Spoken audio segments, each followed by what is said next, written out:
Hello everyone, Simcraft here, and welcome to the stream. That's right, we're doing a second stream this week, despite the fact I had no intention of doing so, but we're here. As it turns out, a game I've been waiting to come out for a while to do a stream on, I actually came out like last week, so that's what we're doing today. We're going to be playing Galaxy Princess Zorana, which is a sequel to a game, I think it must have come out like 10 years ago now, at this point, Long Live the Queen. More recently, we actually have played a game from the same developer this year on the Let's Play channel, which was A Little Lily Princess. So yeah, this should be interesting. It's kind of Princess Maker adjacent sort of game. Yeah, anyways, it'll make sense once we get into it. Basically, we gotta shape presuming it's like Long Live the Queen, we gotta shape a young princess into an effective ruler by teaching her various skills. So, should be fun. Anyways, let's get into this. So yes, today we are playing and taking a look at Galaxy Princess Zorana, the sequel. Yeah, I guess sequel would be the right word to Long Live the Queen. Branding, I kind of feel like you should have Long Live the Queen somewhere in the branding, because like otherwise it's a little confusing. But whatever, Galaxy Princess Zorana it is. And yeah, let's get into this. I'm excited. I've enjoyed Long Live the Queen in the past. Not really much. Actually, I think technically Long Live the Queen was one of the first streams we did, so that's fun. You can go look that up if you want. But I don't really know what we're getting into here necessarily. I'm assuming it's similar to Long Live the Queen, but I'm going into this game basically blind. Don't know what's going on here. So let's go.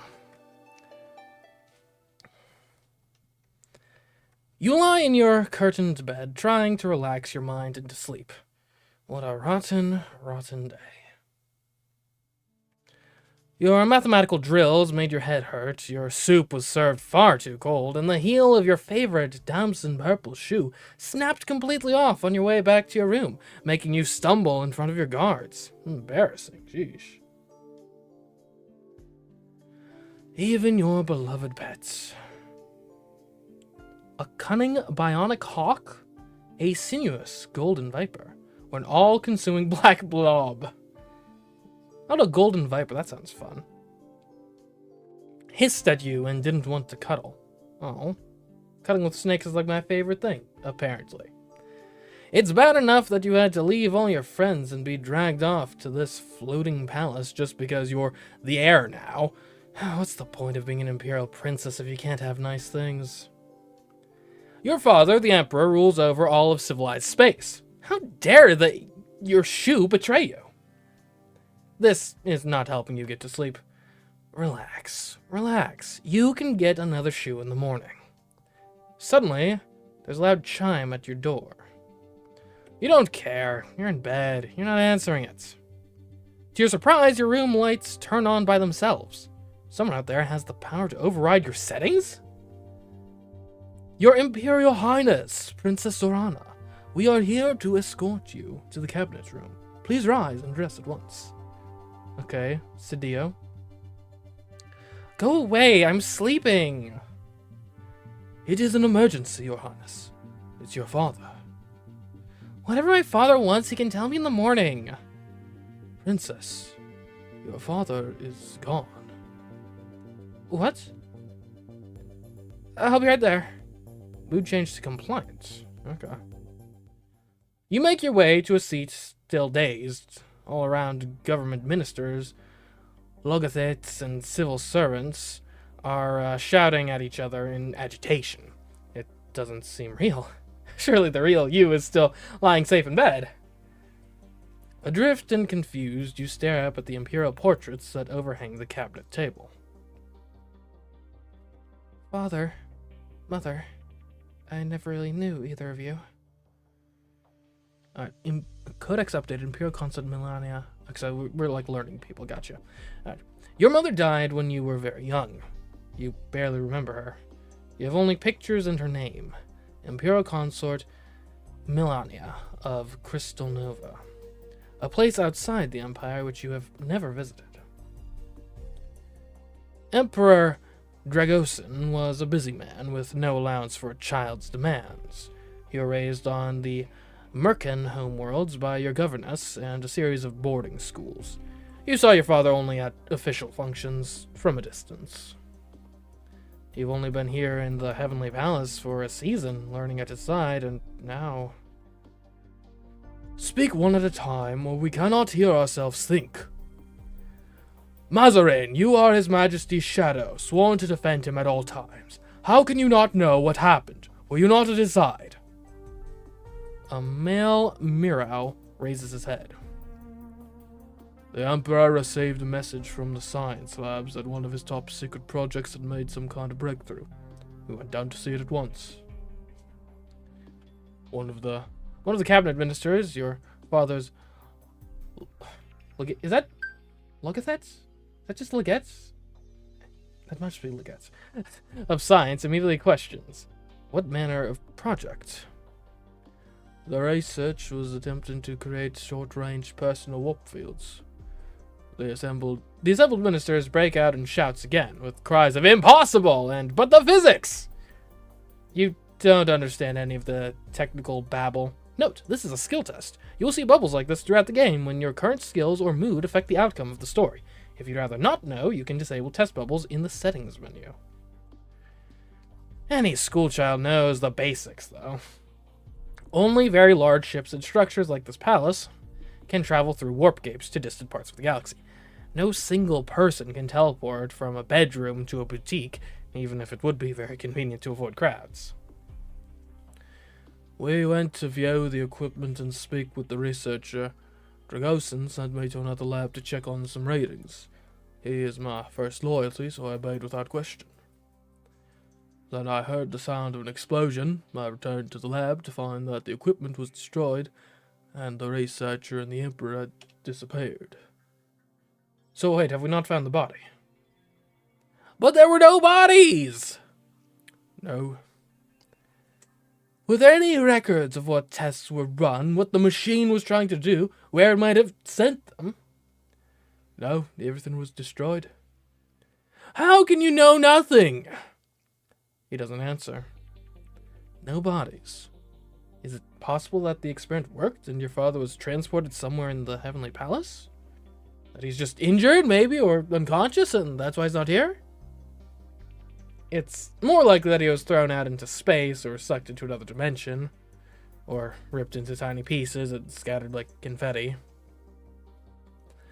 You wrap your arms around yourself and sink down into your chair as the ministers argue around you. All gone. Princess Zorana. What? You are the designated heir in your father's absence. It falls to you to make decisions for the Empire. You must decide what we do next. But I... If the Emperor is dead, then the Empire must be informed and the official mourning period begun. However, with no body present, the procedures are less clear. Should we officially announce Dragosin's death, or delay the inevitable until an investigation can be concluded? Okay. First big choice here. So there's pros and cons to both options here, right? Obviously, there's an outside chance he might still be alive. If he's still alive, it's probably not the best look to host a funeral for him and such. Simultaneously, though, if he's dead, or even if he is alive, right? It's in our interest to have as quick and orderly of a transition of power as possible. And so even if all the questions aren't answered just yet, it does make sense to, at least in terms of official proceedings and the letter of the law, get everything squared away as quickly as we can, right? I mean, the longer this looms, this uncertainty, this chaos, the weaker a position we're going to be in. So I think we make the announcement. I mean, I guess the middle ground here would be you make an announcement like he's presumed dead or something, but I don't know. And the other thing, too, is the longer you delay, the more it's going to look like just straight up a cover-up, and that can have its own complications later. So we're going to make the announcement. The Empire deserves to know the truth. We should announce it. Very well. Then this celestial ministry is permanently disbanded. Thank you all for your service. You may depart. Wait, what? Hold up. Wait, we dissolved the whole government by doing that? Oh no, or is it just like, new administration, I get to pick my new cabinet, I guess. A little bit of continuity in the government would be nice, though. Your Imperial Highness, this is your father's cabinet. His ministers who made their oaths directly to him. If he is no longer emperor, then those contracts are no longer valid. Their time is over. Great. The year is what, like, I don't know, 4,000 something? Maybe, I don't know. And we're running things on, like, a medieval loyalty oath system. Which actually kind of makes sense, because if you think about the logistics of, like, medieval governments, any government pre, like, 1800s, 1700s maybe, like, they're all very decentralized, because that's just how logistically you had to run a government back in the day. Like, you couldn't, you know, before you have telecommunications, trains and the like, it's just difficult to organize a centralized government over a large area, so by necessity all of the localities have a lot more autonomy. And actually, if we do end up having a space empire, a lot of those same principles are going to end up reasserting themselves, right? If it takes 5 light years to get, or if your colony is like 10 light years away, and let's keep in mind, you can't go faster than the speed of light. Best case scenario, maybe it's taking you 20 years to get there if you could get halfway there. And even that's iffy. Then all of a sudden, decentralized government structures are going to be much more in vogue, I think. In any case, we dissolved the government. Great. Is that not what you wanted? They're leaving you here on your own. Change your mind or keep your decision. I mean, continuity in government is nice. Simultaneously, if I am ascending to the role of Galactic Emperor, or Empress, I guess, technically, I really actually probably should put my own loyalists in positions of power, not just be piggybacking off of my father's administration. Though here's the thing, though, in a hereditary monarchy, which this seems to be, often there might be some differences here or there, like I favor this vassal, he favors this advisor or something, but in general, part of the reason you have a hereditary system of government is it allows for these transitions between generations to be a lot smoother, because in theory, the child of the last king has basically the same interests as the child of the previous king, so, That being said, I don't want to appear wishy-washy here, so we're going to stick by this decision. We'll just need to fill out our cabinet with some very competent advisors as quickly as possible. And who knows, we can even keep some of these guys, maybe, right? We just need to, we dissolve the government officially, we probably reappoint a bunch of these guys, and everything's going to be fine. That's correct. Make the announcements. You don't need your father's ministers anyway. Most of the occupants of the room clear out at this point, but a few remain. Cydia, of course, is not a minister, but a Vestarch, a civil servant. It's their job to carry out your orders and see to all those fiddly paperwork details. This woman, however, is something entirely different. She is the Imperial Thresher, head of intelligence in the secret police. You've never really spoken to her before. Her reports to your father were made in private. Okay. That sort of position carries a lot of power often. You're staying? She chuckles, earrings swaying. What are we gonna find out? Oh, actually, it turns out the CIA runs the whole government. Only the Emperor can grant me permission to retire. Or the Empress, if you claim the throne. Aren't I Empress already, if my father's gone? Not until you are acclaimed by a majority of electors. Oh no, it's not a hereditary monarchy! Ah! It's an elective monarchy! Well, if I'd known that! Oh no, I've made a huge tactical blunder already!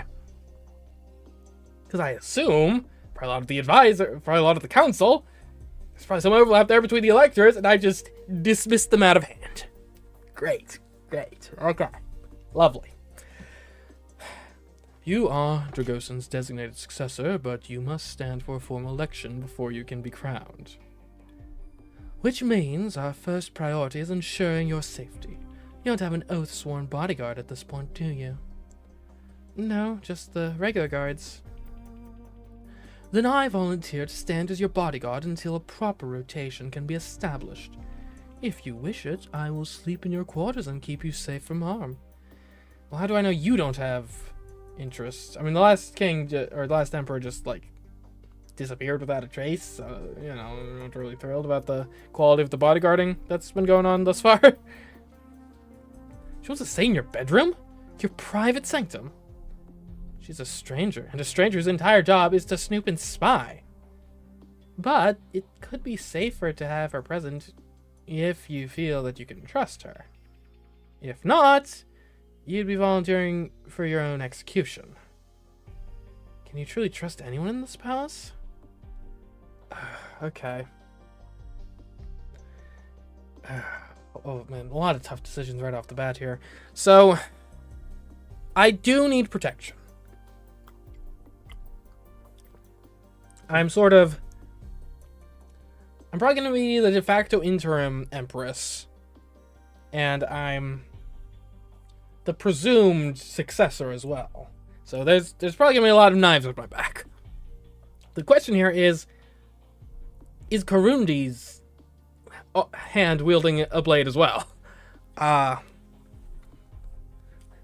have no real reason to trust her. I don't really have a reason to trust anyone in particular, though. So, like, I mean, she seems earnest enough, but again, apparently she runs the secret police, though. So, like,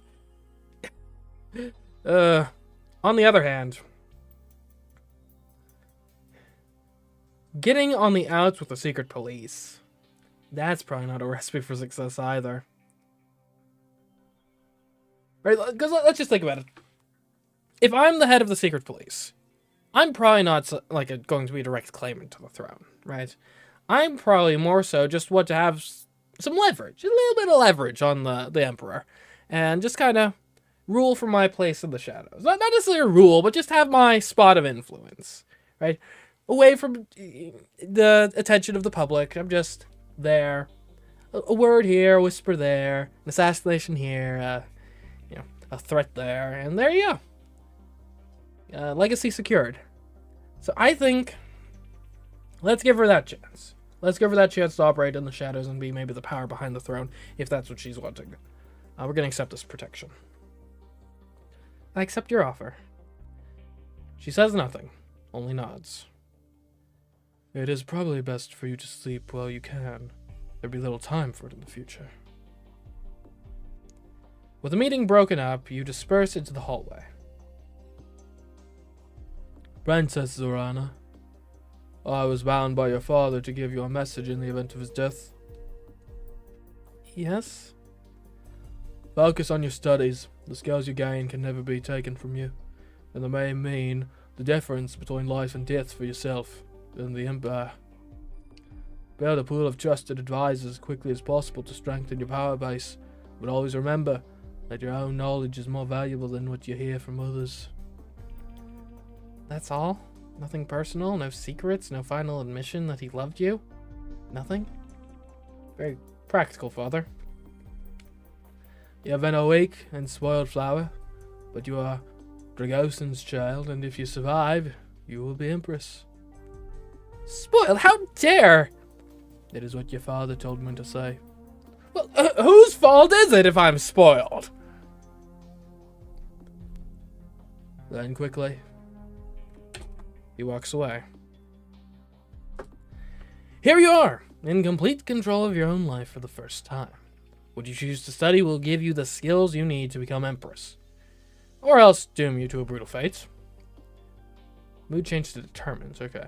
You'll show them all! You have to. Once you've slept, you must choose your first set of classes and begin your journey.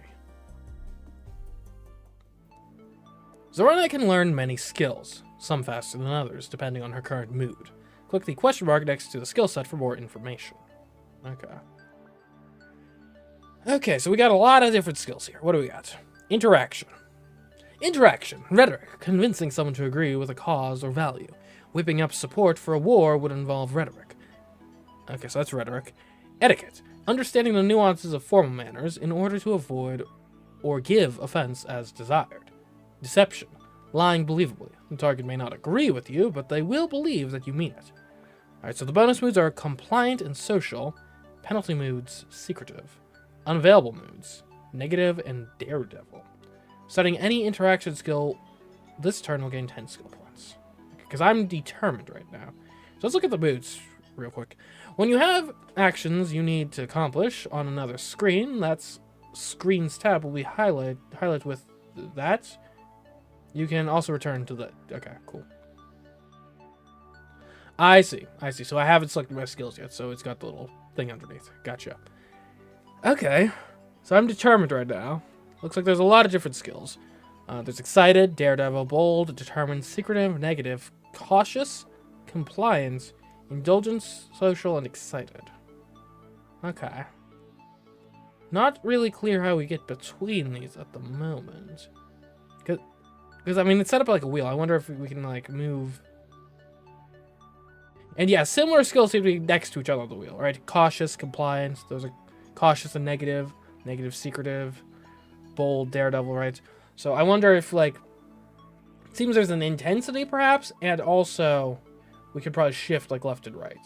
We'll see, though. I'm sure we'll get a more detailed tutorial on this later. Oh, or we could just do help. Okay, this shows us what every skill is good at.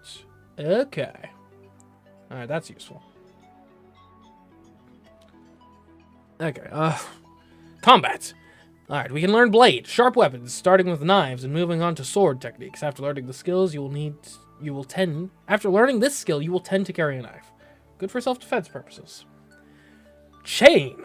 Flexible weapons such as whips and chains. This skill also grants proficiency with ropes. Unarmed. Fighting without weapons, generally through kicks and punches. Strength is useful to improve damage. Okay.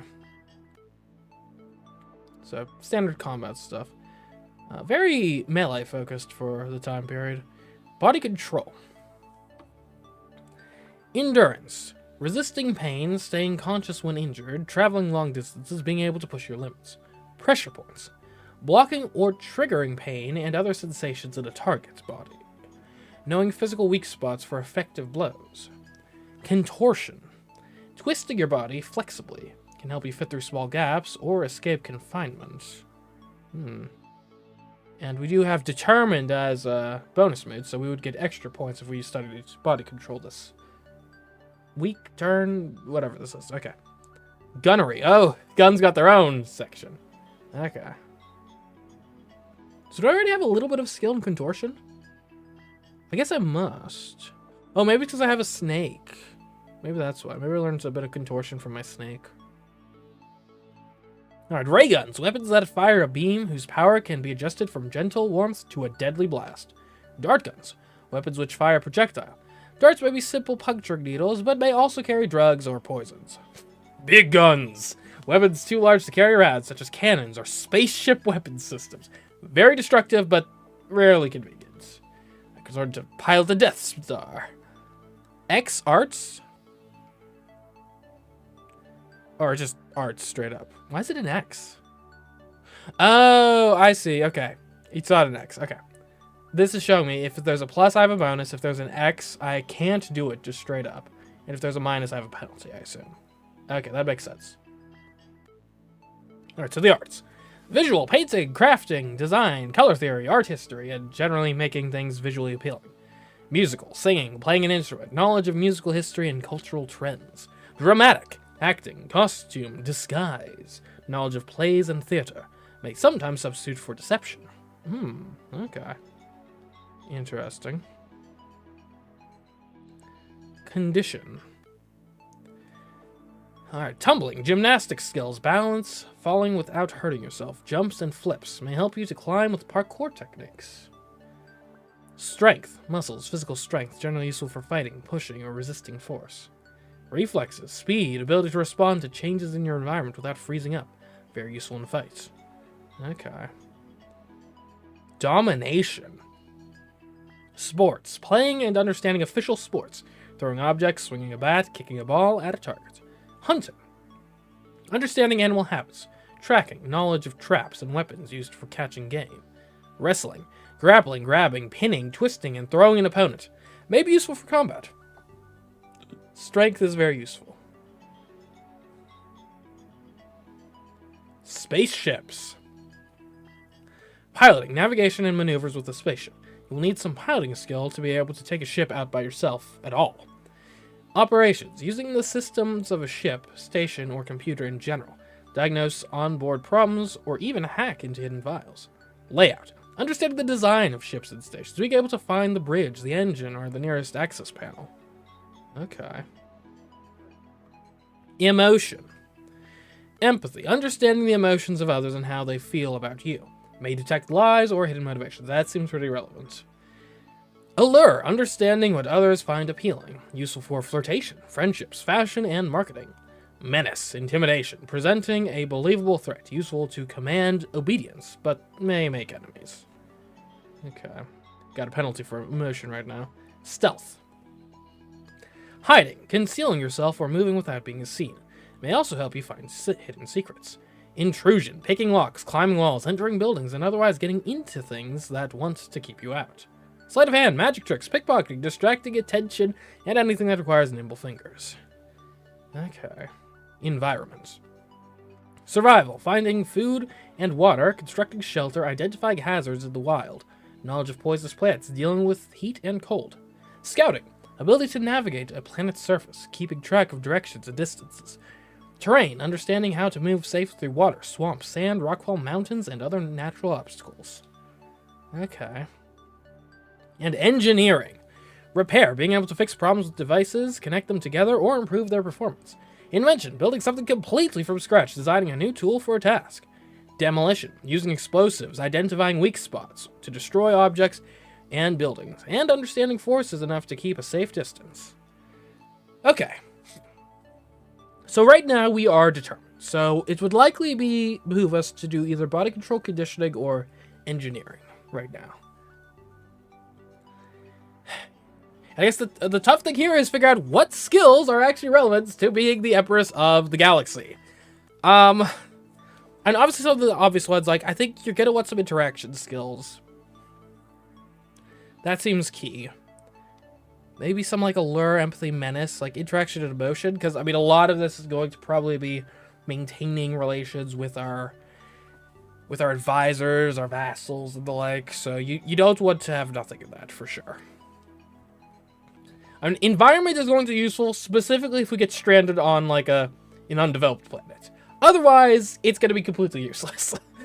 So I guess we gotta gauge, like, do we think we're going to get just stranded on an uninhabited planet? I guess we'll find out. I guess that doesn't seem like something that would be super common, but I don't think the stats would exist in the game if it was impossible to make happen. Spaceships are interesting. If we ever get ourselves caught in a tight situation, being able to know how to fly a spaceship, right? That way, because otherwise we're completely reliant on staff for moving around the galaxy. Yeah, if we ever get in a real tight spot, it might be useful to be able to at least have a cursory knowledge. Like, I'm not saying we got to be out there winning dogfights or anything, but it would probably be good to at least have some knowledge of how a spaceship works in case we got to drive ourselves somewhere.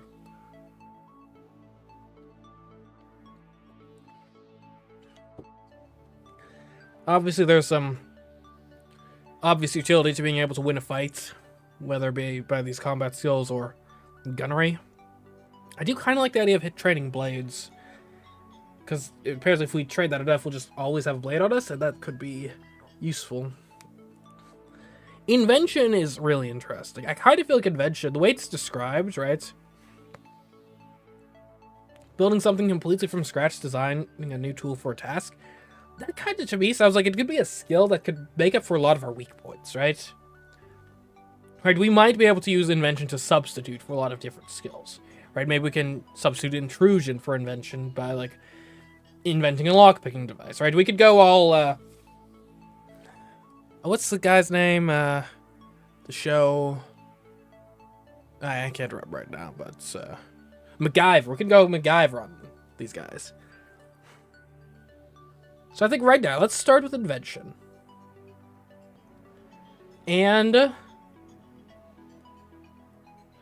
lot of things are mentioning strength is helpful. Maybe we want to get some strength. Reflexes would be good for avoiding just getting killed. We already have some contortion. Could be good for hiding. Right, that's an idea. Maybe we aren't really a combat sort of princess. Maybe we just, you know, we learn contortion, we learn stealth. That way we just don't get into direct conflict. We'll grab the contortion. Okay. Alright. You completed basic level invention. You have gained 15 points in invention, 15 points in contortion. Alright. Once again, you lie in your bed. This time, sleep bubbles up easily. Your mind and body are exhausted from the stress of the days since your father disappeared. Only in sleep can you relax. Was there a noise? Did something just fall over in your room?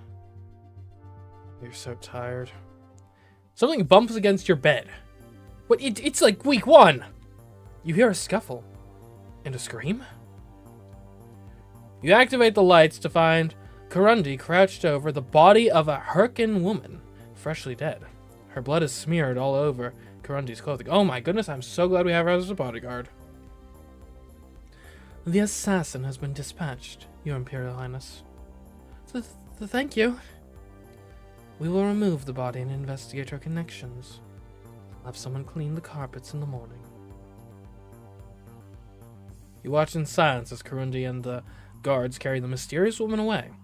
She was strangely dressed for an assassin. She looked much more like one of your father's concubines. Why someone like that want to kill you? Well, assassins come in many shapes and forms, often disguising themselves as various roles to be able to infiltrate their targets. If Kurundi hadn't been here, how are you supposed to sleep now? I'm now cautious. Every turn you'll have the opportunity to interact socially with characters who are present in your current location. At the moment, that's people in the Heavenly Palace, as well as visiting Kurundi the Thresher. You can also spend time with your pet, which will affect your mood. Your pet snake likes to twine itself around your arm or curl into luxurious coils upon a pillow. Your own body isn't quite as flexible, but it's fun to imagine, and you enjoy relaxing together. Choosing this pet gave you the starting skills in Allure and Contortion. I thought so. What is your Viper's name? Oh, I rewound.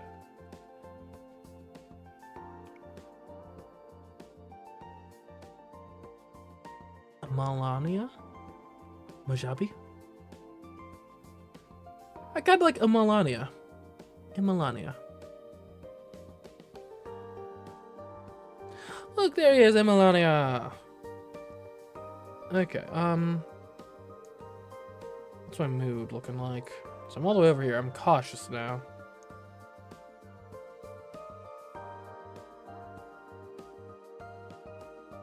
Let's talk to Kurundi. Let's see if we can get any more info on that assassin. You can close this dossier with the X button in the top right corner or the escape key on your keyboard. Okay. Kurundi, Imperial Thresher, female, Empire, Mirkin. Not an elector. Okay. Grant skills, Intrigue 75. I see. Head of Imperial Security and devoted to her job. No spouse or any other ongoing relationships. An exemplary record. To learn any more about Kurundi, you'll need the skill to investigate on your own. Alright, I guess we can talk to her about the security alerts. Good day to you, Imperial Princess Zorana. My agents are not aware of any current threats to your personal safety. Well, that's good at least. What did you find out about the woman who broke into my room? Who was she working for? Her name was Esmeralda. Or Esmerai, I think. She was a member of the Emperor's harem. According to my agents, she believed the Emperor was going to marry her and make her consort. His disappearance meant the end of her hopes. That may be what made her angry enough to kill you. How did she get into my private room? She obtained override codes somehow. We haven't been able to trace the vector, as Mirai was not a skilled hacker, and not in contact with any known subversives. Her only notable society connections were to Zolot, Elector of Kedro, but he wouldn't have had those codes either. Kedro, one of the twin worlds in Sector Merca. Merca 1. That's where you grew up. You've met Zolot socially before, though you don't know him well. We have rekeyed all the systems, of course. However, those codes leaked. They will no longer function. Well, whatever happened, it's dealt with now. Okay. Guess we can talk to Mazarin. He is Dragosan's shadow, his most trusted personal servant and bodyguard. His deeds, his words, and even his thoughts are meant to be reflections of his master's wishes, not his own. For this reason, you have never known him well. His loyalty to the Emperor is without question. Were it not, he would have long since been removed from his position and likely executed. We'll visit.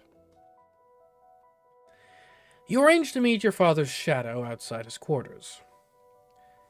Mazarin looks rumpled, as if he hasn't been sleeping well. Or perhaps he sees less reason to care for his appearance now that your father is gone? Is there something you wish of me, Princess Zorana? Interaction basic fail. Great. Okay,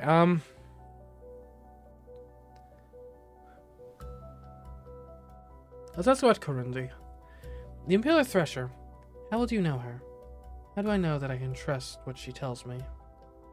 How do you know that you can trust it? My answer. You must learn how to read people for yourself. She killed a woman right in front of me. I'm sure she had her reasons. To the best of my knowledge, Corundi has served with distinction for more than a FIVM. However, if you rely solely on the Thresher to provide your intelligence reports, you will not know anything she does not wish you to know. Your father pursued his own research as well. You really can't trust anyone. If you'll excuse me, I have many preparations to make. Yes, of course. He was your father's shadow, not yours. His time has ended. You must go on alone. At the end of each turn, you can choose an activity which will change your mood. How do you want to prepare for the next turn to come? Okay, I see. So I can only move to adjacent moods. Gotcha. Can I do nothing? Or do I have to change moods?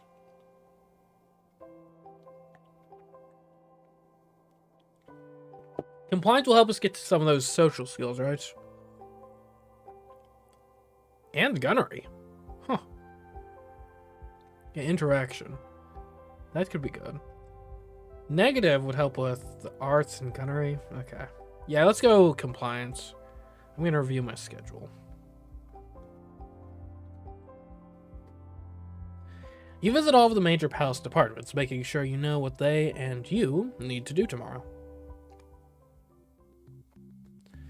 The Thresher and the Vestarch are waiting for you in the cabinet room. Princess Zorana, I need to speak with you. News of the Emperor's death is traveling far and wide. I'd expect that many nobles and diplomats will be contacting you soon. In the meantime, your father was due to make a decision on extending the recapitalization thresholds for this FIVM's accretion tax. So now it falls to you. I don't know what that means. I suppose the Emperor did not consult with you on matters of high finance. The Vestarch regards you solemnly. If you indeed intend to claim the throne, you need to begin making contacts and alliances. You need the support of the College of Electors in order to be proclaimed Empress. Every elector is a noble from one of the Imperial worlds, each with their own interests and motivations. You'll need to speak to them individually to win their support and make deals where you can. You are also in need of a new team of advisors. By Imperial custom, you may not rehire any minister from the previous cabinet. Really? Okay. With certain exceptions. The Thresher will always advise you on matters of intrigue. The High Pontifex will always take the role of spiritual advisor, once you win her support. It is the same for your military advisor, the Star Admiral. Okay, who do I actually get to appoint then? The High Pontifex and the Star Admiral aren't here right now. They have too many duties of their own to stay in the palace all the time. You'll have to seek them out. You now have knowledge skills. When you have access to an advisor, you can use their knowledge as if it were your own. Advisors will also help you train your knowledge, but a bad advisor can lead you astray. You might win an elector's loyalty by offering them a position as your advisor. It is a great honor to join the Celestial Ministry. You might also consider winning someone's loyalty by making an offer of marriage. Marriage? Marriage alliances are traditional. But you haven't even had your adulthood rights yet. You're still an adolescent. Old enough to be betrothed, yes, but would you really want to part away your future like that? Marriages are for life. As your father's heir, you provide direction for the Heavenly Palace. At your command, we will travel the Empire so that you can meet with your electors. It's all so much to take in. You have enough to worry about with your own classes. Thank you. I will speak to you again later. What should you study next? Okay. I'm thinking rhetoric and etiquette is a good place to start here.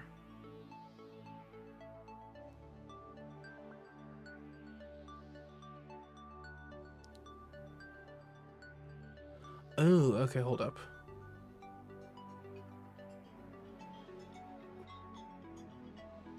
Wait, is intrigue a skill I can have on my own, or... I see, okay. Oh. So these are the skills that I can lean on an advisor for help with. Okay. But if I have an advisor that sucks at that skill, I might want to become an expert myself. Alright, okay. On the flip side, if I have an advisor that's good, I would probably get... Yeah, I get extra skill points because I have a good advisor. But if I have a good advisor, why do I need to trade it in the first place? I mean, I guess if something happens, I don't have access to the advisor, right? Let's read the descriptions. Bureaucracy, knowing who does what in the government, understanding ranks and procedures, efficient scheduling, who to ask in order to get things done, how to fill out forms, and how to phrase a request so that it sounds appropriate and legal. Your learning rate for knowledge skills is not affected by mood, but by how your personal skill compares to any minister assigned to this position. Skill checks will test either your skill or your Lord Chancellor's, whichever is higher. Okay. Your Thresher currently against you in Intrigue skill of 75. Okay. Alright, military. Knowledge of military training and procedures, fleet maneuvers, ranks, and restrictions, battle strategy, war history, and knowledge of weapons capabilities for different political entities. Okay. Economics. Knowledge of trade, values of various items, salary structures, larger economic theory, taxes, business, and where to obtain rare items. Intrigue. Access to the Imperial Intelligence Network, used for learning who is allied with whom, and what secrets each elector is hiding. Very useful in plotting your strategy, but beware. Intelligence is not infallible. Galactic relations. Knowledge of alien cultures and the interactions with the Celestial Empire. Without this, you may know only the vaguest stereotypes of people outside the Empire. Okay. Imperial history. Knowledge of events that have happened within the Celestial Empire, particularly useful for understanding legal precedent or predicting how the population as a whole might react to political activities. Spirituality. Knowledge of religious practices, primarily on Mirka, but also for other cultures. Knowledge of deities, myths and legends, ceremonies, and taboos. Knowledge is not necessarily belief. Okay.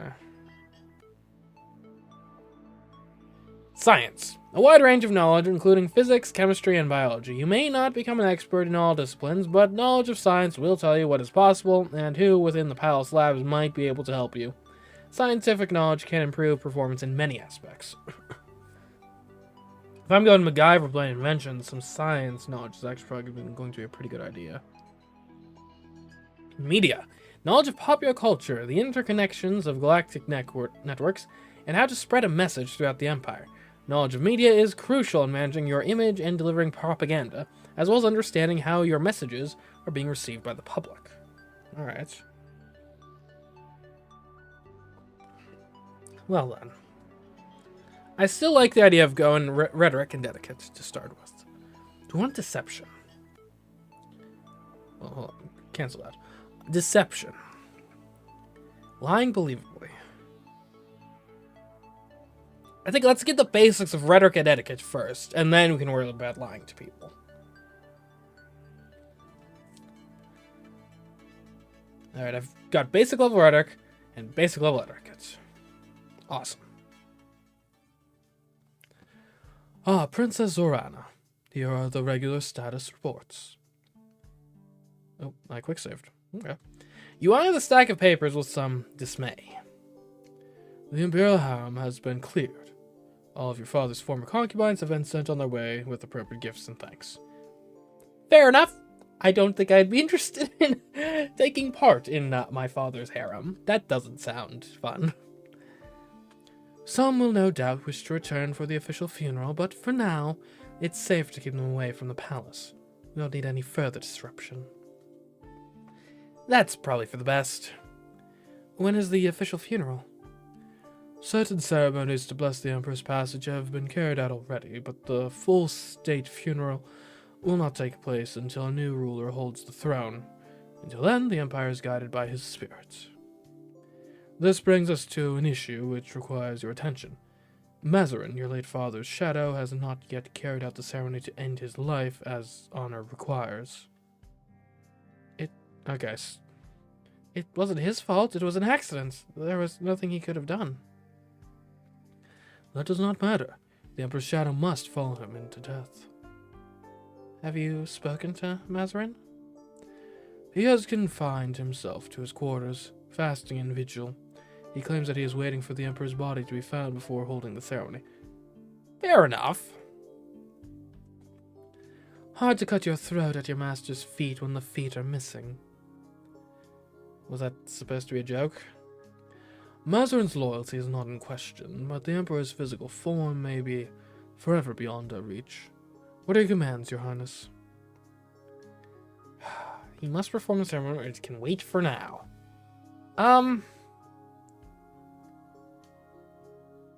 There is something to be said about tying up the loose ends, right?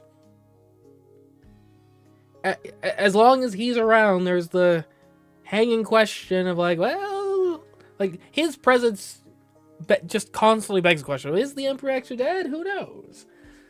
And if that question hangs in the air, that harms my legitimacy, harms my relations with my vassals. Like, probably not great. On the other hand, showing mercy to him could prove to allow him to be a very valuable ally in the future. And I do agree with his reasoning, more or less. So I'll let it wait for now. I'm sure Mazarin would rest easier if we could find the Emperor's remains. Until we have final proof of the Emperor's fate, or new Emperor takes the throne, it is not a dishonor to wait. Very well then. You gather up the papers and hurry away to your room before you can be presented with any more problems. In your room, you check your messages and discover that you've got mail from some of your school friends. They send their condolences about your father's death. Of course, the news must be reaching across the Empire by now.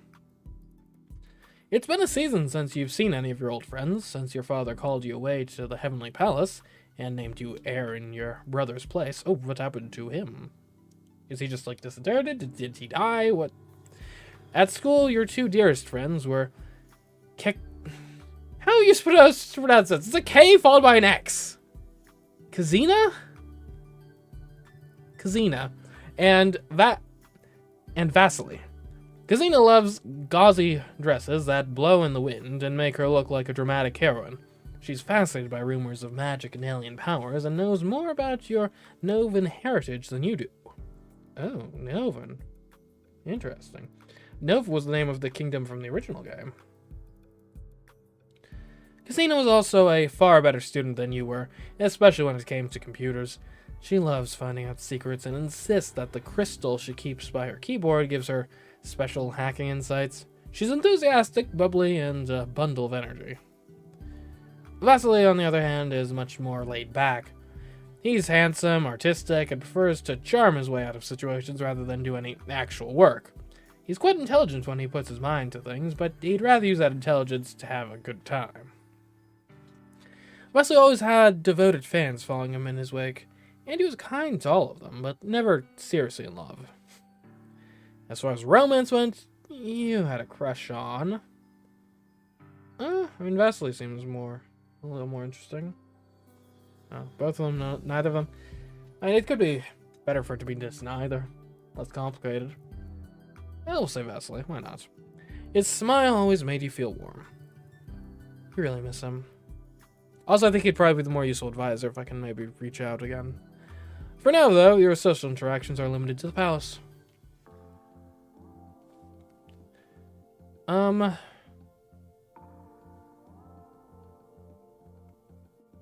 Maybe hang out with my snake? Sure. Mood change to indulgent. You gently stroke your viper, enjoying the feeling of scales against your skin. What a comfortable life it leads, all slither and bask. I'm now indulgent. So where's that on the mood wheel? So I moved one to the left. Okay. Let's talk to Corinthi. Well, or Mazarin. What was it in general? You stop by Mazarin's quarters to try and speak with him, but he won't open the door. Sadeo said the Shadow was refusing to leave his quarters and claimed he will not eat or sleep until your father's body is found. Perhaps he's hoping to meet his end that way? In any case, it appears he's not willing to meet with you. Dang. Okay, have a dinner party or... And social is probably going to be useful for the skills we're trying to build. Good for interaction and emotion, yeah. Yeah, that's going to be useful.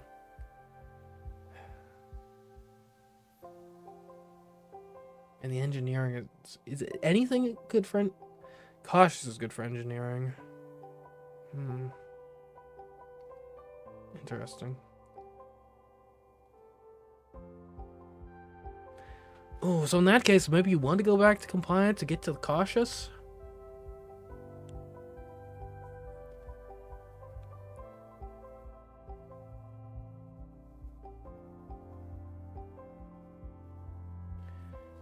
The tag on some emotion, because emotion is pretty good, right? Some empathy and allure, some menace.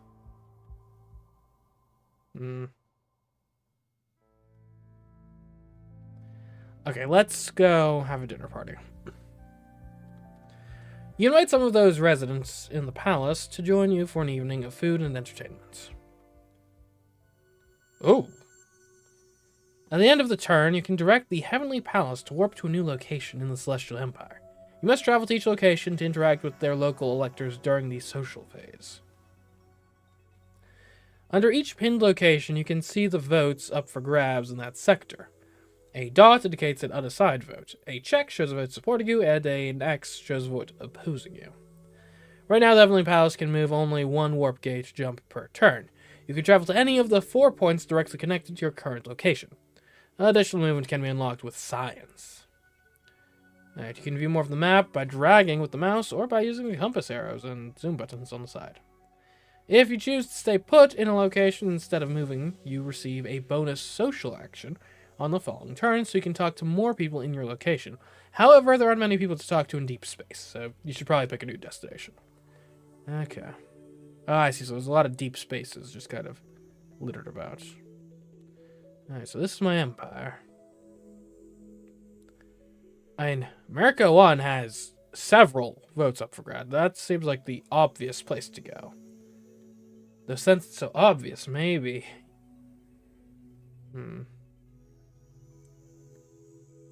Maybe I go to Tharkus 1 first. Go to the Tharkus system, maybe?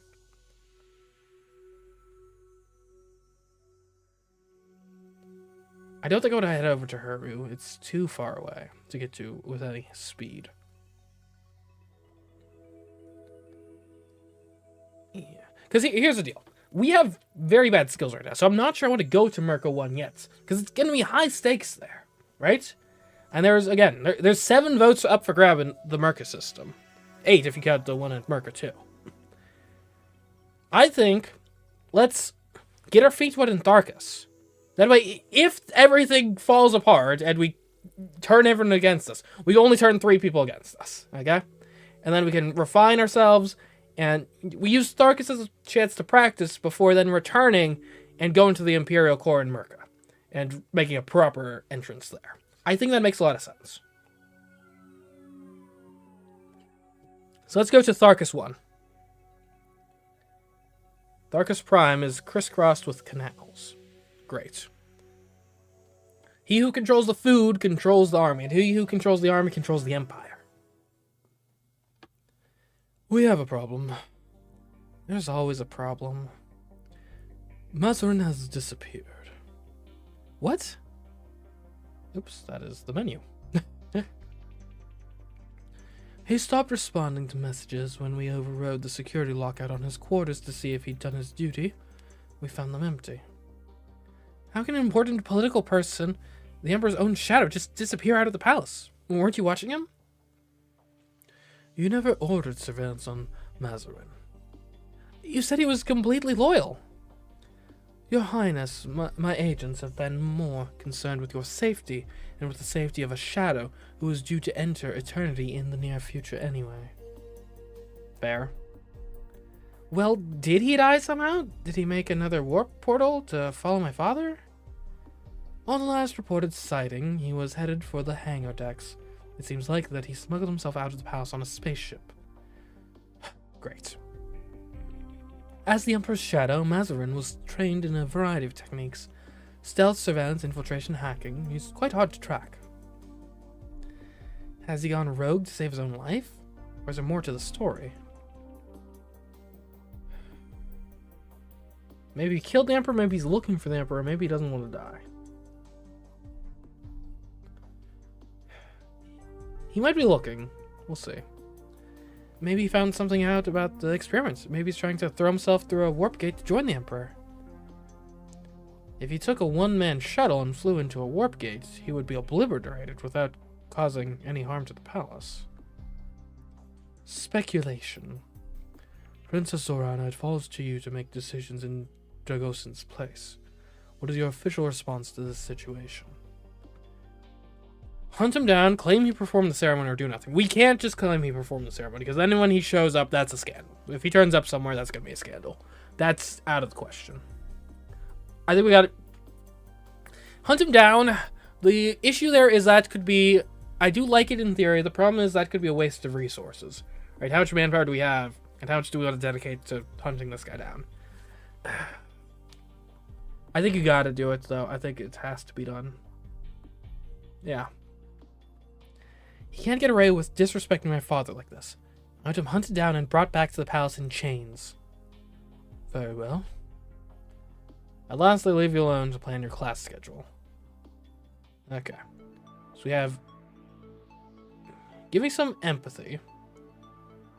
And give me some more... Give me some rhetoric.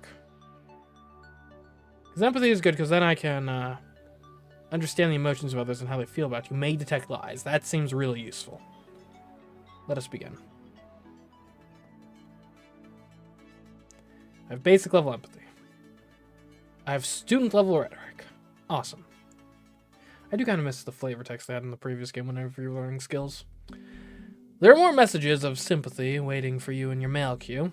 These condolences are labeled from your Novan family. What family?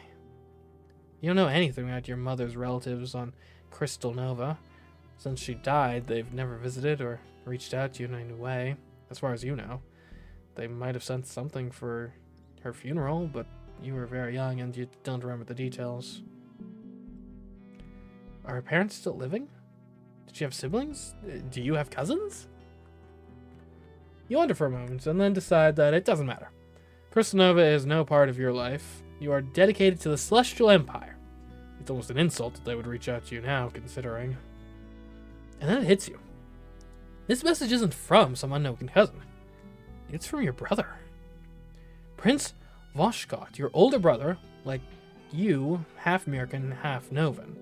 Unlike you, he held responsibility from a young age. He was named the heir to the Celestial Empire upon his birth. He blazed a trail through the top scholariums and led his squadron in military service. And then he turned traitor, stole a fighter, and defected to Crystal Nova. Ex-Prince Voshkot has a warrant on his head if he ever dares to return to Imperial space.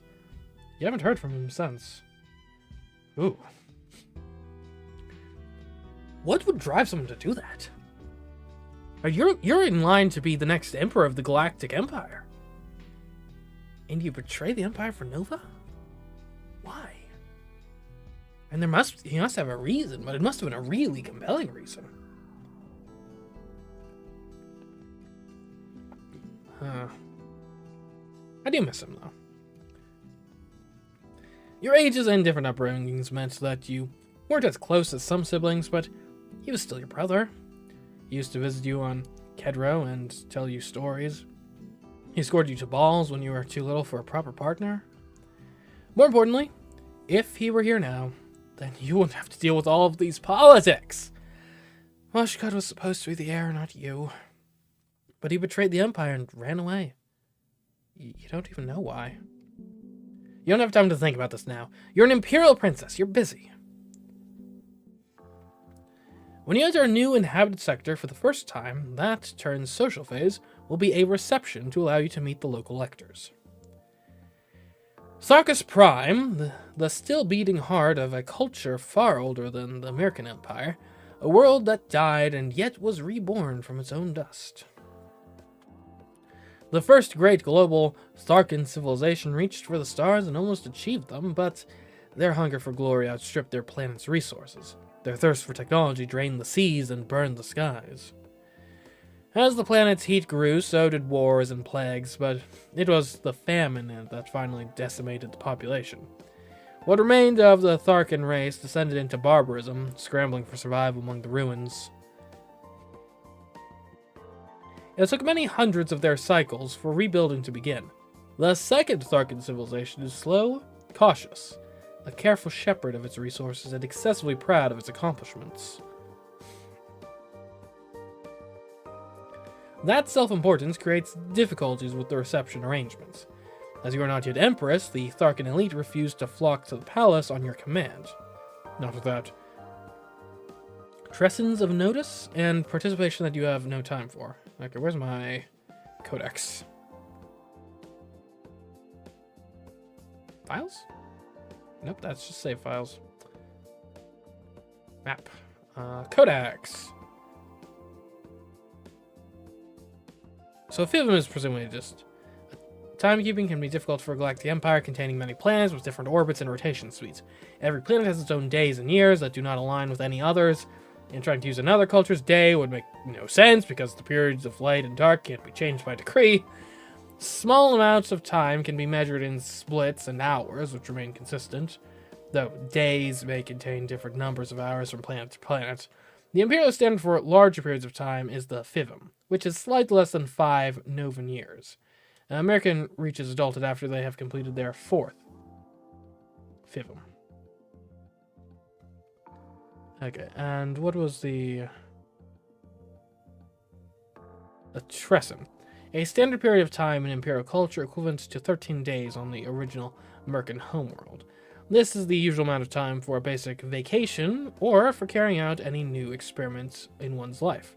We'll try it for Tresson. For game purposes, you can interpret a Tresson as being very similar to a turn. Okay, so turns are like a fortnight. Nice.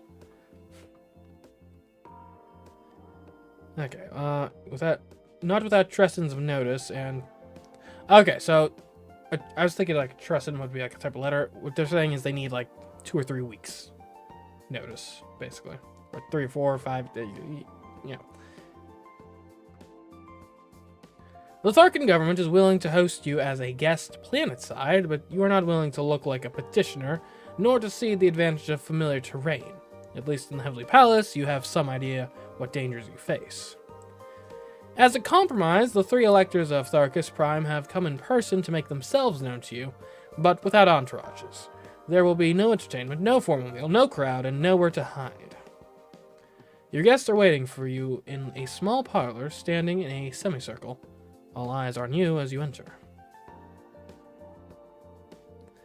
Your attendant announced their names. Oberod, an adult male. Tharo, Oberod, an adult male Tharo, standing proud in a golden-trimmed uniform. Rijt, an elderly Tharkan man with a short and round figure.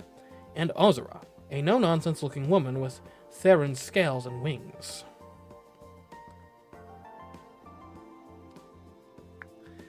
Thank you all for coming. It's a pleasure. Oh wait, I succeeded at something? Hold on, let me look at the log. Does not say in the log if I succeed. Okay, I'll need to pay more attention. Thank you all for coming. It's a pleasure to meet you. I hope this is only the beginning of our working relationship. You would like to speak to them each individually, but it's awkward. You'd have to pick one to address first, and the others would be right there watching and listening. They might feel slighted. Alright, I can address the group together. Now, I'm not sure if that's saying I will succeed because I have good rhetoric, or it's just warning me this will be a rhetoric test. And I've got decent rhetoric, right? My skills are pretty good. We'll try it. Rhetoric success. I'm the daughter of the great Emperor Dragosin, who has departed this life. I'm the heir to his holdings, titles, and responsibilities. The position of Emperor, however, is too important to hinge solely on the matter of birth. The Emperor is the Empire focused into one body, and requires the support of the Empire. As my father's heir, I am the most obvious candidate to assume the throne, and my ascension will ensure continuity and stability within the government. I'm traveling throughout the Empire, making myself known to all electors, so that you may judge for yourselves my fitness to assume the position.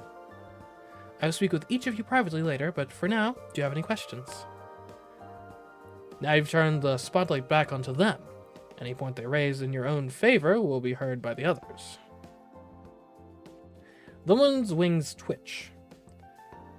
Your brother was the proposed heir until quite recently.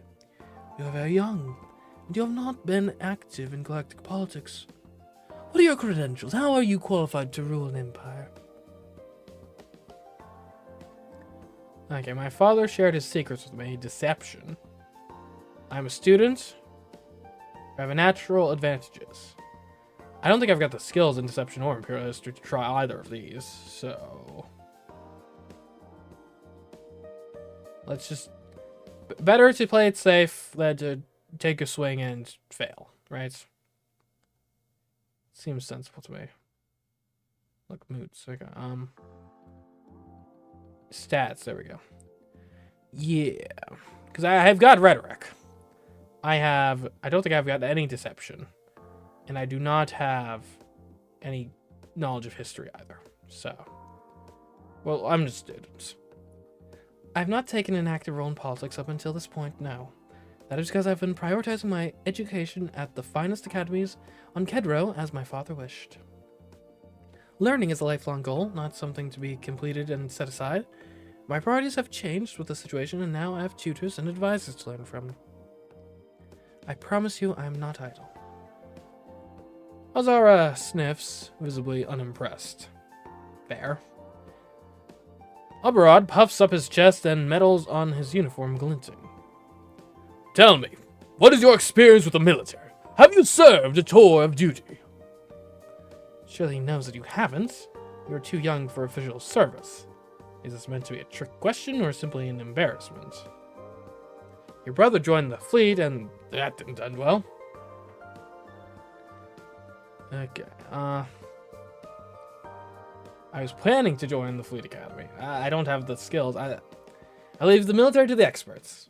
Which, hey, that could be flattering to you, because you're clearly a military man. I'm, of course, too young for military service as of yet, and my duties to the Empire may not allow me that freedom in the future. Of course, I understand the importance of the military to the safety of the Celestial Empire. That is why I rely on experts, such as the Star Admiral, to advise me. Oberod looks unimpressed. Rich clears his throat, then presses his hands flat to his sides. We know very little about you as an individual. If I might ask, are there any forms of music you find particularly enjoyable? Music practice fail. Musical basic fail. You've never really given much thought to music beyond the latest pop sensations on Kedro. Somehow you don't think the electors will be impressed by the singers your old schoolmates thought were to die for. You've heard of a few famous composers from American history, of course. Would that do? I don't have musical skill. We'll try the famous American composers. It's something. It gives me a little bit of class. I'm very fond of the Disrin School of Black Macam. The emotions are so intense. After a good performance, everyone in the audience is weeping. Perhaps he is too dry to appreciate solid American music. And now perhaps some refreshments? At your signal, servants enter bearing trays of light beverages and exquisite cheese. The small talk must continue, but the pressure will now be less. You need some time to think before you can decide how they feel about you. Okay. Now that you have met the electors of the region, you can contact them privately during future social phases in this sector. Okay. I could be excited. Or I could go back to indulgent. Indulgent doesn't help much. An emotion, maybe, but...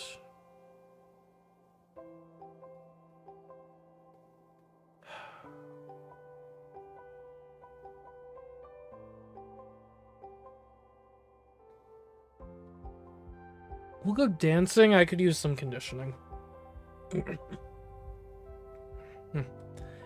You go out for some wild exertion in one of the palace ballrooms.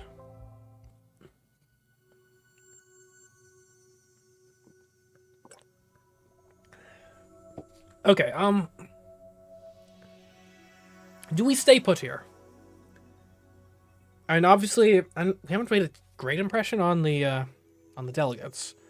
But it's worth noting, I'm not sure we have the skills right now to make a good impression.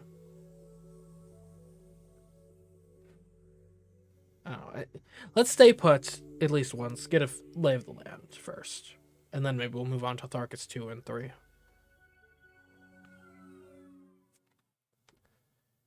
Your screen is chiming incessantly. Someone on your contacts list is trying to call you. Hello? Who are you? Oh, Vasily! Hello, Zorana. Vasily, hello! Xena pushes her way into view. Zorana, we're here to support you in your hour of need. Well, we're not here yet. I mean, we're here, but we're not there here. But we could be if you want. What? What she's saying is that we would like to visit you in the Heavenly Palace. If that's not an imposition. You shouldn't be all alone at a time like this. And you shouldn't have to deal with entertaining us or trying to look the right amount of sad if that's just more stress for you. However, if you would enjoy the distraction. And the hugs, and the chance to show off all your new stuff. Then we will happily fly out to see you. You want to see your friends. They at least don't want anything political from you. Probably. But you're still pretty overwhelmed with everything. You need to manage here. Do you have time to play hostess?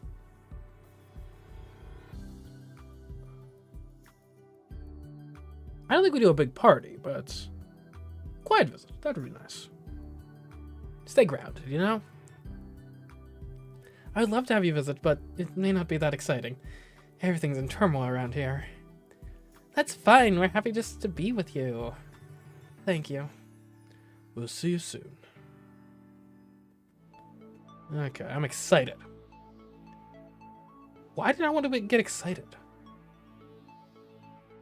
Okay, some reflexes would be useful. Outside of that, we could get double up. That's not a bad idea. Maybe get a bit of sports knowledge? I don't know, that might help you to connect to some of the you know, being able to talk sports can help in just kind of have a small talk conversation and not offend someone. Actually, not a terrible idea. Okay, we'll get sports. Learn sports. You have completed basic level reflexes and basic level sports. Awesome.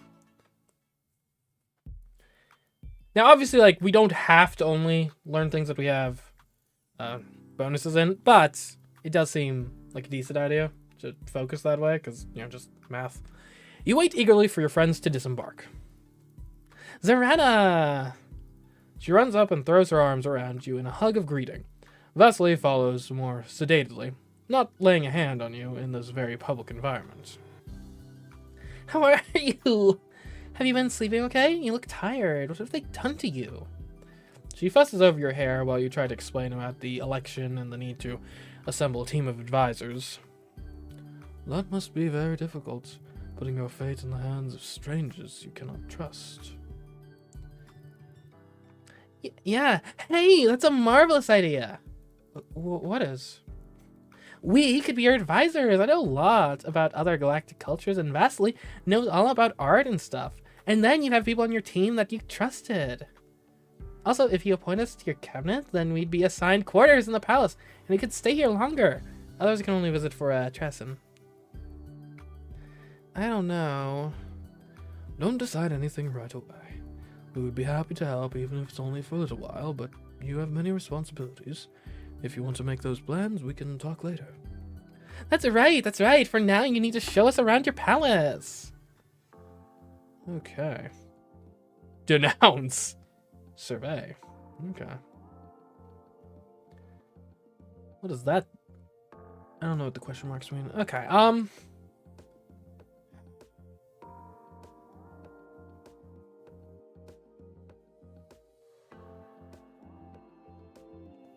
let's start by talking to Vasily, because if we can get these two, if we can, like, recruit some advisors, that could help us with other things. He's not. Now, the issue is, right, these two might be skilled advisors. They might not. The problem is, the more... can I look at my cabinets? I'm not sure if that's a specific screen. And there's a vote screen.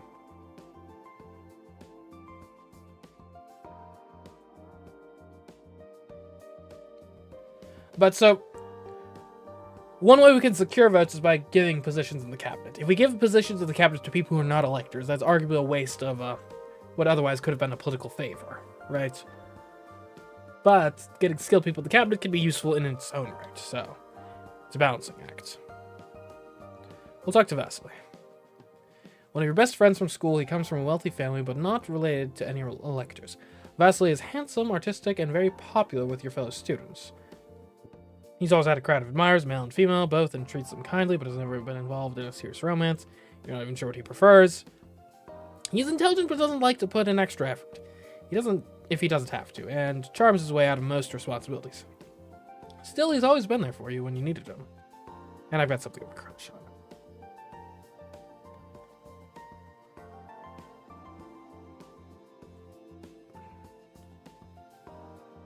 Can I see what his skills are? Well, he's not currently granting a skill because he's not on the cabinet. One of your best friends from school, she comes from a noble family but not related to any electors. Gazina likes jewelry, gauzy dresses, and romantic fantasies. She's interested in stories of magic and supernatural powers, especially if they have something to do with Crystal Nova. She was a better student than you were at school, especially when it came to operating computers. She loves prying into secrets and digging up forgotten rumors. Whether they're true or not, she's enthusiastic, bubbly, and a bundle of energy. We'll do a computer lesson, maybe. Let's talk to Vasily first. An art lesson. Vasily sits down with you for a crash course on artistic design. Okay, your visual arts skill has increased. Nice. How much more? Okay, I've got 3 right now. Okay.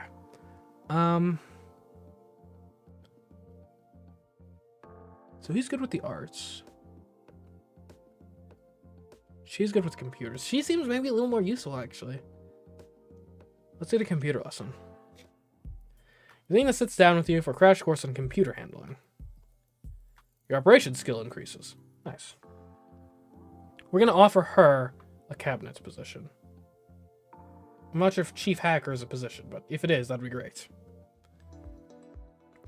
You bring Kazina inside to show her around. So this is what the cabinet chamber looks like. I might have thought the walls would be more dark and mysterious. Are you sure you want to join? Are you seated at the heart of all your secret government deals? Of course. Then I'm happy to have you as my external curator, head of galactic relations. She squeaks with joy and kisses you on the cheek.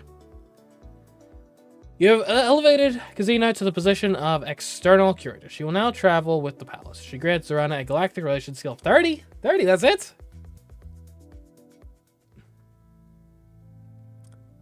Well done. I guess this is kind of your de facto cabinet skill. I mean, it's probably better than having no one.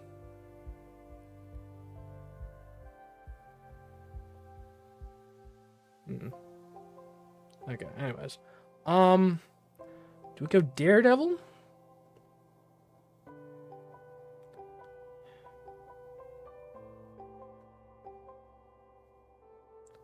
I think I'd probably rather go back to mingling chats.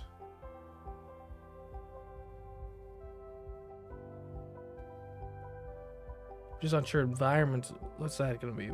Survival, scouting, terrain. Again, I don't really plan on getting stranded right now, so a bit of blade skills is not bad though. I should probably pick a little bit of blade skills up. So we could go 0G Tripoli, so then we can could go to spaceships, domination, and then that eventually gets us back to body control, which we do want, and conditioning. Yeah. Okay. We'll do the 0G chairplanes. You strap on a helmet and elbow pads and go out to bounce off the walls. Whee!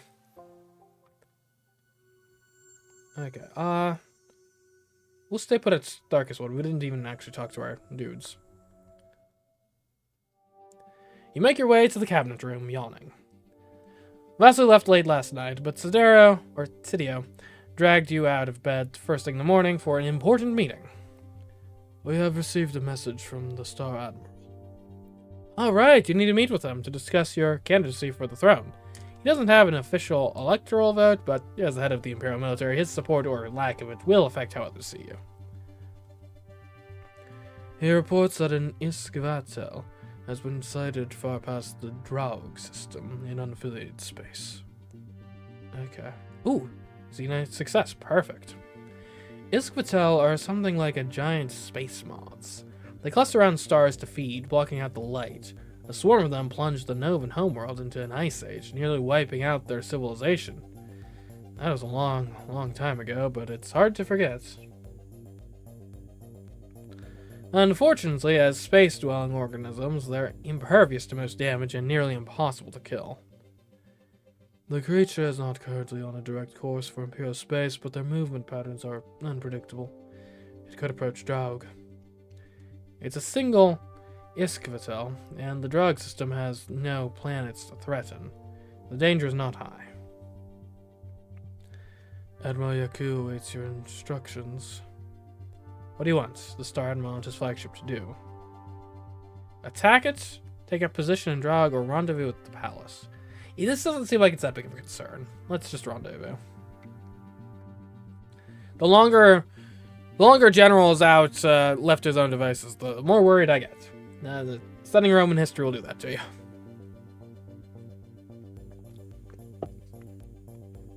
I was to speak with the Star Admiral personally.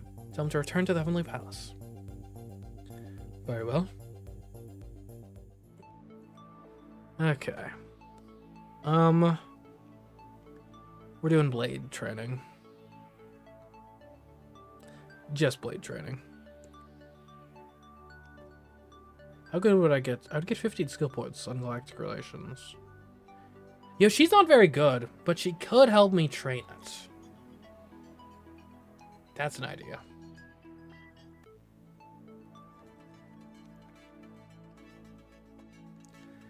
Okay. Basic level relations, basic level blade. Awesome. Okay, So what can I do with you? Remove your cabinet position. Well, let's not do that right now.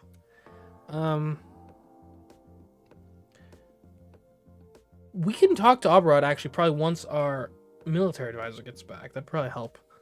Let's talk to Rejd.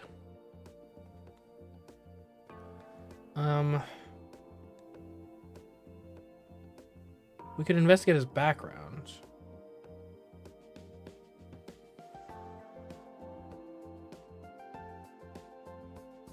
Ooh, Imperial history. We might need some of that. Let's explore the social network. Investigating the relationships of Rejd Elector of Tharkus Prime. Rejd is allied with Zolot on Mirka 1 and Sinpart on Draug. Rodami, Hiu 3, and Kadar, Hiru 2 are enemies of Rejd. Okay. What is Zara?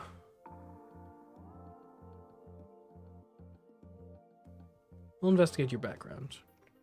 You dig into the background of Azara, Elector of Tharkus Prime. Azara is a proud and well-educated woman in her middle age. While she is active in politics, she concerns herself more with the management of her personal fortunes. She is a successful and ruthless businesswoman. As a hobby, she apparently breeds insects. Unusual. Azara is married to a Tharkan woman named Gzao, a tall but quiet partner who is fond of gardening. The marriage is apparently happy and they have recently welcomed an heir, a son. Azara is engaged in a constant battle with one business rival, Sashtaran, in particular, forever undercutting and outbidding each other as they squabble for power and control.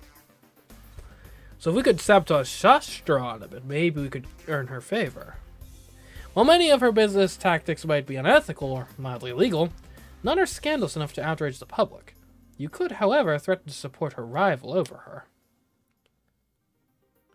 A blackmail option unlocked. I don't think I've got the threat level to do that. Let's look into Aberod. Let's explore your social network. Okay. He's allied with Lukamir, Milan, Electo, and Godjan. One Bite, 3 Rocks Nestled, Jade, Rippling Eternity, and Kapdog are enemies of him. And he's just enemy of the whole Heru system. Okay. What are you, bold? Visit guard training? Yeah, that works. You slip down to the barracks of the Imperial Guard and watch them as they train and spar with each other. In a way, you are their leader. Okay, we'll stay in Tharkus 1 for another turn. Your Imperial Highness, a request for aid has been sent to the Heavenly Palace by our embassy in Chi'uk space. Okay. The Chi'uk are a physically menacing species who originated on a high-gravity homeworld. They are large and strong with dark blue skin, horned heads, and long tails, which they can use like whips. They don't often visit Imperial space, but they do a great deal of trade through the Tharkan sectors. They have apprehended a Tharkan merchant, a citizen of Svargas, and are holding him on charges of smuggling recreational drugs through their space without paying the proper fee. Well, did they? Okay, I've failed. The charges appear to be valid. The Chuk wish to sentence him to a lifetime of hard labor. The merchant is pleading for intervention. I mean, yeah, maybe don't break the law in foreign countries? Lifetime enslavement seems like a harsh punishment for not paying taxes on a shipment. Shouldn't he just have been fined? What is your response? You're obviously nowhere near the situation. What can you actually do about it?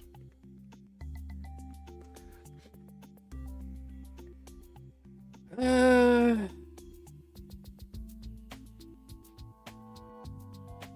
guess we could try negotiating with the joke.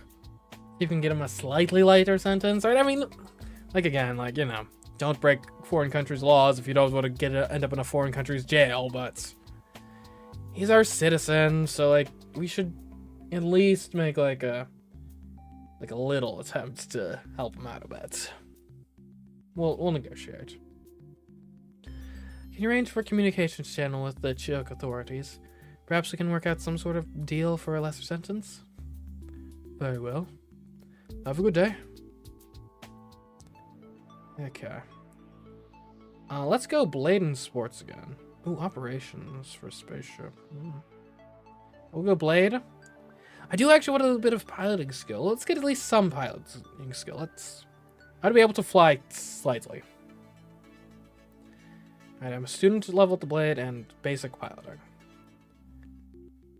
Your Imperial Highness, I have an update on the Chioke situation.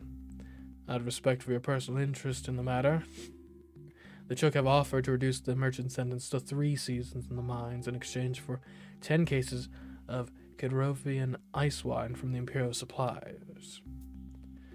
Okay, that's a very fancy wine, but it's not legally restricted to palace use only. Anyone could buy it if they could afford it. So they're asking for a bribe. How's the price of wine compared to the price of a season's labor? You have no idea. I do feel like they're maybe taking advantage of us here, but I don't think we have the skills to negotiate any harder, so... We'll accept it. It's just a bit of wine. We accept their offer. Give them the wine. Very well. Okay. I had to look into Aberrod a bit. I'll investigate his background. You dig into the background of Aberrod, Elector of Tharkus Prime. Aberrod commissioned in the Celestial Fleet at a young age. As soon as legally allowed, he ranked well in his class, became an officer, and was decorated for his skills as a pilot. However, he did not take part in much actual combat. He served a full tour in the fleet and then returned to Tharkus Prime as a reservist who regularly parades with the Spathery Guard. It is a largely ceremonial position, but does require maintaining battle fitness. Aberrod's wife, Ajalik, comes from a much lower social class that was originally his concubine. To the surprise of Tharkan society, after leaving active duty, Aberrod chose to elevate her status through marriage. No heirs have ever been reported for the couple. Ajalik is rarely seen in public with her husband, but when she does appear, she acts silent and subservient, following in his wake with eyes downcast. If Aberrod is terrorizing his dependent wife, that might be a scandal, but there's no evidence. She might only be naturally timid or afraid that people might judge her for her origins. Okay, blackmail is unlocked. Interesting. Let's try to negotiate with Azura.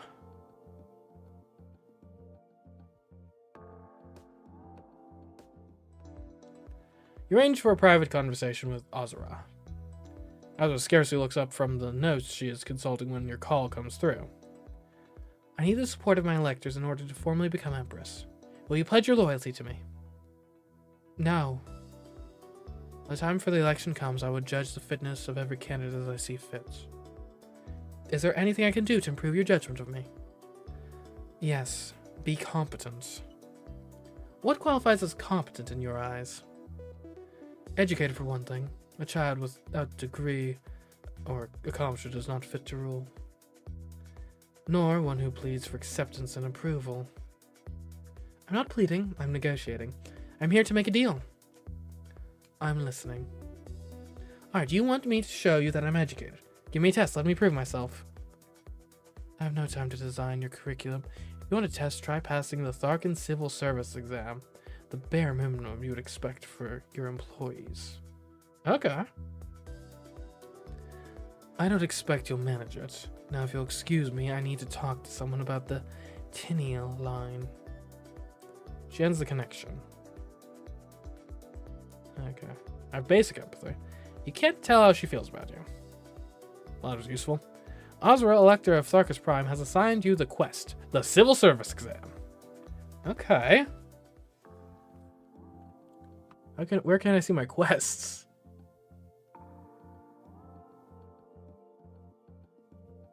I don't want to click on that because it's probably going to.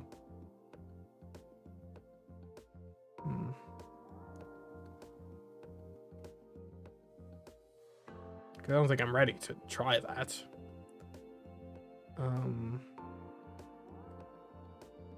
Let's talk to Ridged. Let's charm this man. You engage Ridged in private conversation and attempt to charm him with your personal appeal. I have no allure, right? Ridged coughs uncomfortably. I should not take up so much of your time. I'm certain you have young friends that you would prefer to interact with. Not quite the reaction you were hoping for. You can't tell how he feels about you. Dang. Okay, that could have gone better. I do think we ought to go to exercise, right? Yeah. We're determined. A healthy body supports a healthy mind. First, warm up your muscles, then get your heart beating faster. It's your duty to maintain yourself. Okay, we'll probably stay one more turn here in Darkest Prime.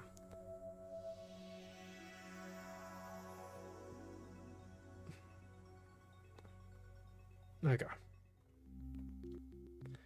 Good morning, Your Imperial Highness. We must now discuss the matter of the Jubilee holiday. The celebration of my father's birth star rising. As we officially have no emperor at the moment, it would not be unreasonable to postpone the Jubilee until after a successful election. We could maintain the current schedule and celebrate in honor of Emperor Dragosin on turn 28. Or, using your position as the Emperor's daughter, you could move the Jubilee to match your own birth star on turn 15. That could help cement my position as the next ruler in the eyes of the Empire. What are your commands? I don't know, that could be a bit presumptuous. Then again, you gotta make moves, right? We'll make it mine. It's time for a change. Set the Jubilee to match my birth star. I will make a note of it. Okay. We need...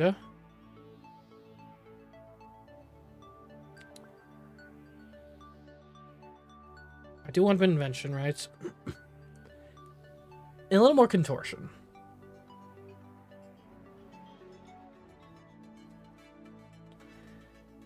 Okay, student level of invention. Still student level in contortion. We have received a report from the Star Admiral. The fleet is preparing to resume regular patrols around the Empire. But I told him to come to the Heavenly Palace. Where is he now? You can locate the fleet by looking around the map. Your Highness, I need your input on a matter of security. A large and important matter, but one that you might wish to exercise discretion while handling. A visitor to the palace, a Hyrcan laborer, became publicly intoxicated and made a nuisance of himself. Among other things, he was loudly shouting that Emperor Dragosin had been murdered by your hand. What? Obvious drunken nonsense, but as it concerns your reputation, you may wish to take a personal hand in the matter. We have him in custody awaiting your decision. Obviously, you did not murder your father. Is it possible that someone did? Does this Hyrcan know anything? Is there truth in the wine? Or is it just drunken rambling?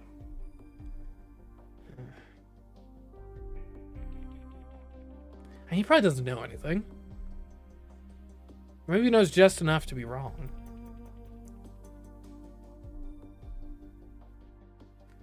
Let's not punish him for slander. Let's not appear as a tyrant. We could punish him for drunkenness.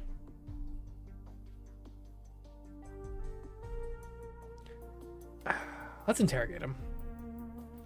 He must be questioned. Where did he get these ideas? What information does he have on my father's death? I need to know everything he knows. Your Highness, he's accusing you. He's a fantasist. Your father's death was an accident. This man knows nothing. He's obviously wrong about me, but he might have seen something or heard something that could give us a clue about what happened. Or, if it's just about attacking me, why? Is a rebel group behind it? Does he have connections? Who has he talked to about this? This is a waste of time, but if you command, I will turn him inside out for any pebble of information.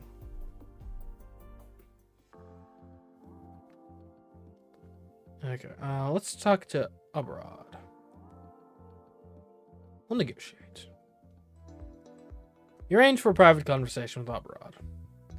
I need the support of my electors in order to formally become Empress. Will you pledge your loyalty to me? You are Dragosin's daughter, but you are an untried girl. The Empire needs a leader with strength and courage. If you wish to earn my vote, go to the military academy on Tharkus Prime and pass one of their tests. The admission tests? That's actually simple. You're more prepared than many cadets. The graduation tests. That will be a bit more challenging.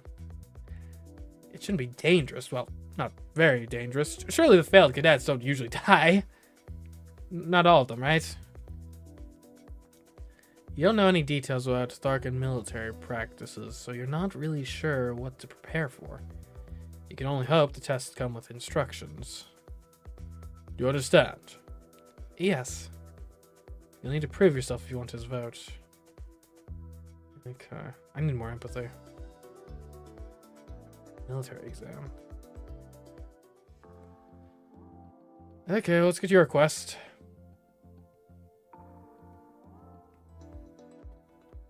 You arrange for a private conversation with Rizht. I need the support of my electors in order to formally become Empress. Will you pledge your loyalty to me? The time for the election has not yet arrived. I have not settled on any decision. Is there anything I could do that would help you to reach a decision? Your Highness, are you offering me a bribe?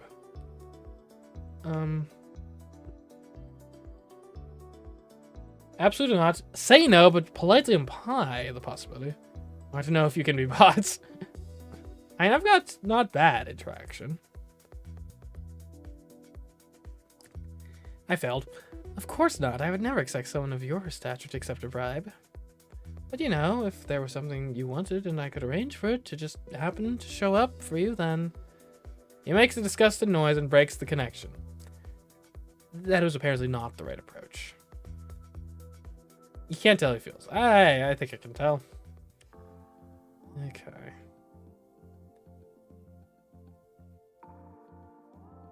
How are my security looking? Good day to you, Imperial Princess Zorana. My agents are not aware of any current threats to your personal safety. Well, that's good at least. Okay,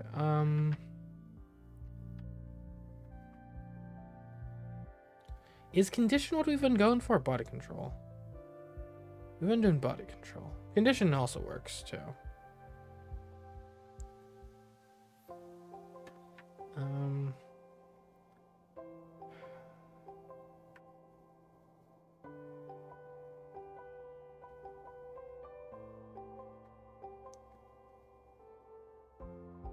I need more interaction. Where do I get to interaction? Compliance? We'll keep going this way. We'll observe the staff. You follow some of the palace staff around, taking notes on what they do, the tasks they perform, how much time they spend slacking off, the people they talk to, who's flirting with whom, and so on. Okay, I think it's time to leave Tharkus Prime. We need to head to Merca 1, I think. Or we might go to rendezvous with the fleet. Where are they? Seriously, where are they? They're on Merca 1. Okay, we gotta get there. We can't just leave them unattended. We're going to deep space. Alright, deep space. Princess, have you seen the latest news across the star feeds? I just got up. This concerns your father. The Vestarch beckons you closer to look at a feed display. The sound is muted, but on the screen you can see an unfamiliar Mercan woman cradling an infant. The text scrolling across the bottom reads, Emperor Dragosin's secret heir? The woman claims to have conceived the Emperor's son and requests the palace's aid in claiming his birthright. Who is she? Is that one of my father's concubines? You don't recognize her, but you can't say that you remember every face of your father's harem. That was not an area of his life that you paid much attention to. No, an unmarried woman of common family and middling income. She apparently came into contact with the Emperor during one of his visits to Andrau. The child's genetics have not yet been verified. Even if her story is true, if she's not a wife or concubine, and the child was never officially acknowledged, and it wasn't, your father's will was quite clear that he has no son now. Such a baby has no birthright to claim. Under Imperial law, family is a matter of contract and obligation, not genes. Many children are not genetically related to one or even both of their parents. Children could be conceived artificially, genes can be added before birth. If someone finds an unscrupulous doctor, genes can even be stolen. Creating a child of someone's genes without their permission is illegal, but it does happen, especially with celebrities or other prominent figures. Your father was certainly prominent. The story is nothing but tabloid gossip. No one in the Empire would seriously imagine that this baby was the heir to anything. But if it is in some way your father's child, what are you going to do about it? Okay, relations, man. Xena is coming in clutch. Whoever this woman is, she is American. That means the child's heritage is not mixed in the way that yours is. There are people in the Empire who might prefer a pure-blooded heir. I could adopt the child, or ignore it. Those are two very wide extremes. And ignoring it probably isn't the call here. We drop the child into the palace. The woman gets status. The child is now just out of the picture. That might be the way to go. I mean, if he is, in a certain sense, my brother, then why not? I'm not married and I don't have an heir of my own. What if I adopt the child myself? Your Highness, you can't trust this woman. You don't know anything about her. She could be a rebel, an assassin. I'm not offering to adopt her, just the baby. I don't think a baby's going to strangle in my sleep. It doesn't mean he'll be your heir in the end. You're very young. You have 5 fivums to make children of your own. The baby is a fallback option, something to provide a sense of security and continuity for the Empire. There's staff in the palace that can look after a baby, right? A nursery can be arranged. You won't even have to take time away from your classes. No one expects an emperor to devote themselves to carrying a baby around. Your father certainly didn't. The mother may object. Nah, this sort of attention seeker, I don't think she will. She wanted his birthright, didn't she? This is the only way that he gets anything. If she didn't want that, she shouldn't have raised the issue. Send her my offer. She gives up the baby, or she retracts the claim. Very well. If that is resolved, then I have an update on the drunk Hurricane who slandered your name. After an extensive interrogation, it was conclusively proven that the Hurricane knew nothing at all about your father's death, not even how and where it took place. He had no contacts in the science department or anywhere else within the palace that could have provided inside information. He is not a member of any subversive organizations. He is simply a young man prone to speculation and jokes. Jokes? How is this a joke? This individual and his friends were engaged in a theoretical discussion of who might have killed the Emperor, if there had been a murder. The top candidates were the Emperor's shadow, as the person with the closest access, yourself as the person with the most to gain, and myself as the person most likely to get away with it. Sounds logical. Can we make this guy an advisor? He's got a good head on his shoulders, actually. He was on the side of arguing against you, and when drunk, he got carried away. He knew absolutely nothing, and he had now lodged a complaint regarding his rough treatment. Well, if he hadn't investigated, you wouldn't know that he knew nothing. He didn't know anything. He was just a random visitor. If there is a mystery about your father's death, then any clues must be hidden somewhere in the Heavenly Palace. The science department is the obvious place to start looking. With so much else going on, do you really want to devote your time to chasing phantoms? We should look into it. Okay. You need to brush up on your scientific knowledge before you can investigate further. And that's dealt with. You have studying to do. Okay, or I could just get a good advisor. Hiding could be good for survival. And I want to be a little better at piloting. In case we actually gotta fly something. I have basic level hiding and student level piloting. You received a report from the Imperial Thresher. Her agents have heard rumors that Mazarin, the rogue shadow, that served your father was sighted en route to the Twin Worlds. However, none of these rumors came from anyone who knew him well enough to be certain of his identity. By the time agents were dispatched, the former Shadow was nowhere to be found, if he was ever there at all. There's no cause for concern. The Thresher will continue to monitor the situation. A message light begins flashing on your console. It's the Vestark. Your Imperial Highness, I must inform you that the negotiations have been concluded and your new heir is en route to the Heavenly Palace. Oh right, the baby. Do you wish us to perform the genetic tests for connections to your father? It's unnecessary. He's American and he's my son now. That was the whole point, after all. The former mother, wishes for the child to be known as... T and then S, really? Sir call me. Names. Somebody's forgotten the baby would need a name. When you were a little girl, you used to say that you would name your future son Zoltan, so that his name would be connected to yours.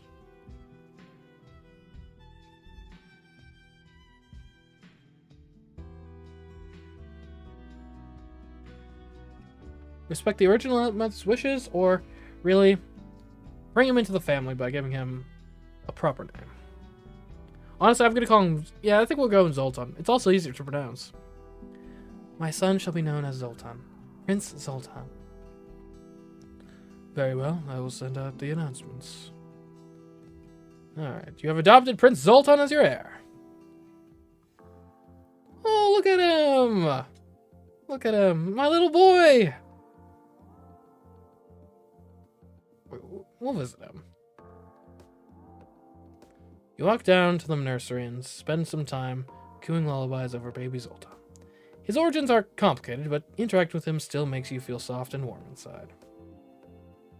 And my boy, Zoltan. Okay,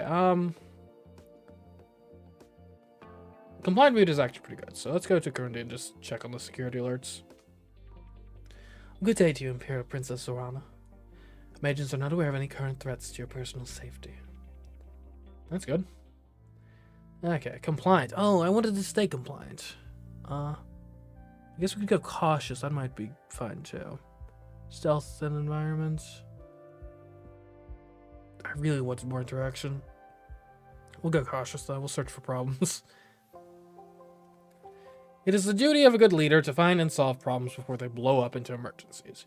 You walk around the palace, checking in with different offices, and start looking for anything that needs to be set right. Okay. Heading to... wait! Stay still for like 1 second. We gotta rendezvous with that fleet. We're going to Merkle 1 first, though. And it's en route, so that's something. The Twin Worlds, tightly locked and sharing a common atmospheric envelope, were the birthplace of the Celestial Empire. Oh, that's a cool idea for a world.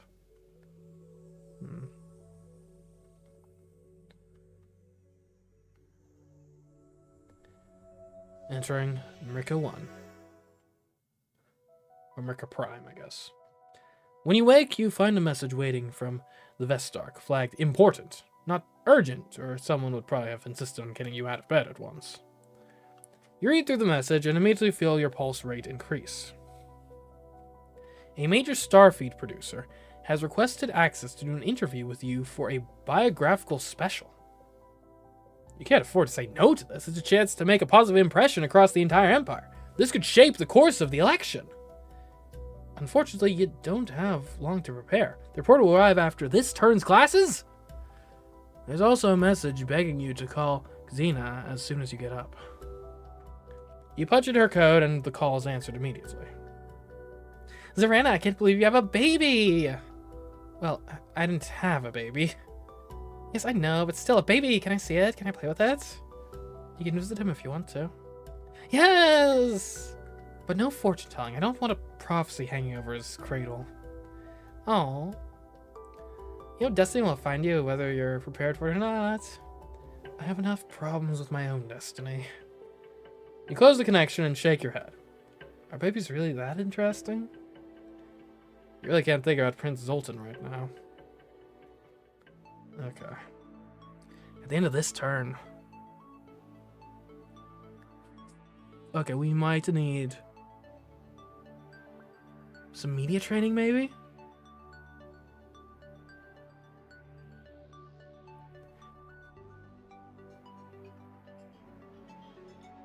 Well, that seems more of like...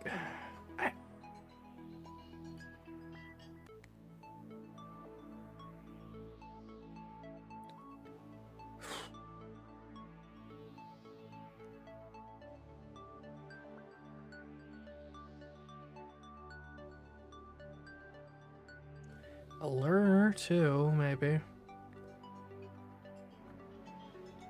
In marketing? Okay. What's our current allure? Are we considered being basically trained in allure yet?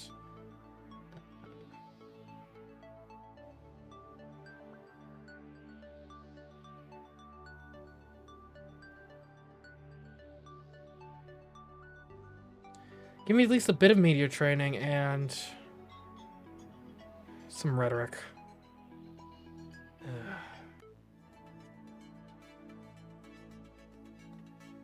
At least I'm basic in media proficiency. It's time for your big interview. What impression do you want to give the Empire? How do you want people to think of you? Okay, wise leader is probably the best bet we've got. You talk for a while about the importance of the Emperor as a source of continuity, a repository of knowledge over time, and someone in a position to look at the larger picture rather than be forever chasing short-term goals.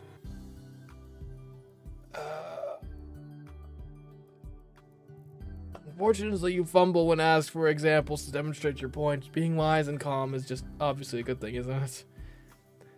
At last, you wrap up the interview with an inspiring speech. Okay, rhetoric. Thank you. Thank you. I know rhetoric at least. I might not know anything, but I can make it sound good as hell. You speak from the heart and pledge your loyalty to serve the Empire. Afterwards, the team insists that everything went well. But then, that is their job. Okay. Merca Prime, the Twin Worlds, Kedro and Ondro, the heart of the Celestial Empire, your home. In many ways, your childhood felt like an exile. You were raised on a small Kedro estate in the care of your Juna.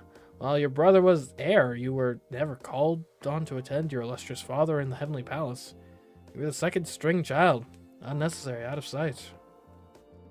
And yet you were an Imperial Princess, attending school with other children of wealth and power.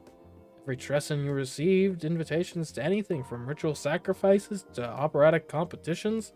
This clifftop castle is nothing new. You have walked these halls before, and you know what shoes to wear. Tonight you are the guest of honor. Every person of rank in the Twin Worlds is lined up to greet you and offer you their sympathies, their respect, and a ceremonial gift. There is no time for anything more, not with so many waiting for even a moment of attention. It is, of course, the 6 local electors who are uppermost in your mind. 3 from Kedro and 3 from Ondro. This single sector is the pivot for the balance of power in the Celestial Empire. However, you cannot seek them out. You must wait for the cue to proceed as tradition demands. It's all very stuffy. You'll be trapped standing in one place for hours, and you can't spend time with anyone you like or avoid anyone you loathe. By the end of the night, your feet will declare war on your knees. The Primisiers of the Twin Worlds take precedence, followed by the Kefals. They bow, they kiss the air above your hands, they present you with an array of identical platinum coins stamped in your father's image. It is some time before the first of the electors reaches the head of the queue. Zolot of Kedro. You recognize him easily. He dresses for that effect, but you've never known him too well. Too old to have been your friend, too young to have been a schoolmate's parent. Zolot's first husband has passed into eternity. He's here alone. He also had some kind of connection to Ismarai, the woman from your father's harem who tried to murder you in your sleep. There's no proof he was involved in any way, but he did know her. Well, let's just burn bridges immediately. This is not the time to make a scene and antagonize an elector who might be innocent. He bows to you, wings fluttering with practiced charm. Your Imperial Highness, may the gods bring you favor. He says nothing more than that, merely offering his coin to your attendants and withdrawing. I can't tell if I need more empathy. The next elector to approach you is Krovos of Ondrau. He is the only one of the cohort that you have never met before, for the plain reason that he is far too young to take on the responsibilities of the position and has never been invited to any formal gala.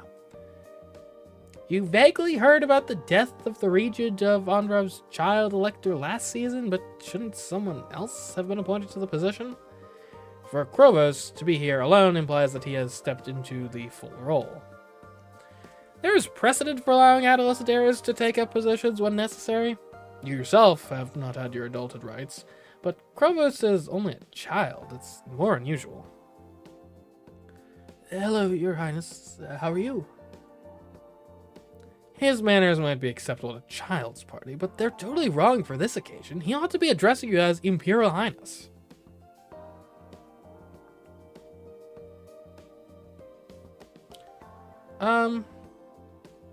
We'll correct him. We don't want him to make a fool of himself. I'm correctly addressed as Her Imperial Highness.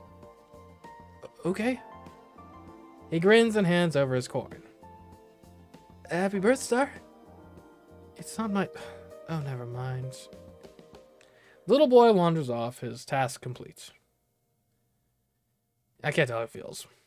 The next lector who approaches is Vater, also of Ondrau. He's an older male who's never married and has no children that you know of. He's always seemed kind. Your Imperial Highness, it is my great pleasure to see you here tonight. I hope to see you carry on the legacy of both your parents. Thank you. He bows, offers up his gift, and moves out of the way, so the next guest can proceed. I don't know how it feels. After a few other senators have come through, the next elector to approach is Lukomir of Kedrau, scion of a long line of politicians and very familiar to you. The academy you attended until recently lay within the territory he represents, and he was a frequent speaker at graduation ceremonies.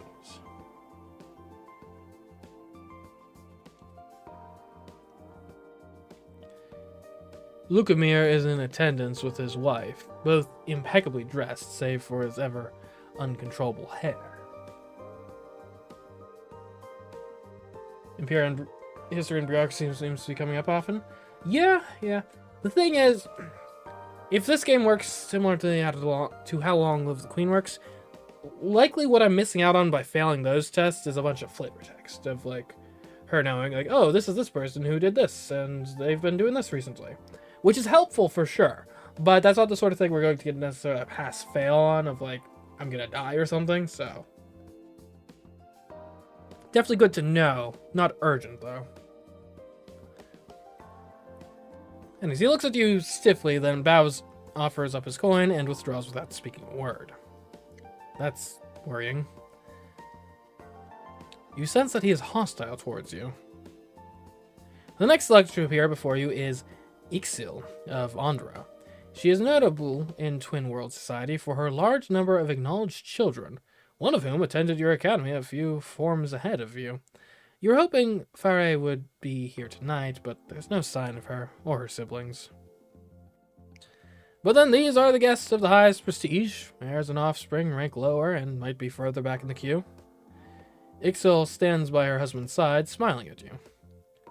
Hello, Your Imperial Highness. You're looking well, under the circumstances. We're very sorry for your loss.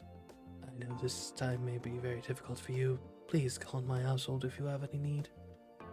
Thank you. They present their gift to you and leave smiling. Can't tell how they feel. The last of the electors to make an appearance is Milan of Kedrau. You are surprised to see him attending alone. Perhaps his wife is unwell? She's much older than her husband, after all. Equally unusual, Milan appears to be entirely sober, which is not his typical demeanor at social gatherings. Perhaps this is a show of respect. Your Imperial Majesty, or Highness, or whatever. He thumps a fist to his chest.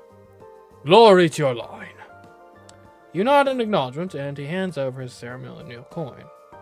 Until another meeting. He marches away with purposeful motion, his back straight. I have no idea how it feels.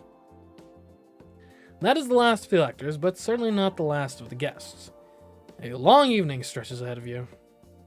Of course, there is one more vote to be cast within the sector. However, its holder is not the sort of person who can be expected to wait in line to pay her respects to you.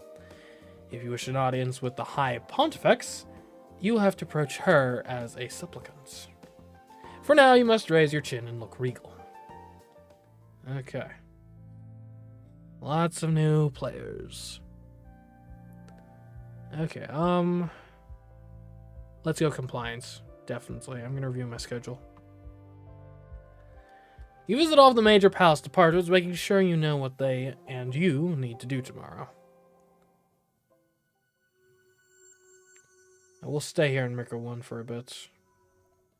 Lots to be done here. You're awakened when the lights turn on by themselves. That can't be anything good. Princess Zorana, please report to the cabinet chamber at your earliest convenience. What now? You dress yourself swiftly and make your way to the room. What's the emergency? Not an emergency exactly, but a change in circumstances. The Vestarch beckons you over to look at another Starfeed news display. You recognize the Merkin man on screen immediately. It's Lukamir, Elector of Kedro. Oh, we just met him earlier. The Vestarch brings up the sound so you can hear him speaking.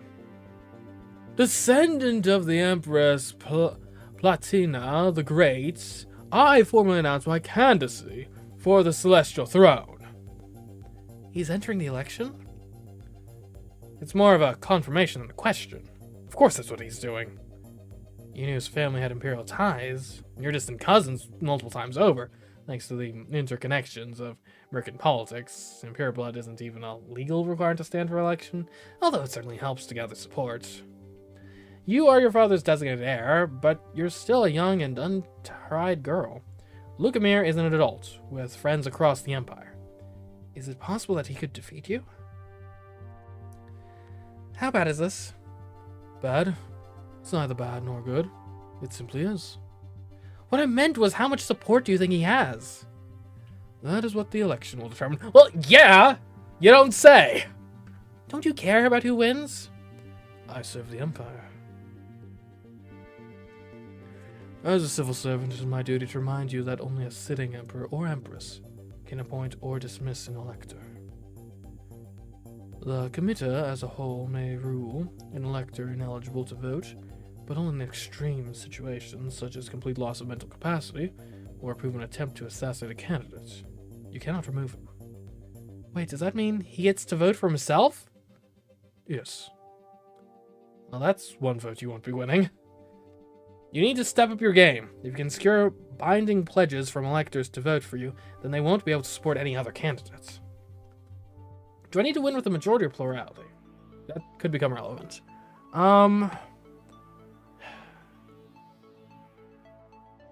We need our interaction up, I think. Yeah. Deception and etiquette. Let's go.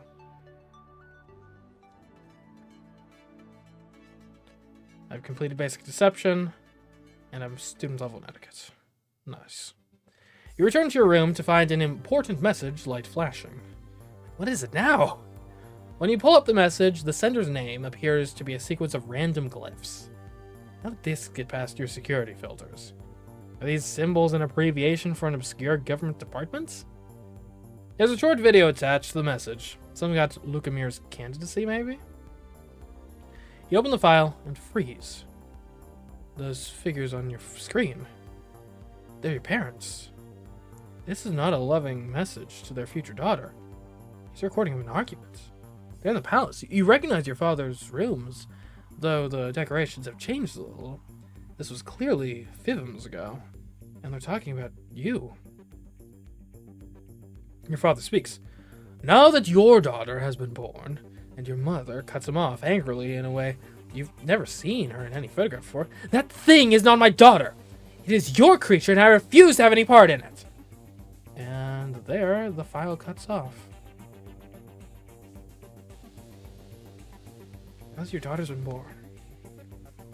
That thing is not my daughter? Huh. Surrogacy, maybe? Who would send you something like this? I mean, obviously it's like blackmail. Maybe it's a misunderstanding? It's only a few moments out of context. Maybe they weren't talking about you at all. Or maybe your mother hated you. What an awful thing to say about a baby. Her child, which you obviously are. Legally, you are a child of the marriage. Biologically, your American Nova heritage is written all over your skin. You are Melania's daughter. And she called you a thing. You'd never say something like that about baby Zoltan. Maybe she wasn't well at the time, or maybe it never happened. The video could be a fake. Where did it even come from? You tried to compose a reply, but it won't send. The system believes the address is malformed. Then how was it received in the first place? I don't think I have the personal operations skill to investigate this myself. Yeah, I'm a 10 in operations. Let's get the Thresher on this. You summon the Thresher to personally investigate this strange message. Even forwarding it to her could damage some fragile clue. She needs to see it exactly as you saw it. There's no sign of the video being generated or edited. This appears to be an authentic conversation or part of one. What this isn't is security footage. This was not recorded by any automated system in the palace. This recording was taken by someone else who was present in the room at the time, standing at the Emperor's side. His shadow. The most obvious suspect, yes, but it could have been anyone with intimate access. A concubine or a maidservant might have been that close. The screen fills with letters and symbols that you can't easily make sense of, but the Thresher frowns. This message was sent from somewhere within the palace, but on a time delay. It could have been set up trescents in advance. I have to check the server to see if there are any access traces. But someone talented enough to bypass the systems would probably know enough to cover their tracks. Who would keep a fragment of a Fivim's old recording and then hack a palace system to send it to you anonymously? It sounds like the sort of thing one of the Thresher's secret agents would get up to. But as far as you can tell, Corundi doesn't know who sent the message. Trace the sender. Find out anything you can. Of course. Have you received any other suspicious correspondence? There was that strange encounter you had with Marizin before he disappeared. The one where he wanted to give you a message from your father. He'd rather not tell the Thresher that the Emperor, your father, called you weak and spoiled. No. Still, we must be cautious. Call me at any time if you have concerns. Right. Alright.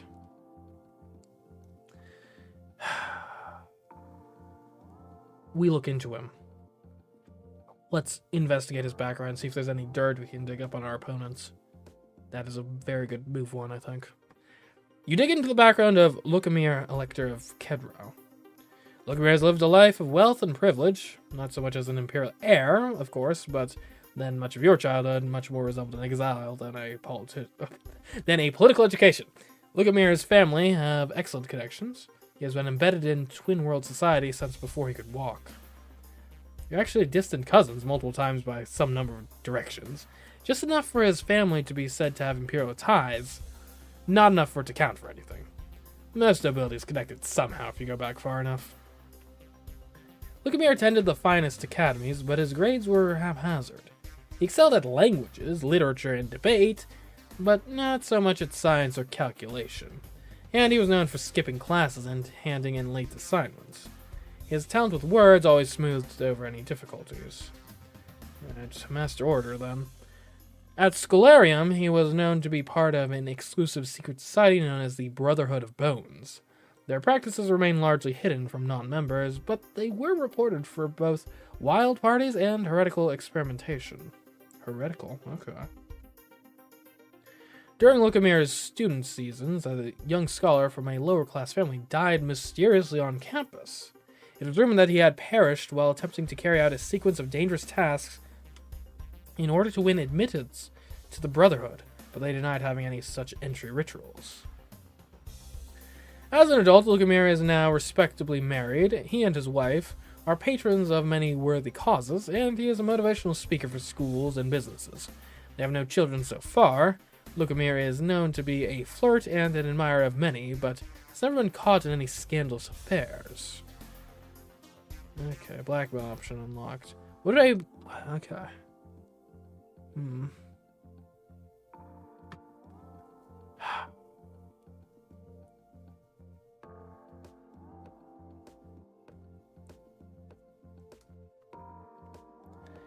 I need more media and bureaucracy skills.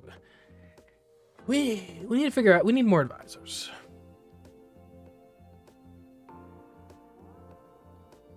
You seem like a good guy.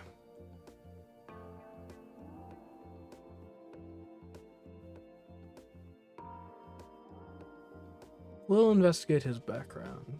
Oh, actually, you know what? We need to... Can I just look at his... Negotiate...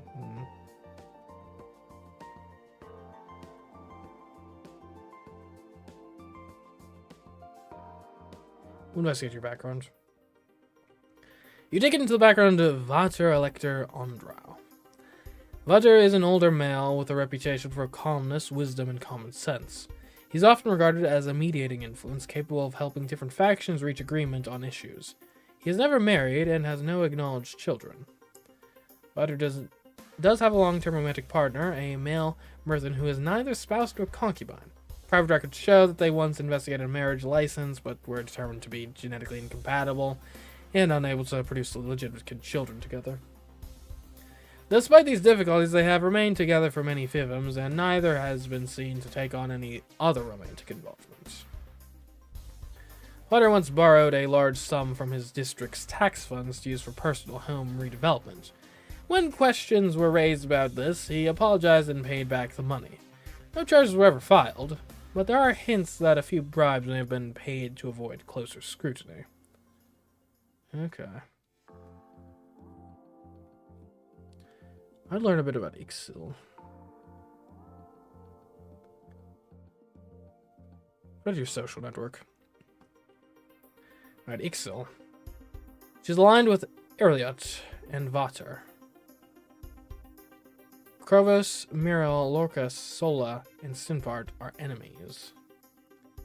Okay, not very popular, it would seem. Oh, she's got Lukamir and Zolot.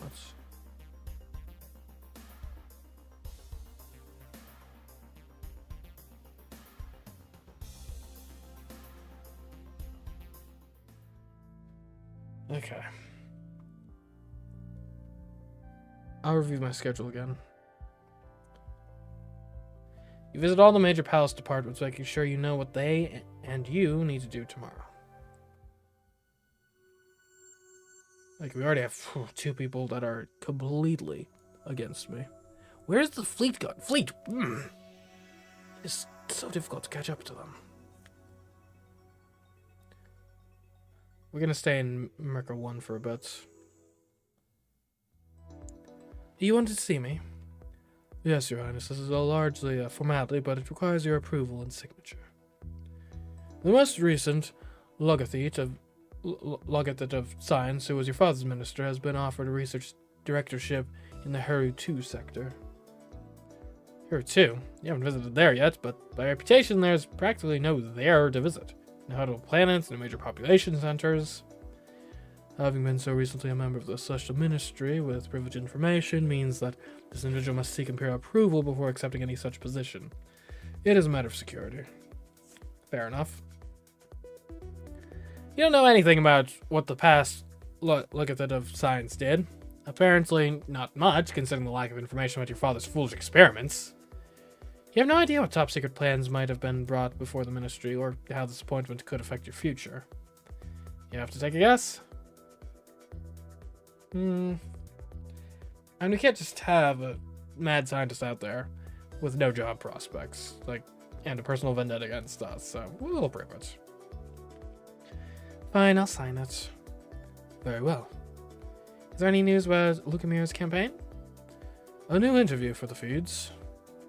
You appear at the screen where you see video footage of Lukemir answering questions from reporters while making a visit to a historic castle in the Twin Worlds.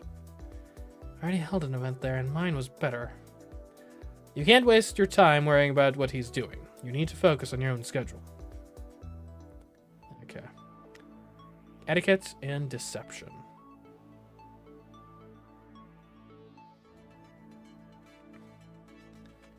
Okay. You have unlocked the Evening Gown outfit, which provides a bonus to interaction skills. Would you like to put it on? Yes, please. There we go. I'm feeling more skilled already. So Krovis, I bet we could... Yeah, let's get him. He's probably going to be pretty easy to convince. Let's negotiate. You arrange for a private conversation with Krovis. I need the support of my electors in order to formally become Empress. Will you pledge your loyalty to me? Huh?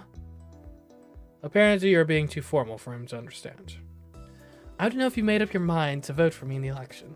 If you're happy to make that promise, then I can count on you as one of my supporters. If you're not satisfied yet that I should be Empress, then I want to know if there's anything I can do differently to change your mind. Ah, I see.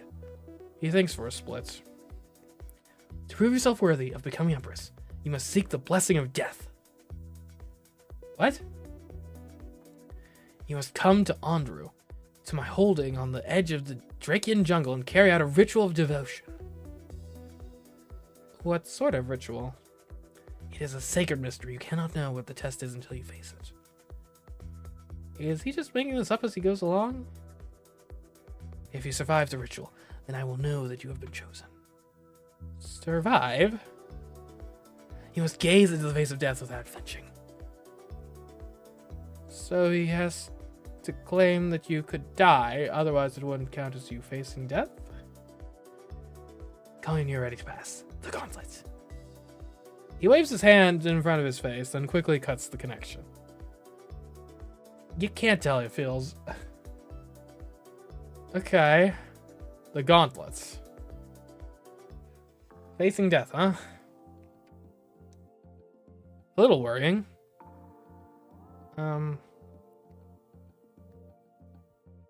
Let's negotiate with... Well, let's talk to... Zola is not voting for... He's voting for Lukemir. I see. Okay.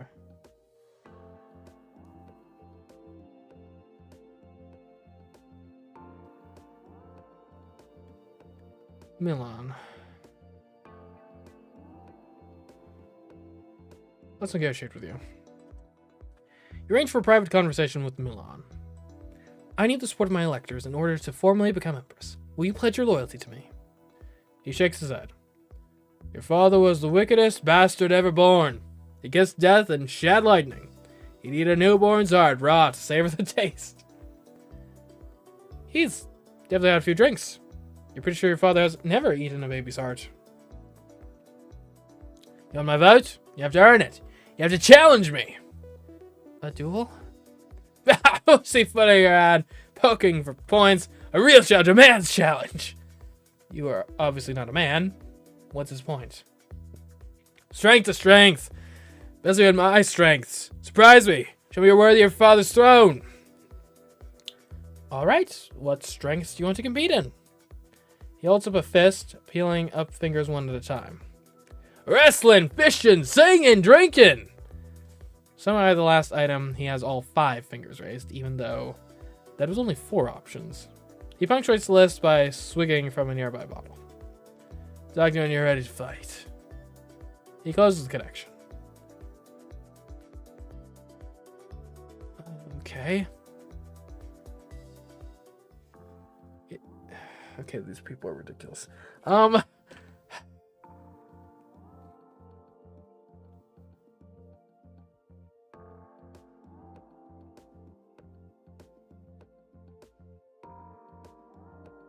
Hey, Vonter, do you want a position on the cabinet?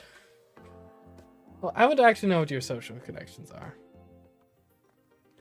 Investigating the relationships of Vonter, Elector of Vondra. He's out with Ixo, Mirel, and Rippling Eternity. Okay. Oh, Milan is pledged for Lukemir. Dang. Okay. We are getting like no votes right now. It's concerning.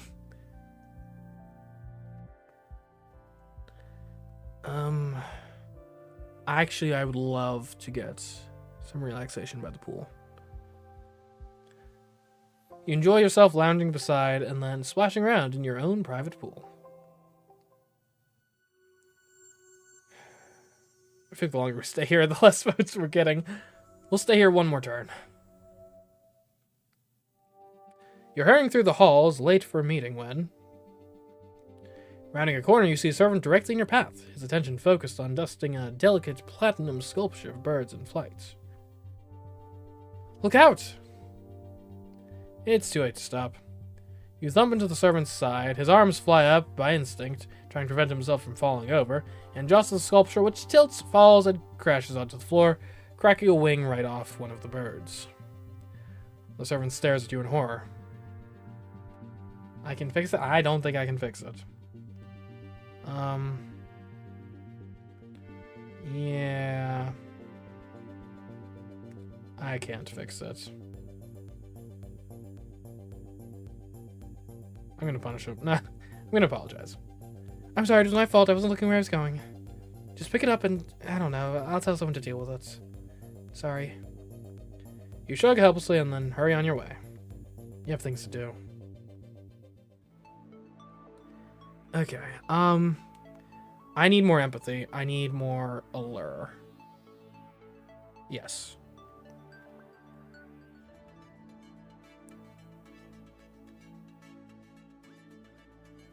Hopefully that'll let me actually read people a bit better. I need to know about Ixil. I'm going to investigate you. You have a lot of enemies, man. You dig into the background of Ixil, Elector of Andrau. Ixil is in many ways an unremarkable elector. She comes from a respectable family, but not a noteworthy one. She carries out her required duties, but is rarely present in the Imperial Comita outside of major events or strong looped votes. She's considered religiously devout, but makes her observances at temples within her region of Andrau. There's no record of her ever having been admitted to the presence of the High Pontifex. Among the Mirkan nobility, Ixil mostly stands out for a large number of children. You know, at least 6 of them. What you never realized until now, though, was how many of Ixil's babies died during infancy due to genetic defects. Any competent fertility lab could have detected and prevented those problems. She must have been relying solely on natural conception. However, while others might agree or disagree with her position, it's not a secret and not a scandal. Ferre, one of Ixil's daughters, attended the Ishinka Academy with you, though she is a bit older and was in a different form. You were never close friends, but you did admire her. You haven't heard anyone mention her recently. Okay, we should speak to Ethics, say. We'll request an audience. You submit a request for an audience with the High Pontifex and wait anxiously for a response. Even an Imperial Princess cannot command the attention of her All-Holiness. At last, you're granted permission to travel to the surface of Kedrau and enter the Basilica of Shadows. You're guided to a small chamber where you wait for your private audience. A pair of aides open a door and lower their eyes as the priestess enters, then step away without speaking. As High Pontifex Ethexae is not dedicated to the service of a single deity, but presides over a Mercan faith in general, she may officiate or instruct at any temple if she chooses. That is why her title is Her All-Holiness. Like, we will kneel, show proper respect. You gracefully sink to one knee, acknowledging her authority. Strength be with you. And also with you. I've come here to humbly request your support and your blessing for me to succeed my father to the celestial throne as was his wish. Will you join the celestial ministry as my spiritual advisor? You reached for a crown of stars, but the blood and the soul of the Mirkan people lie here, upon the stones, older than empire, older than flights. Half your blood is foreign, But you were raised and educated here on Goodrill, correct? Yes, at the Ishinka Academy. But where is your faith? Where is your soul? You offer your tears to the Gamenjan for wisdom? Or you dance for your mother's good lady? I failed declaration, sir. You don't know all the names of the Novan goddesses, or which of them might be titled the good lady. Your mother certainly never passed any faith on to you. You're raised in the Merkin faith and made all the proper offerings, but you can't really be described as devout. Religion has never been a major priority for you, and you don't spend much time thinking about it. Still, it's all you know. I'm a Merkin, not a Novan. The High Pontifex takes hold of your chin and stares deeply into your eyes. Your faith is shallow, weak, untested. Ethexa takes a step back, regarding you impassively. Princess Zorana, as Empress, it would often fall to you to enforce the law, should other channels prove insufficient. As you should already know, pledging oneself to priesthood is a bond for life. Like marriage, it cannot be undone. What would you do if you were presented with a priest who had tried to flee his duty and disappear back into a civilian life? What remedy would you propose? What does she want from you? Does she want to hear that you are ruthless, or does she want to judge how clever you can be? I got a bit of rhetoric. Okay. Plus deception. A priest is bound for life, but if that person started a new life, their priest self will no longer exist, just as a new initiate severs all ties to their past life and family when they join the priesthood. Could a priest cut off that past identity and become someone new?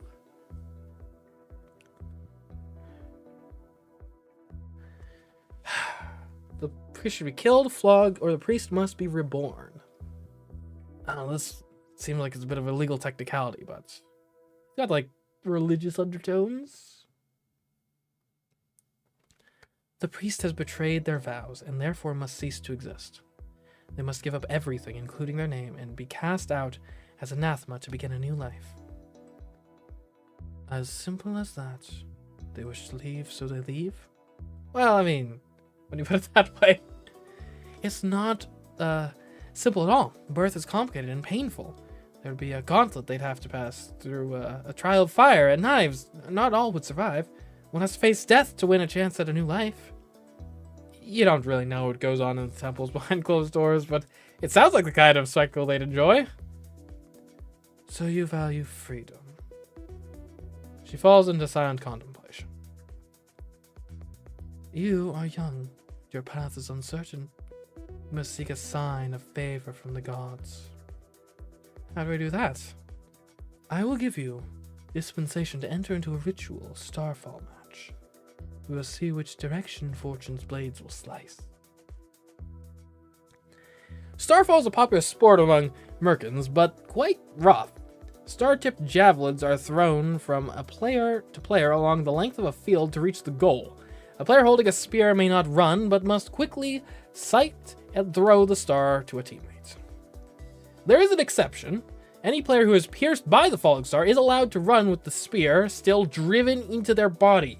Striking one of your teammates in this way also scores an immediate point, even if the blow turns out to be fatal.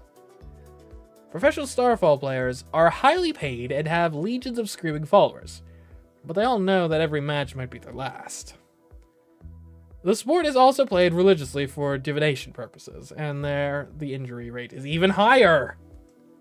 Your academy put you all out on the field once or twice as part of your regular exercise routine, but with the star replaced by a puffball, and so many special safety rules that not even a nose was broken. That's no preparation for a serious match. As for the deeper strategy of the game, you don't have a clue. Test your fate, then return to me. Thank you, Your All Holiness. It's a dangerous task, but the support of the High Pontifex could be very influential among Merkin nobles. How badly do you want it? You sense that she probably has negative feelings about you. Okay. sports training montage? We're gonna take a quick break. We'll be right back, though. Don't you go anywhere.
Alright, we're back.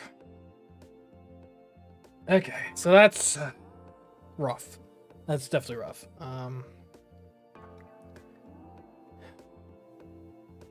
Because we suck at sports. Though, okay, we get sports up, but we get wrestling up. There's something to that.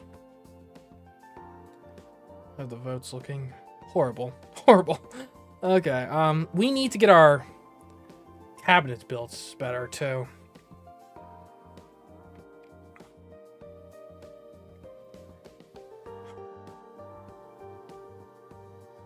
How much longer do I spend here? Let's see if we can get Crovus's vote. I'm sure he's bluffing about the, like, risk of death, right? Right? There's no way we're actually gonna die to this. Right? In order to win his approval for the election, Crovus wishes you to meet with him on the edge of the Dacrian jungle in the dead of night to carry out an unknown ritual and come into contact with death. It's common for children to invent little superstitions. If a dropped coin lands on a crack, you will lose something you love, unless someone else picks it up without being told. Silly things. This might be nothing more than a harmless game. But, are you sure you want to do this? It's just a little game, surely. You may as well find out what he wants. After receiving directions, you take a flyer down to the surface of Onderau, landing at a cleared pad on Crovus' property. From there, it still takes a good portion of an hour to walk to the location he specified. The skies are dark and cloudy, and the path is rough. Tree roots snake unexpectedly across the trail in damp plant matter. Moss sways from the branches above, brushing against your cheek like cold fingers. The air is filled with the hissing and clicking of unseen insects. It's a skeleton right there. Unless you find it. Not the crumbling ruin of an ancient stone you might have imagined, but an intact chapel, or possibly a tomb. Solid walls crisscross glass windows and an arched doorway, through which you see the glimmers of candles and Krovos. Are you ready to face death? What do I have to do? He beckons you into the chapel. There are 2 items on a stone table. A glass pitcher filled with gray slices floating in liquid, and a black leather gauntlet. Perhaps it's only the flickering candlelight, but the fingers of the gauntlet appear to twitch of their own accord. You must infuse your brain to reach a state where death can speak freely to you. There are 2 paths. One is more painful than the other. He points to the glove. Put your hand inside, and the high-up ants will sting with their venom. If you can withstand the pain for 7 splits, you'll be enlightened. If you break and pull out your hand, you fail. So that glove really is twitching. Okay. Krovos points to the pitcher. Mushroom tea. The easy path that will open your eyes to the unseen. Many people do use mushrooms to enter an altered state, but they can make you sick. And if they're the wrong mushrooms, they can do worse than make you sick. Unfortunately, you don't know how to tell one mushroom from another. That's the cook's job, not yours. You can't see any medical equipment here. If something goes wrong, you'll have to summon help from the palace. And it won't arrive quickly. Krovos keeps implying that you could die here. This choice may be dangerous. Does he only want to scare you? Does he want you to prove that you're not afraid? What is the right choice? Alright, T has no skill check apparently. Hand and glove has body control. We actually have decent body control, I think. What is our body control? Okay, we have 40 contortion. That's not much.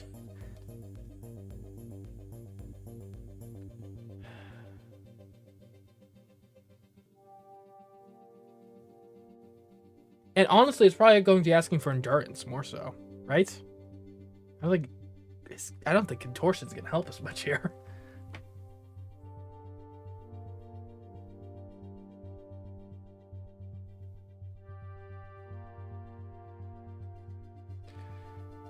Just give me the tea.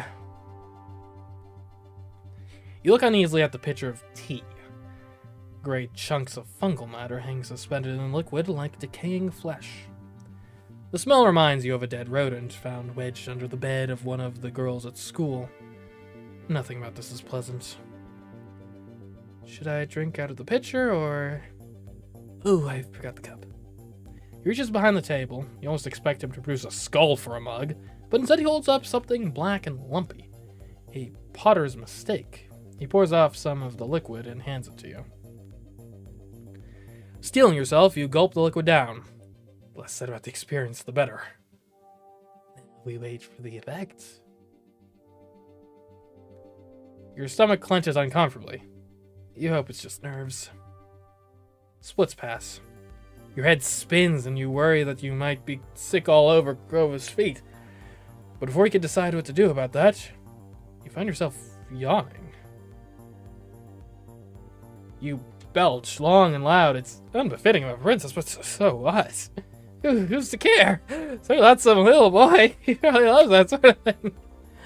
Sparkling colors are dancing in front of your eyes. You leer unsteadily at Krovos, wondering if you can see them too. Now you're ready to meet death. Somewhat disoriented, you allow Krovos to guide you around the stone table to the darkness at the back of the chapel. Krovos bends down to take hold of a large metal ring and pull open a trapdoor. There's down there. The building doesn't look large enough to have a whole temple hidden beneath it, but who knows how it was designed. You step cautiously forward, expecting a staircase leading down. Ah! Oh. But it's just a hole. You jump straight down, a couple of cubits, landing hard on your feet and smashing your face against the dirt wall. Duck your head. Is there a tunnel here that you have to crawl through? Confused, you bend over slightly and he closes the trap door overhead. Am I just being killed here? Hey! You bang and shove on the trap door as best you can, though you're not in any condition at the moment to use your full strength. Let me out! Crovis doesn't answer. It's not that he can't hear you, of course, he can. You can hear him. He's chanting to himself, calling out words you cannot understand, words that burble and rasp and pop and mean absolutely nothing to you. It sounds like the language of the Grib. Is he in contact with them? Is he their assassin? There's not a speck of light down here in the hole. The darkness should be impenetrable, but in the state you're in, your vision is already giving way to false colors. Your mind tries to fill in outlines of rooms and places you've been before, even though your hands feel nothing but mud. I command you to release me! The chanting fades away. You wait, hoping that the trapdoor will open, but nothing. Is he just leaving you here? You're trapped. Trapped in a tiny hole in the dark with dirt pressing all around you. You could die here, and no one to find you. You're already buried. Is this how you meet death? Stay calm. You have to stay calm. Breathe slowly. Don't panic. Right now, you're only in danger from yourself. He's just a little boy. He's not that patient. If you wait, he'll come back to check on you. You'll want to see the effects his little prank is at. When he comes back, you can make your move. You wrap yourself into a little ball, squeezing your eyes shut. The blackness feels less intrusive if you're deliberately choosing not to look. Slow, deep breaths.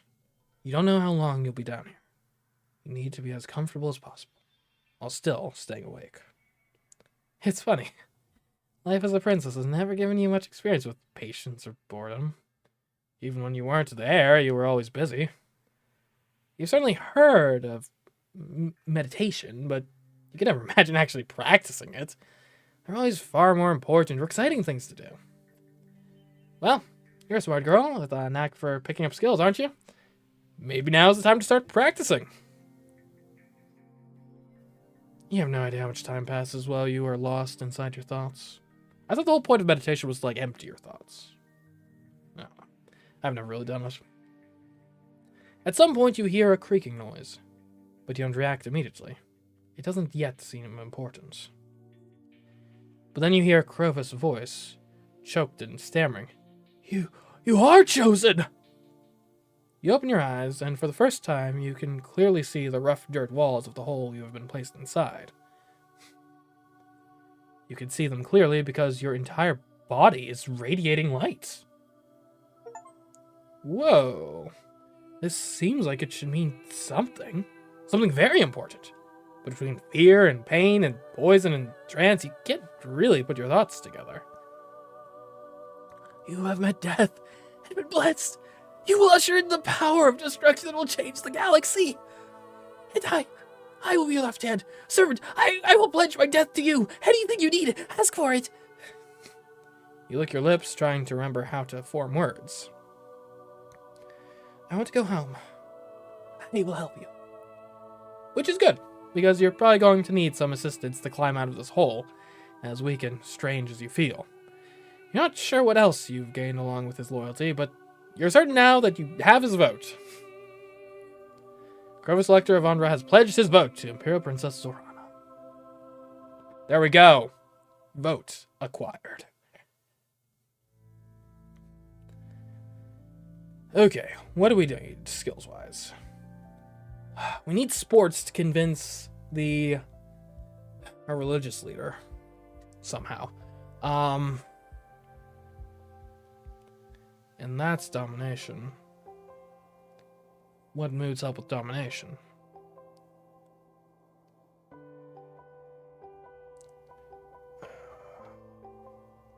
Excited will help.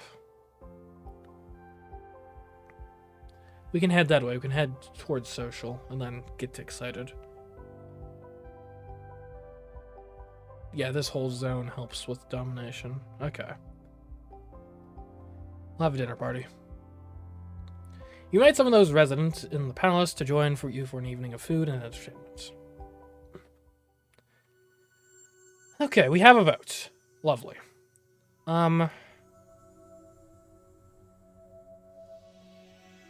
Oops, that's okay. I kind of want to go back to Tharkus Prime.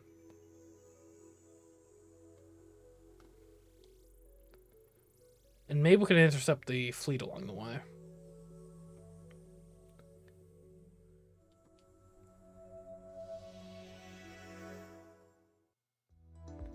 Your Imperial Highness, some gifts have been sent to you in honor of your approaching birth star. More are likely to arrive in the coming terms. The Vestarch presents you with an assortment of pleasant trifles from various premiers and kefals around the Empire. Ooh, etiquette success. These gifts are not a show of political support, only a matter of politeness. Whatever comes in the election, you are the last Emperor's daughter, the most highly ranked noble in the Empire. They are obligated to show you respect.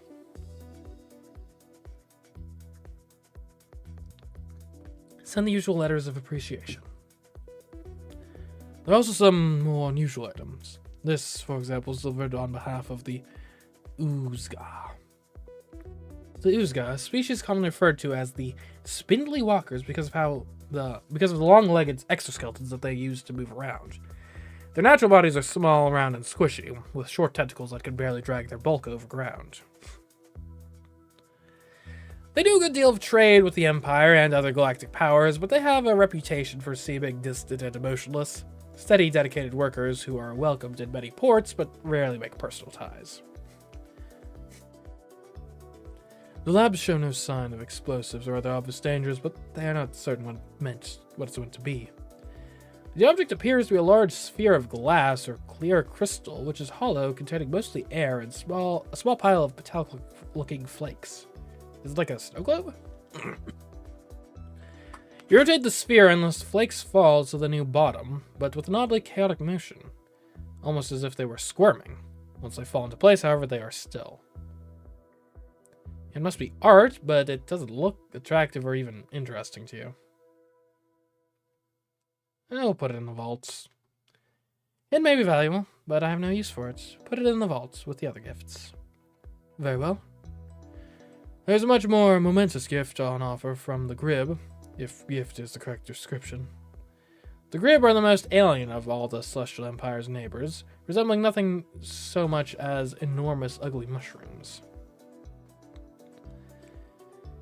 You can't speak their language other than one standard greeting, and even that makes your throat hurt. It's dangerous to attempt communication beyond that. Concepts don't always translate clearly, and the Grib are unpredictable and swift to take offense. Many routine encounters with Grib ships have suddenly erupted into violent action. In honor of the Celestial Empire's change of leadership and in order to usher in a new age of cooperation and unity, the Grib propose a joint colonization project. Interesting. They wish to invite approximately 5,000 Imperial citizens to establish a self-governing settlement on one of their underdeveloped frontier worlds, which lies a few jumps away from Harry Prime. Okay, that's interesting. This is highly unusual. That's putting it mildly. Sovereign empires do not simply give away territory, even supposedly worthless territory. A trade in a treaty, perhaps, but a gift? An unusual situation could mean a rare opportunity. Establishing a new colony would generally require the agreement of both Emperor and the Comitia. Also, in the absence of the Emperor, it is not possible to appoint a new elector to represent a population. However, a provisional expedition is within your power to command. If you want to get a foothold in Grib's space before the election and reap any potential political benefits for yourself, you'll need to act quickly. I could delay until after the election. That's etiquette. We have decent etiquettes.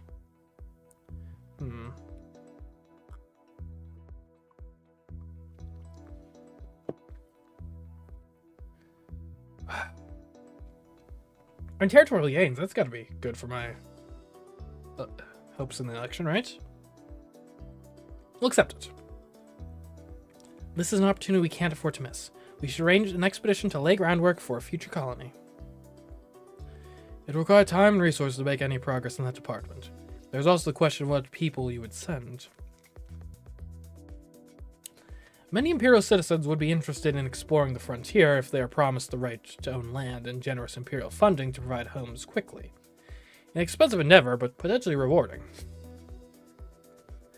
Because this potential colony would be closest to the Heru system, you could present it to the Heru as an opportunity to expand their culture. That could motivate them to fund the project themselves.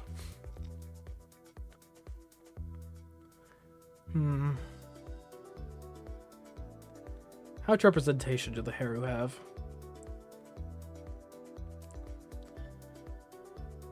I know. How many votes are there again?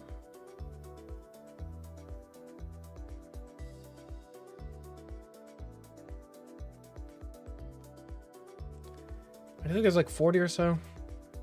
It's just a sizable minority.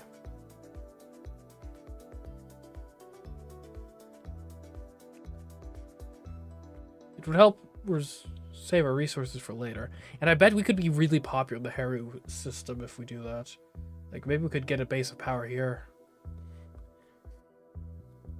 And we're already pretty unpopular in Mika, so... Or Merca. So maybe we give them the colony, and then use that as a springboard to get their support in the election. Not a bad idea. We'll get a Heru colony. Make contact with the Primisier of Heru Prime and suggest that this is an opportunity to create a new Heru colony, if they're willing to pay for it. Very well. It's nice to have presents, but you do have studying to do. Okay. Well, I guess we did want some sports. Give me some wrestling, too.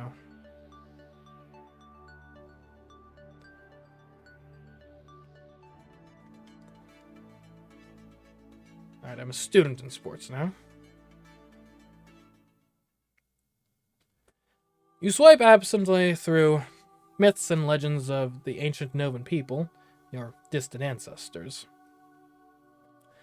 Tales tell of Lumenia, a breed of holy warriors who could channel elemental energy with their bare hands.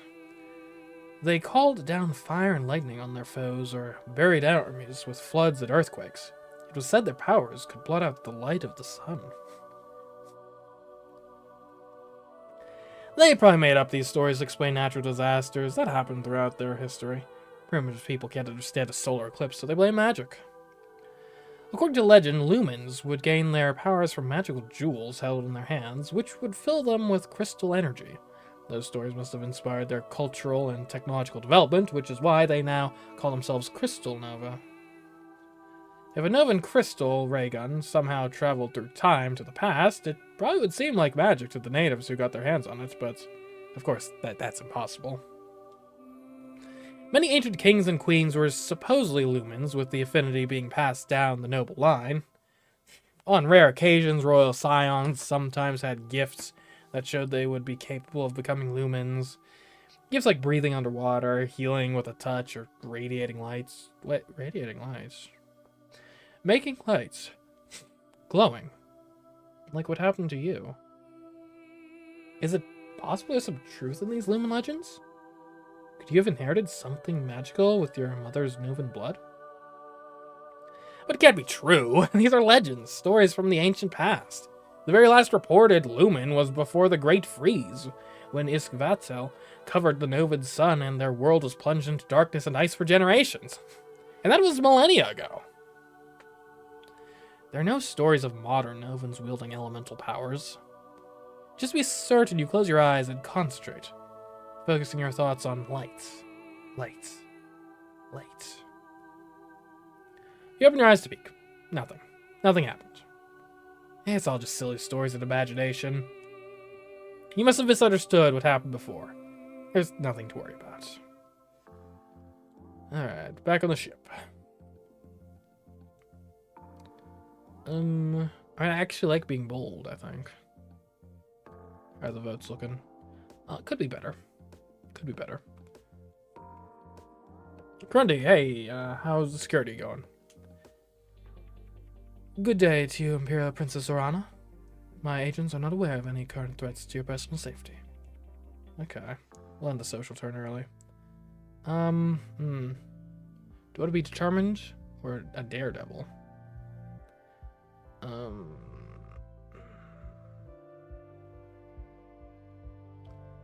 more engineering. It really hasn't come up yet, has it? We'll do our exercise routine, though.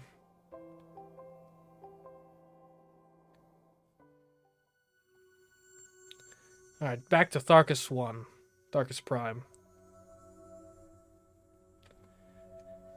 Alright. A gift has arrived from the Chuuk, Your Imperial Highness. It's a large blue stone, roughly triangle-shaped, with jagged edges, like an ancient spearhead. Holding it up to the light, you see fiery glints within it, and realize that it's made out of high-quality ultramarine. A pretty piece. Send them my appreciation. Your birth star will be rising soon, which means you'll have to host the Imperial Jubilee celebrations. Are you prepared? Give me some strength and endurance.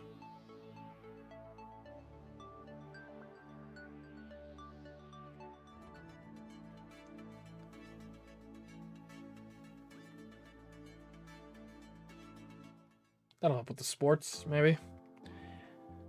Star Admiral Yaku's flagship is present in this sector if you wish to speak with him. Finally! Jeesh, Yaku, where have you been, brother?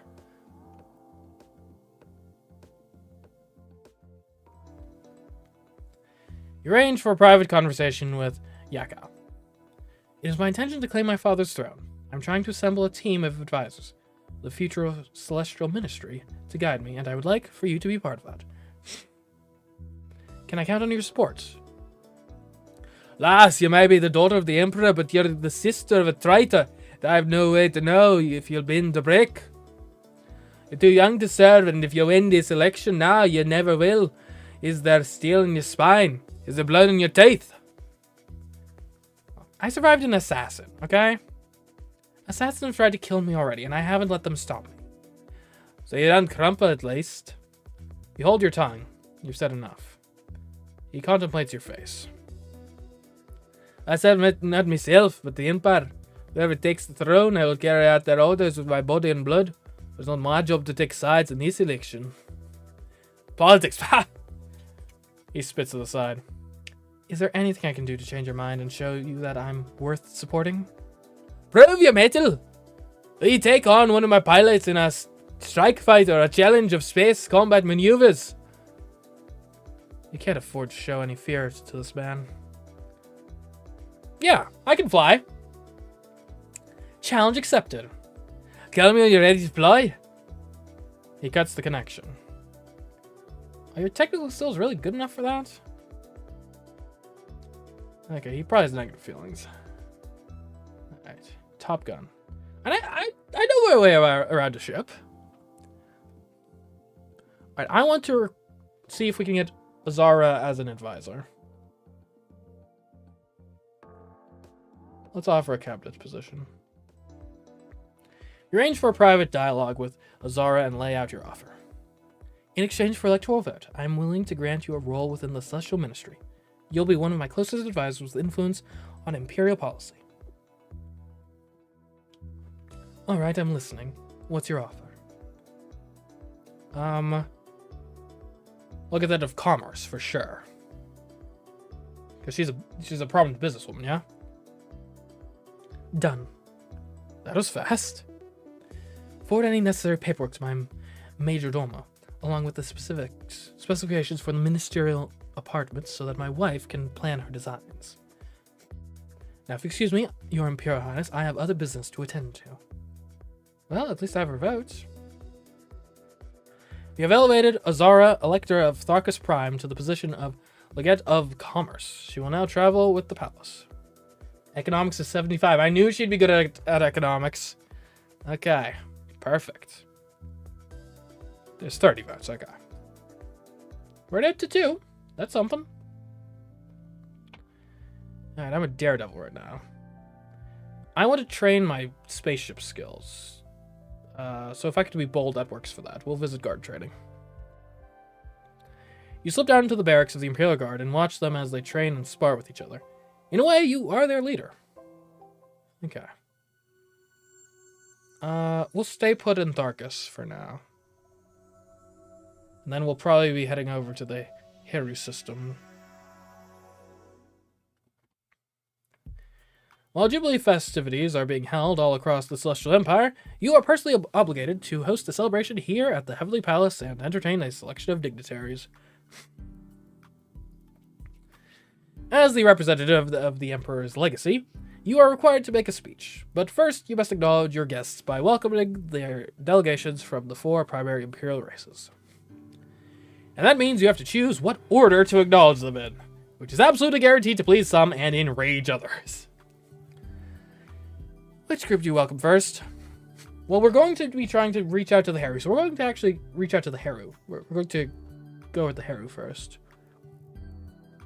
Second, it's got to be the Merkins. I mean, they're the primary race. And also, I can't be...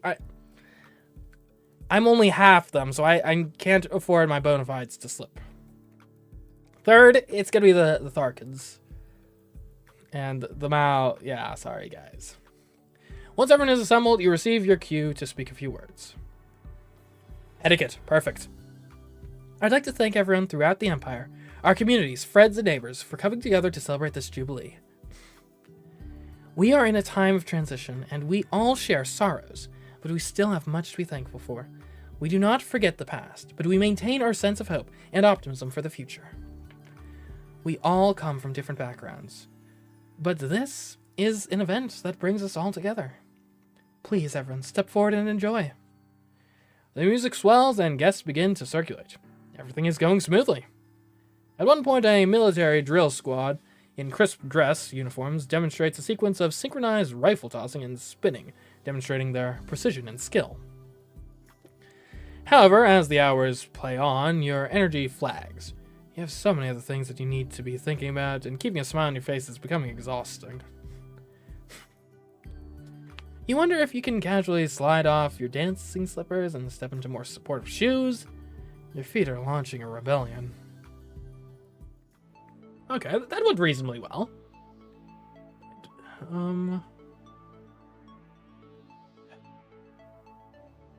I need more piloting skill. Give me layout, give me piloting.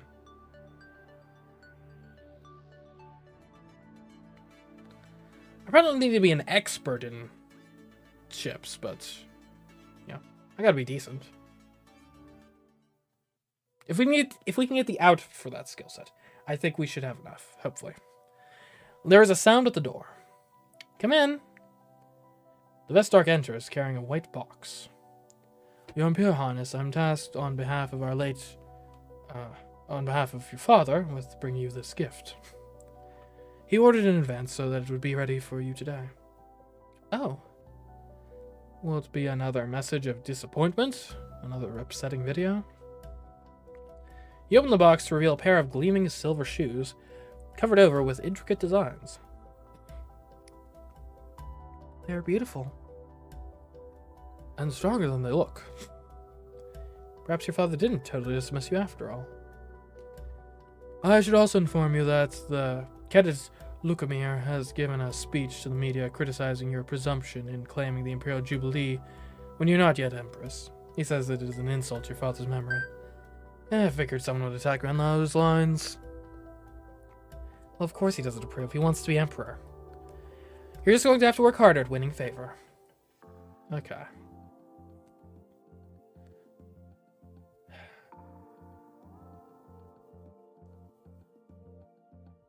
What am I still doing here? Have I learned your, Let's negotiate with you. We haven't done that yet. You arrange for a private conversation with the Regent. Have you changed your mind about supporting me in the election? I'm afraid not. Well, this didn't accomplish anything. He has negative feelings. Great. Okay. We can consult with you. Let's explore your social network. Because now that you're in our kind of good graces, we might want to reach out to your allies.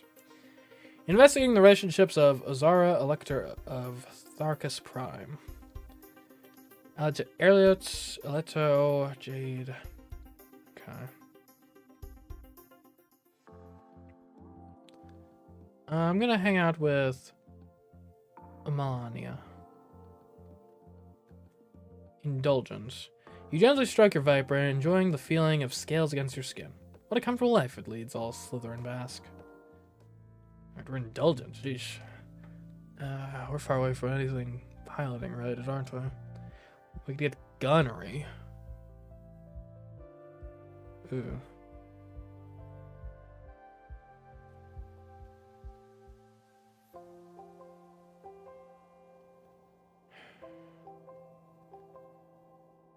Let's admire the portraits. You go to the cabinet room to gaze upon the portraits of your parents, and think about their lives and their duty to the Empire. Okay, let's get out of Tharkus. It's fleets at Tharkus too.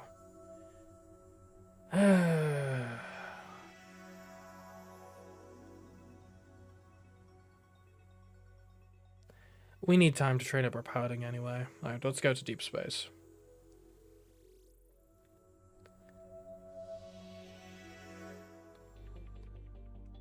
Good morning, Your Imperial Highness. Another gift has arrived for you, however there are concerns.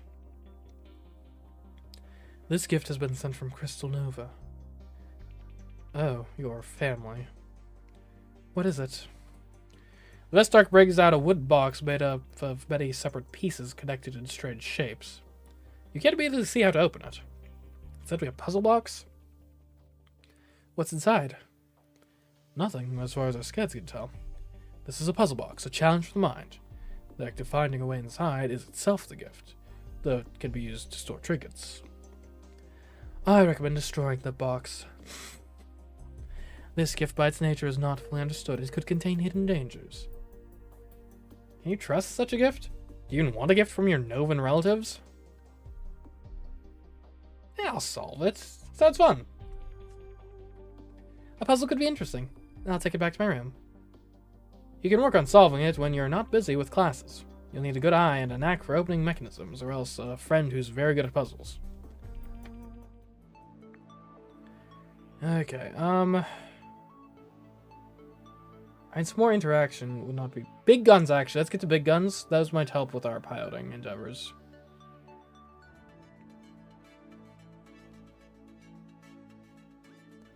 Alright, I'm a student of big guns now. You sit in your room, turning the wooden box over and over in your hands. Push this bit here, and you can slide this piece there. And then that spot is blocked and can't swivel. Out of frustration, you try shaking it, but no key rattles loose. There must be a solution, but you're just not getting it. You have to try again later. Okay. Not much to do in deep space. Gonna go talk to Zoltan. How are you doing, my boy? You walk down to the nursery and spend some time cooing lullabies over baby Zoltan. His origins are complicated, but interacting with him still makes you feel soft and warm inside. Alright, I'm compliant still. Well, I guess we'll check on our security. Good day to you, Imperial Princess Zorana. My agents have heard one or two complaints about you muttered among the Comida. Appears to be isolated so far. Nothing dangerous. Well, I can't please everyone. Okay. Stealth and runs. Bad for spaceships, specifically. We gotta get back to secretive, I think. Let's go search for problems. It is the duty of a good leader to find and solve problems before they blow up into emergencies. You walk around the palace, checking in with different offices and looking for anything that needs to be set right. Alright, next deep for space.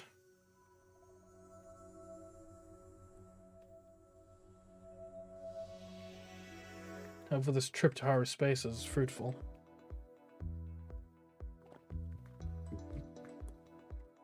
Good morning, Your Imperial Highness. You have received a message of a political nature. A consortium of Tharkan technology companies wish to test your opinion on establishing a self-governing community on the largest moon of Svargas. They're not making an official proposal or requesting any action on your part, merely putting out feelers to see if you might support the idea. Svargas is a watery planet in its sector, Tharkas 3. It has 3 moons, but they are outposts of the main planet rather than settlements in their own right. They don't maintain permanent populations. If one of the moons established a provisional government, that would be the first step towards declaring it a separate entity entitled to an elector. The others would likely follow suit. You wish to make a reply? This is not quite official business. You are not obligated to respond. Sounds interesting. We'll reply favorably. I think we could use more new voices in the committee. Don't make any promises, but suggest that I'm interested in exploring the idea. Very well. Okay, some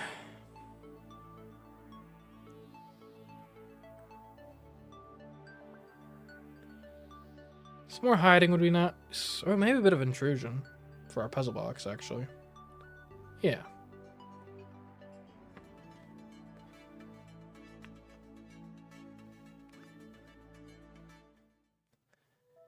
You try again to make sense of the wooden puzzle box. You hold it to your ear and rap on it with your knuckles, listening for hollow spots. You scratch your nails gently over the surface of the wood, checking for hidden seams. Press, pull, poke, twist. Stupid box, hold it open! This is pointless. You can't afford to waste any more time on the Novan's stupid gift. They probably designed it just to drive you crazy. You call a servant to dispose of the offending object. Out of sight, out of mind. Well, hopefully that wasn't important. There's really not much to do. Am I fine with being negative right now? Show me my mood. Yeah, that's actually one away from secret. That's perfect. Alright, we'll just do nothing. Write in the diary. You hole up in your room to record your most secret thoughts in your private diary. Okay,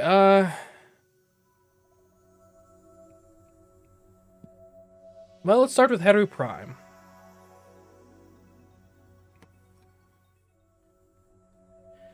Entering Heru Prime sector. Your Imperial Highness, we have received a diplomatic message from Crystal Nova. What do the Novans want now? They claim to have captured an Imperial intelligence agent carrying out espionage on their territory and demand that you come in person to the border to negotiate an exchange. In person? The problem is that that is not one of our agents. She taps her screen.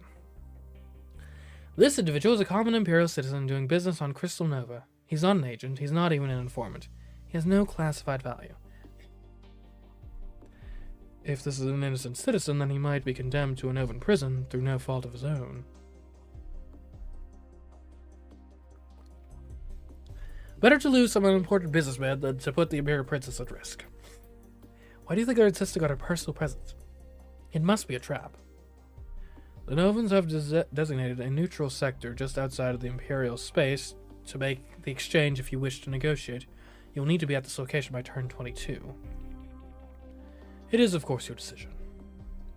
Right now, you have other decisions to make. Alright, so where is this place? I don't know where Novan's territory is. Oh, right there. Ah, sheesh. 22? I just got to Heru. Ugh. How long would it take? It takes 1, 2, 3 to get there? We're on like 17. I maybe could meet people in Heru, go to Heru, and then like... annoying. Okay, give me operations and layouts.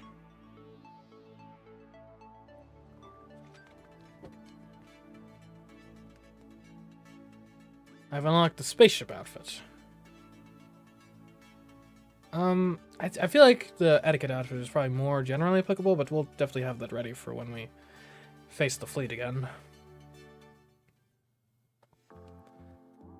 Alright, Heru Prime is an unpleasantly hot world, with much of its surface varying between desert and jungle. The currents and storms where air masses mix are reportedly spectacular. It is no wonder that this is the source of a flying species. At the same time, their own natural wings may have discouraged their technological development. The Heru had not yet developed spaceflight when the system was discovered by Imperial explorers. In fact, they had not yet developed powered flight of any kind. Much has changed in the centuries since the Heru were absorbed into the Celestial Empire, but some of the stigma of being less advanced still remains. Still, the capital is a thriving metropolis with large contingents of all the Imperial races, and the upper echelons of society are eager to make connections with you. You're not personally experienced with Heru cuisine. The household staff of One Bite, one of the 2 electors from the Heru homeworld, has offered to cater the reception. This would ensure that the menu is appropriate to local tastes and customs, but if there is any conflict between the 2 electors, allowing one to have such influence might offend the other. We'll accept the catering offer, why not? The Heru should be pleased by your acceptance of their culture. As the reception gets underway, you make the rounds, nodding and smiling, sampling the colorful bite-sized foods being offered. You sink your teeth into a juicy green tidbit, and suddenly your eyes begin to water. Poison? No, pepper! Too hot! You quickly glance around, verifying that all the other guests are eating the treats with no sign of reservation or surprise. That's mostly normal for Heru cuisine. Reacting badly would be a serious breach of decorum. You screw up your face into something approximating a smile, your eyes tightly shut as the tears flow down your cheeks. No, it's no use. Coughing and spluttering, you clutch at the arm of the nearest waiter and beg for a drink. And all around, guests cluck and titter. They set this up, didn't they? They came here to laugh at you. They don't respect the Empire. Well, they'll learn. You glance around at the sea of feathered faces. Telling one Heru from another can be tricky on first glance. They all look a bit alike to you. Perhaps because you've never known one well. Heru are rarely seen in the Murkin system. Gender is considered irrelevant personal information among the Heru, discussed only with their mates and their doctors. Their unusual naming conventions provide no clues on the subject. With so many local guests, it is difficult for you to pick out the electors among the crowd. Of course, they are here to meet you and will no doubt seek you out. You stand and wait, projecting your best royal aura. Suddenly, you become aware of a disturbance at the edge of the room. You move a bit closer to try and see what's happening. A Heru in rich purple robes appears to be struggling with one of the palace waiters. Has it had too much to drink? Ooh, intrigue, success. Wait, that's not a server. That's an internal security officer operating undercover. Something's wrong here. Is that Heru an assassin? Whatever's going on, you better not get too close. You need to let security do their work without disrupting the reception. It could leave a terrible impression on the rest of your guests, especially if they believe that someone's being treated with violence because they're Heru. You need to provide a distraction.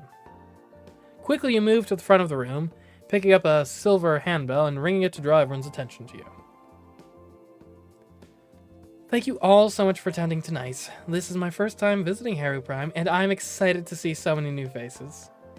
I hope many friendships and new connections are built tonight, and that we can go forward into the future together. There's a scattering of polite applause. It wasn't much of a speech, but it at least showed good intentions. More importantly, it appears that the security incident has been resolved with the discretion, and the festivities can continue as planned. Shortly afterwards, someone approaches you. By the standards of Heru fashion on display, this person is ornately dressed and probably either important or desperately seeking attention. Clear skies to you, Your Imperial Highness. I am known in the common tongue as One Bite. An elector, and the one responsible for that little spicy surprise earlier. Greetings here as well, Honorable Elector. I believe this is your first visit to our footstool, Heru Prime. Believe? You literally just said that. Yes. I'm sure you must have a busy itinerary, what with getting to know the territory, all the various divisions, the monuments to past events, the Premier's office, the pilgrimages.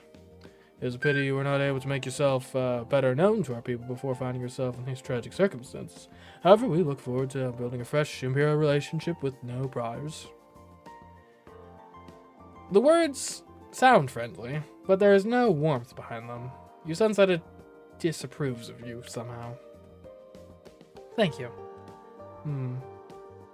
It waves its arms, streamers fluttering. Yes, contact my office when you are prepared to learn. With that, it sweeps away to rejoin another Heru. Probably its spouse? You sense that it is hostile towards you. Great. Several splits later, another Heru ambles in your direction, propelled by coughs and nudges from a handsome young Myrthan man who waits behind at a polite distance. Feathered as they are, the Heru take an eccentric approach to clothing. Where one bite seems ornately overdressed, this individual looks like it can barely manage to keep anything attached. Hello, Your Highness. Your Imperial Highness. It's a pleasure to make your acquaintance. I am known as Three Rocks Nestled. It scratches its head awkwardly. I'm afraid I'm a bit behind on my updates, and there wasn't much information available anyway, so let me tell you about this. Let me tell you about myself. What? Huh? Hold on, wait. So tell me about yourself. There we go. The things you like to read. You weren't expecting to present a book report tonight. What would you say is your favorite genre? And what do you want the elector to think of you?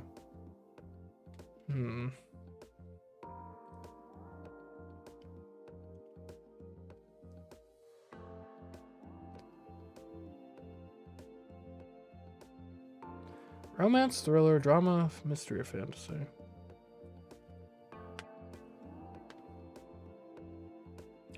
Let's go mystery. I like a good mystery. It's like a puzzle where you can put it together. The clues try to come up with a solution and then see if you're right. Yes, an excellent workout for the mind. Do you have any pets? Golden Viper?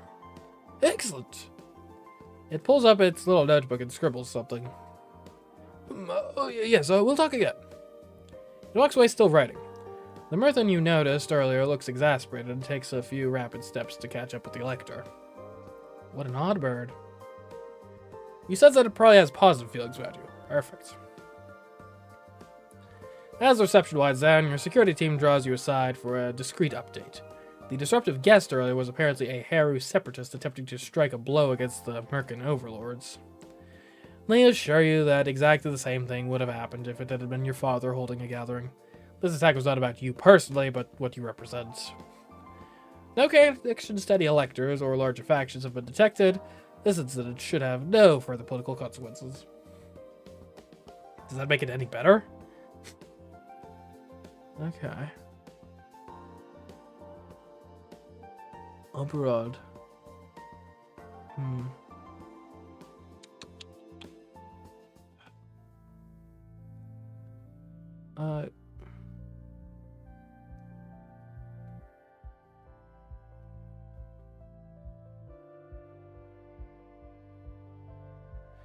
Do I get a little more spaceships?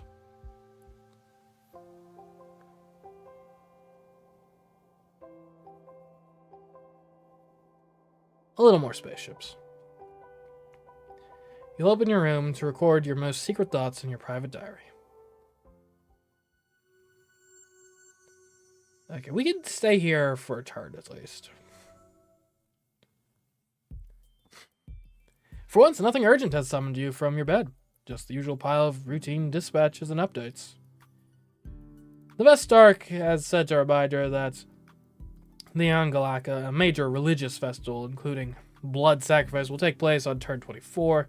While there will be many ceremonies across the Empire, the primary ritual is held on Kedrau and presided over by the High Pontifex. Traditionally, the Emperor or a high-ranking noble, designated as his proxy, would be present in order to receive an augury for the future of the Empire. If you wish to attend, you should make plans to be in Sector Merco 1 on that turn. You also received a preliminary report on the joint colonization project with the Grib.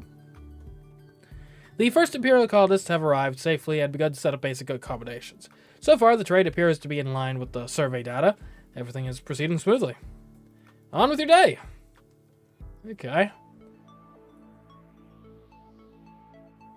What's it for? So operations.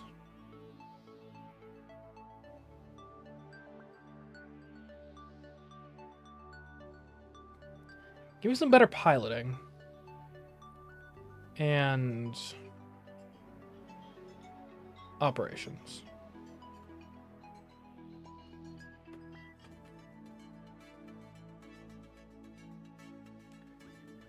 Alright, I'm a practiced pilot now. Good. Let's talk to Three Rocks Nestled. I would just see, maybe we could get him on board. You arrange for a private conversation with Three Rocks Nestled. I need the support of my electors in order to formally become Empress. Will you pledge your loyalty to me? Oh, no, I'm not ready. I don't have my notes. Oh, I do have my notes. It flips through a little notebook and looks back at you.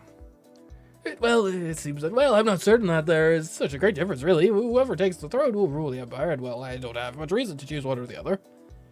Is there anything I could do that would give you a reason? Something that would show you that I am the best choice to be Empress? How are you for games? Games? You mean sports? No, nothing of the sort.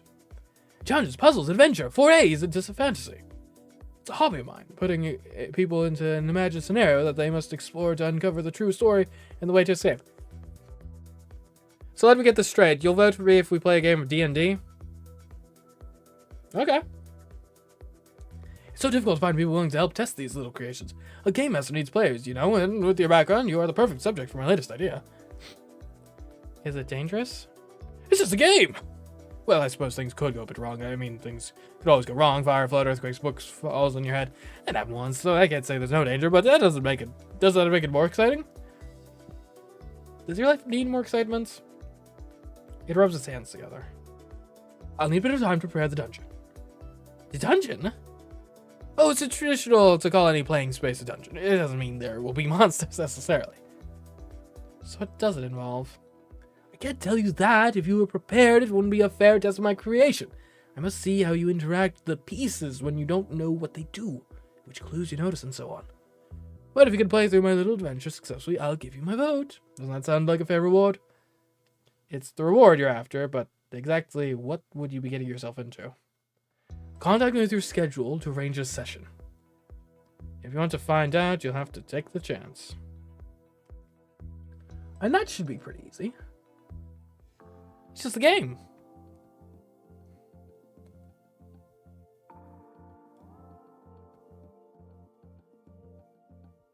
Do we know anything about you? Are you skilled at anything?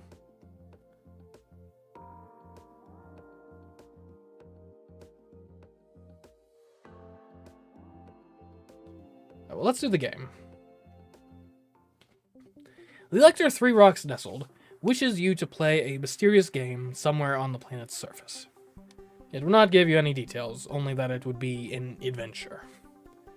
It also isn't clear whether you'd have more than one chance at this. Are you ready to make the attempt? Let's play. You send a message to the Elector's office to arrange your trip to the surface. Without much delay, you receive a reply with landing coordinates and a request to wear comfortable shoes. You meet Three Rocks Nestled on Heru Prime outside of what appears to be a large warehouse. Welcome, your Imperial Highness. I'm so glad you could make it. Now, this scenario is based on the Novan phonograph era, a classic time period on the planet for murder mysteries and hands-on detective work. I have to investigate a murder? Well, who knows? Anything could happen. You are an investigator visiting the mansion of an eccentric millionaire, the wealthiest class of the time. It is in possession of a stolen diamond necklace. Very valuable, rumored to carry a mystical curse. Your job is to find the necklace and escape with it. Here's a notebook in case you need it for any puzzles. It hands you a little book full of blank paper with a pen strapped inside. Any other equipment or weapons you have, you should leave them here. The puzzles are meant to be solved with only what you find inside. Now remember, once you go through that door, you're an old Novan pre-space fight. Try to stay in character. You may have Novan heritage, but you're not an expert in their ancient history. On with the show! The lector opens a door into blackness and ushers you inside. You step through, blinking and hoping that your eyes will adjust, when suddenly the door closes behind you. You're alone, in an unknown space, in the dark. Bang.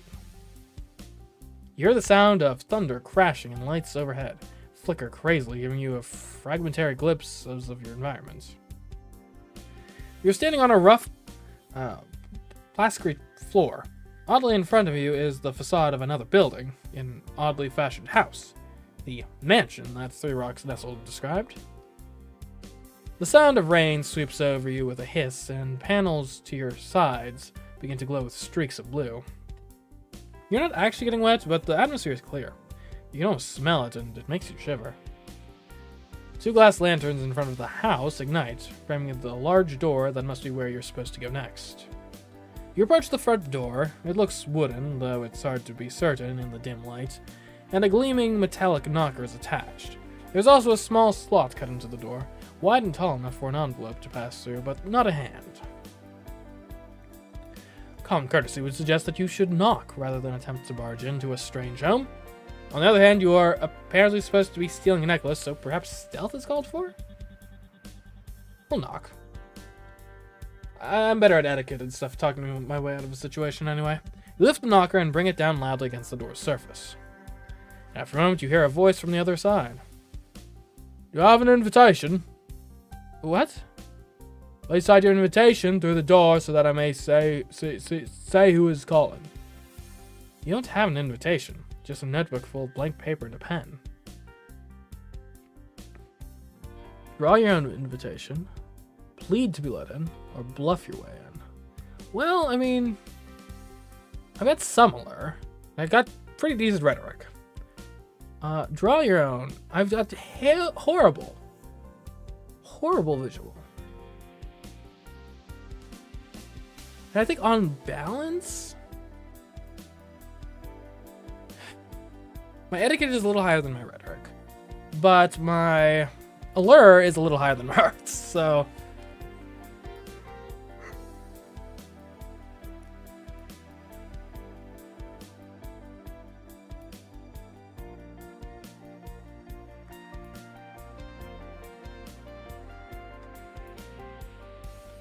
We'll go for etiquette plus visual arts. Time to get creative. Okay, I did it. In your most elegant handwriting, you draft up a formal-looking invitation for Inspector Zorana and decorate the edges with graceful swirls. You carefully detach the page from the notebook and slide it through the door. My invitation. The door creaks open, revealing Oriole, the elector's companion, wearing a formal feathered suit. Thank you for waiting, Madam Inspector. Please come inside. He ushers you into a room decorated in what you assume is period Old Novan style. A large number of comfortable chairs are set all around the edges and tiny wooden tables crammed in between them. The walls are covered with decorative patterned paper. High shelves hold collections of silver and china. Make yourself comfortable, madam, and I will announce your arrival to the master. He bows and leaves through a side door that he closes behind himself. You stand in place uncertain. Are you supposed to search this room for clues?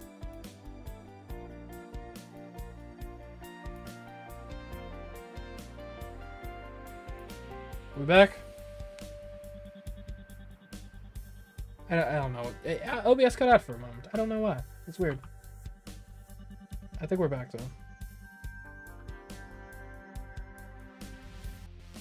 Hopefully.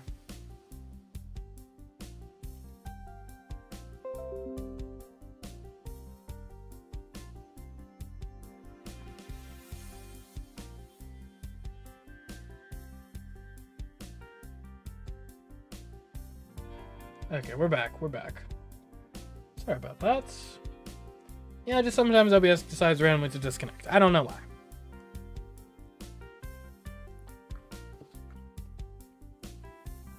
Anyways, you stand in place uncertain. Are you supposed to search this room for clues? Is the diamond necklace hidden in one of the silver cups? Or should you go deeper into the mansion while the servant is not looking? Suddenly you hear voices coming from behind the door. Oriole just used. Despite the distance, they're as loud and clear. What are you doing? Oh. Why am I on Wi-Fi?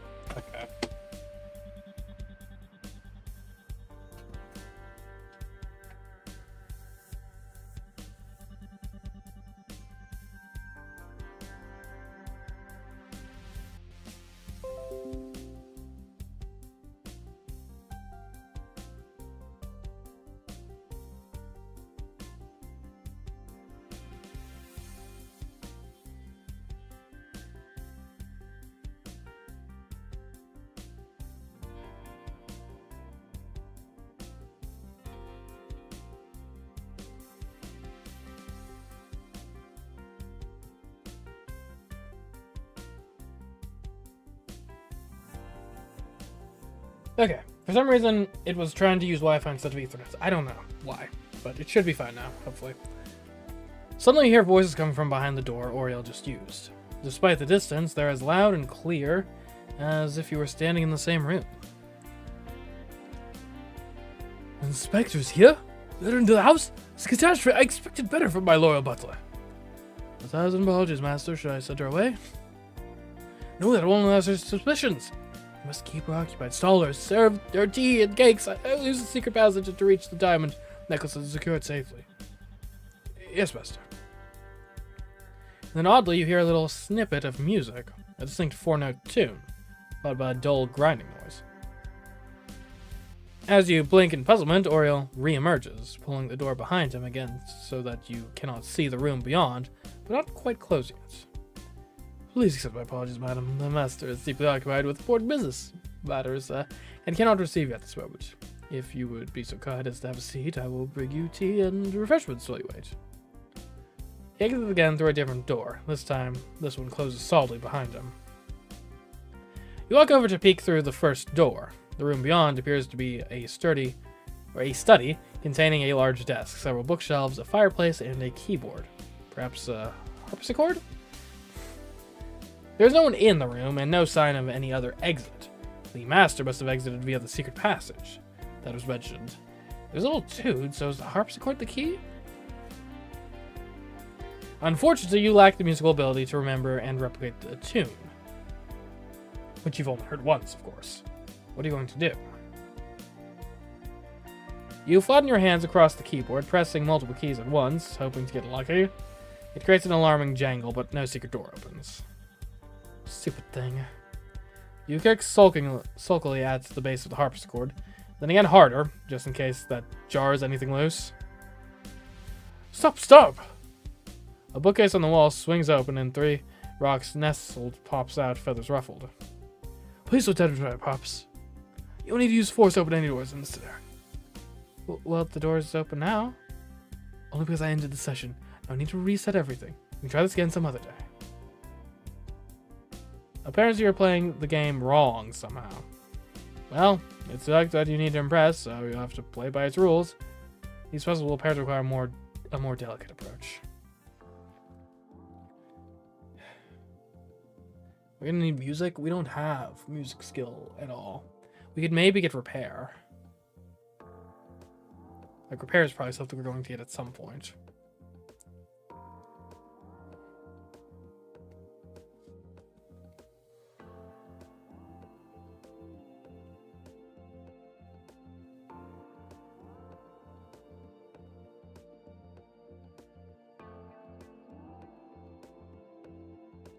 What's the map looking like? Where's the fleet?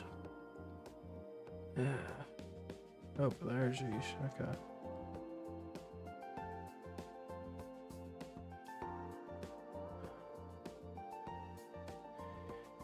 Let's dig into One Bite a bit. You dig into the background of One Bite, elector of Heru Prime. One Bite is married to another Heru by the name of Sand in the Sky. You saw them together at the reception. They met at a political event where they were on opposite sides of an issue and continued as rivals for some time before achieving a truce and an engagement. The couple has not yet had children, but from the ongoing alterations to their estate and financial planning, that event is predicted to occur within the next FIVM. One Bite is considered both a conservative and a rebel within Heru politics, one driven by personal conviction of the way things ought to be rather than serving and supporting the ideals of the current population. Its style is deliberately old-fashioned, even anachronistic. One Bite is also known to be short-tempered.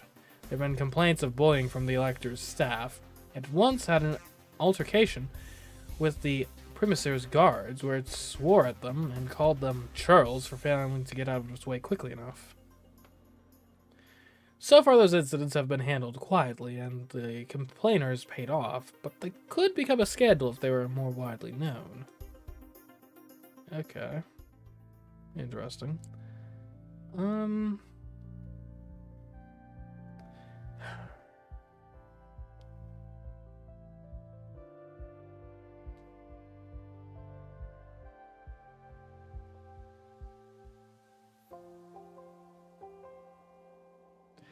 I'll organize my closets.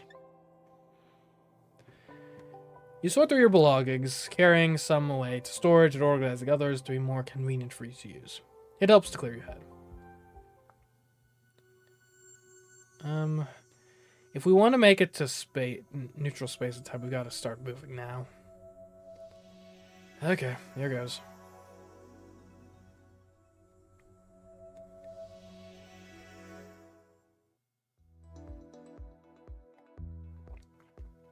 Good morning, Your Imperial Highness. The commander requests your opinion on a complex matter of law. Yours is not necessarily the deciding vote, but they're interested to see how you would address the situation. Alright, what's the situation? It regards your question of inheritance. A Tharkan matriarch recently passed into eternity. She has 2 children, one by her second husband who predeceased her, and one by her concubine. She left no will. So the legitimate child inherits. Not everything, but the status and titles, yes, under normal circumstances. Documents have since been found to indicate that the matriarch's first husband was not actually dead at the time she married her second, making that marriage legally invalid. How did that happen? They were living separately on different planets. Either there was a miscommunication, or the matriarch produced false death papers to show that her first marriage was no longer an issue. The first husband did die half of him later, before the supposedly legitimate child was born, but the mistake was not noticed or dealt with at the time, so the invalid marriage was never replaced.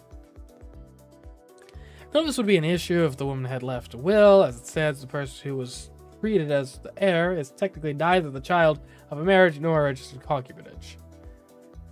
So the concubine's child is challenging the inheritance.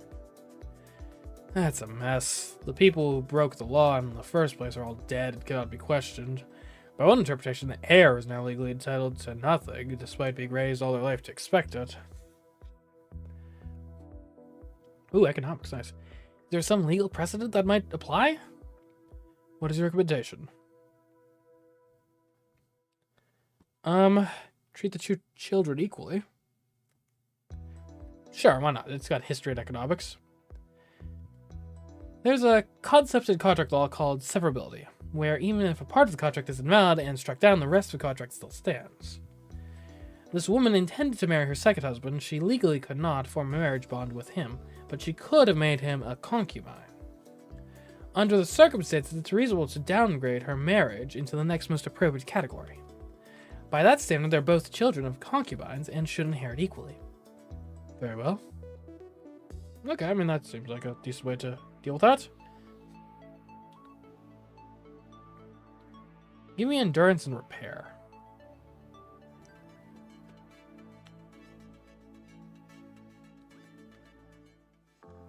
Also, so hold on, let me look at my skills. Layout, files. What allows you to go further?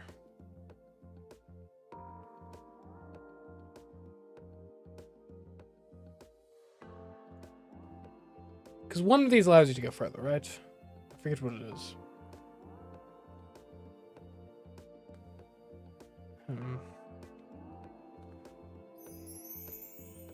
Oh, that's the fleet uniform, huh? I need to probably stick with the evening gown for now.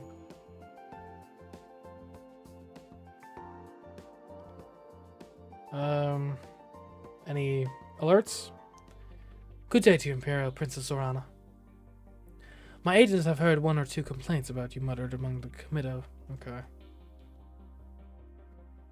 Whatever. Life happens. More spaceships? Do I need more spaceships? I could use some domination now, actually. Let's go bold. You visit the Palace Guard. Alright. To deep space. Hopefully it's not a trap with these Novans. Your regular batch of dispatches and updates include more news on the ongoing colonization project. A number of colonists are reporting symptoms such as low energy and brain fog. No medical cause has been identified. The Grib are concerned that some allergic substance on the planet may be triggering negative reactions. Or allergenic, not allergic. It's also possible that it's mass hysteria, or the colonists is just slacking off. Well, if they want the benefits of the new homesteads, they'll have to find a way to get the work done. Okay, give me some sports and wrestling.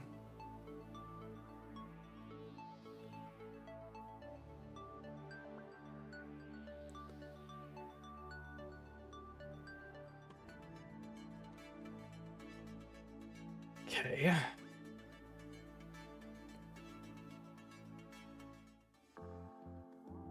mean, there's not gonna be any new news, is there? A bit of combat actually wouldn't be horrible.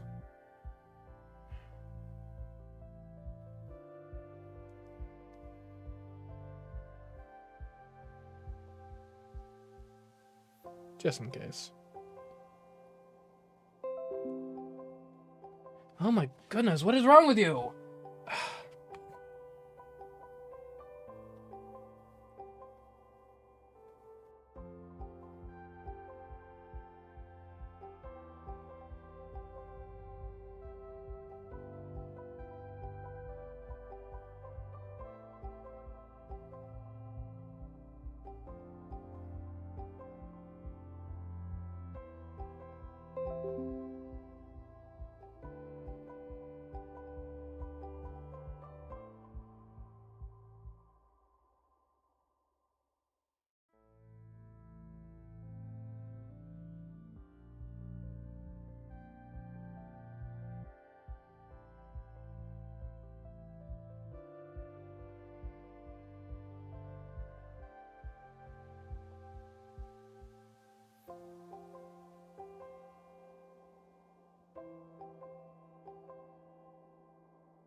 Okay, I've unplugged and replugged the Ethernet, so in theory, hopefully it should stop cutting out now. We'll see, though. We'll see. Anyways, what are we trying to do? I actually kind of like some interaction. So explore the destination. I think this is close. Any sufficiently large building develops disused areas, mysterious back rooms, and long-lost storage. You never know what you might stumble into. Alright, to neutral space. Let's see what these Novans want.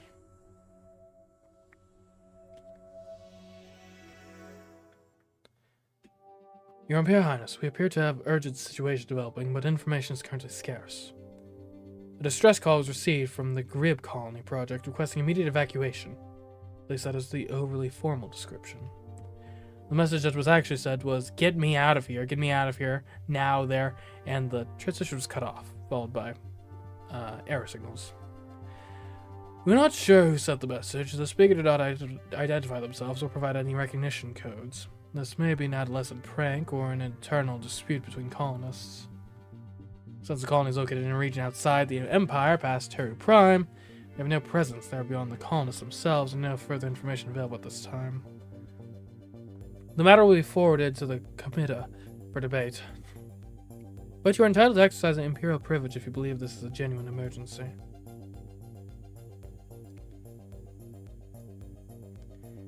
Let's fund the evacuation ships.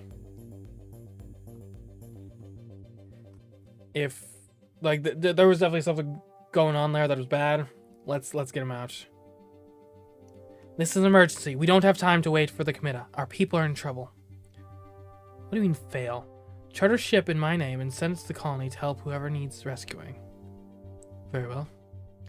We've reached the rendezvous point for the negotiations with the Novans. They have sent messages indicating they are on their way, and you will be able to speak with them shortly. Okay.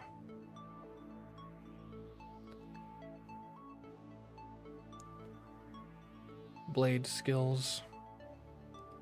Not much else here. Give you some better rhetoric is... Yeah, I can't even do that right now. Okay. Maybe the unarmed isn't bad.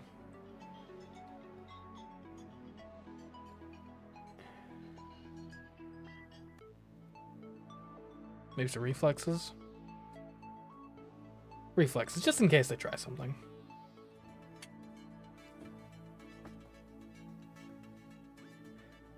Okay. Zorana, I was looking for you. We're going to be around Kidro for Anganaglia, right? That's the upcoming religious ceremony in turn 24. I'm not sure. I don't think we can make it in time. Well, if we leave 23, no, I don't think we can make it.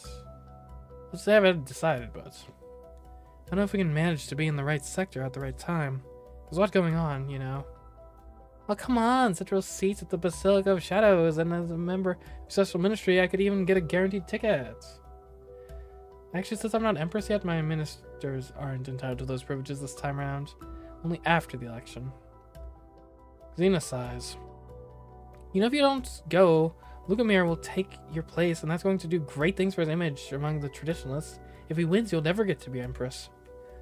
And then I'll never get a personal blessing from the High Pontifex. Well, she knows her priorities. The Novan carrier has taken up position in this sector. We have invited their diplomats to join us in the Heavenly Palace for further negotiations. However, they have so far refused. They wish for us to send out shuttles, one from their side, one from ours, to meet for a private rendezvous. They wish for you to fly out alone. That's ridiculous. Could it be any more obvious of a trap? You cannot go. I agree. Tell the Novans that I'm here to listen to their requests, but that my patience is not infinite. If they want to make a deal, they'd better state their case. I'm not leaving the palace alone. Very well. Okay, quick check-in with the security. A few complaints, that's fine. Okay. I'm gonna hang with Amalania.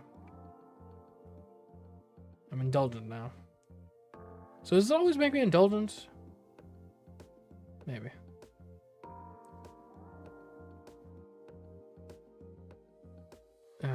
Excellent. I am not doing well on the selection so far. Give me social. Now let's have a dinner party. Okay. I have an update from the Novans. They've sent an ambassador who agreed to release the captive spy in exchange for a video recording of you thanking them. That seems bad. But an odd request. Still, it's easy enough. Fine, let's just get this over with. Oh no, this is gonna be cut out of context. You move down to the reception hall where your team of dressers and now slightly more experienced prepare you and help you record a short video. As soon as it's transmitted, the Novans deliver one slightly bewildered Imperial merchant and several boxes of his personal possessions. It's a strange business, but at least now you can get out of here and back up to Imperial space. Okay.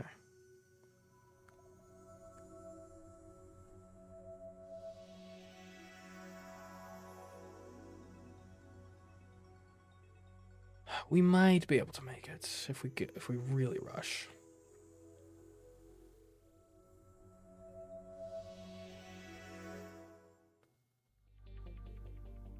I'm gonna look at something. Codex, help navigation.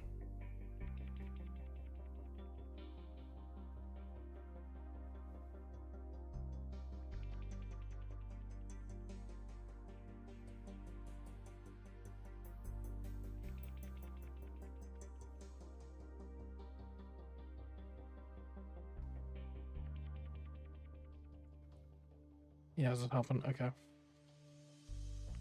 Your Imperial Highness, the Colony Project has managed to repair their communications equipment and deliver a disturbing update. A strange disease is spreading among the colonists. Early symptoms such as lethargy and impaired thinking appeared minor, but as it progressed, the subjects undergo extreme personality changes. The patients insist that they are healthy, happy workers who love their new home. They reject their previous family and friends and resist all attempts at being cured or isolated. The other colonists call them Griblets. Alien mind control? The committee has passed an emergency authorization to mobilize the fleet and send them to aid in an evacuation, but it will take time for the ships to reach the colony. Wait, no, we can't evacuate them. They're going to spread the disease. The rescue ship you chartered is en route, but it will not be sufficient to evacuate the entire population. Still, they are closer to the colony than the fleet at this point. You wish them to proceed or wait for military support? Wait. There's more help coming. Let's wait so they can all act together. Very well. From this distance, your powers are limited. At least it means you're safe. Okay.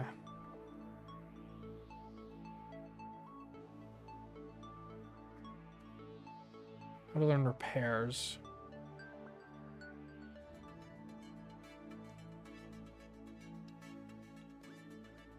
Okay.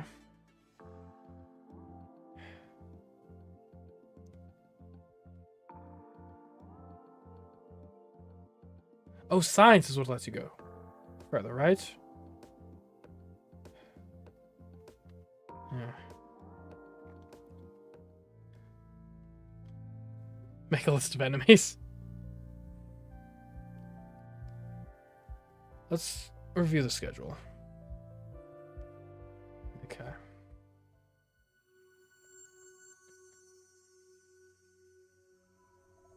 Alright, to deep space.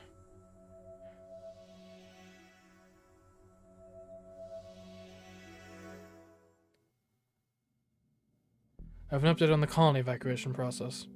No aid has yet been able to reach the colony, and their pleas for help are growing more frequent. Word of the situation spreading around the Empire, and concern is growing.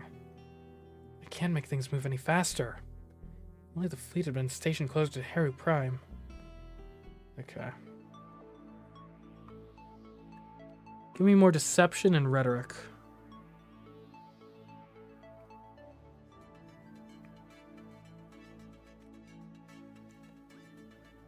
Okay. You sit in your room checking the latest feeds.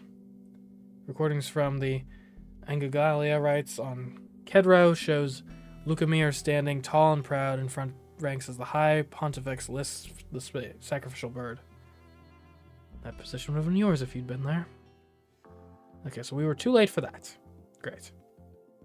All this stuff is useless.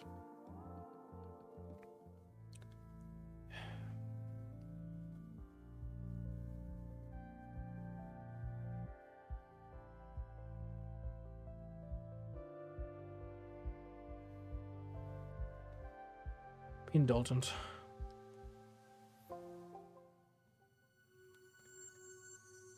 Okay. No point in going there now. We need more advisors. We'll go to Mirka, too. The gas giant Cure traces out its slow orbit in the cold depths of the Mirka system. We need a science advisor.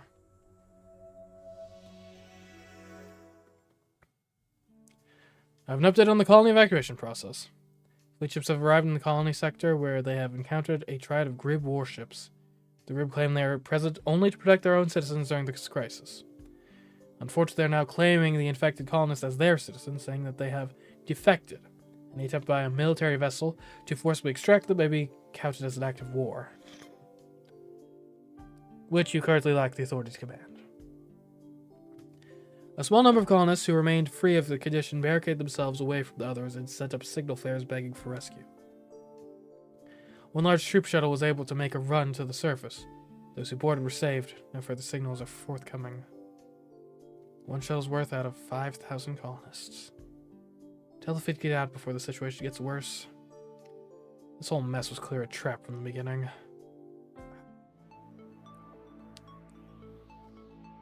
I need more allure. Maybe a bit of menace.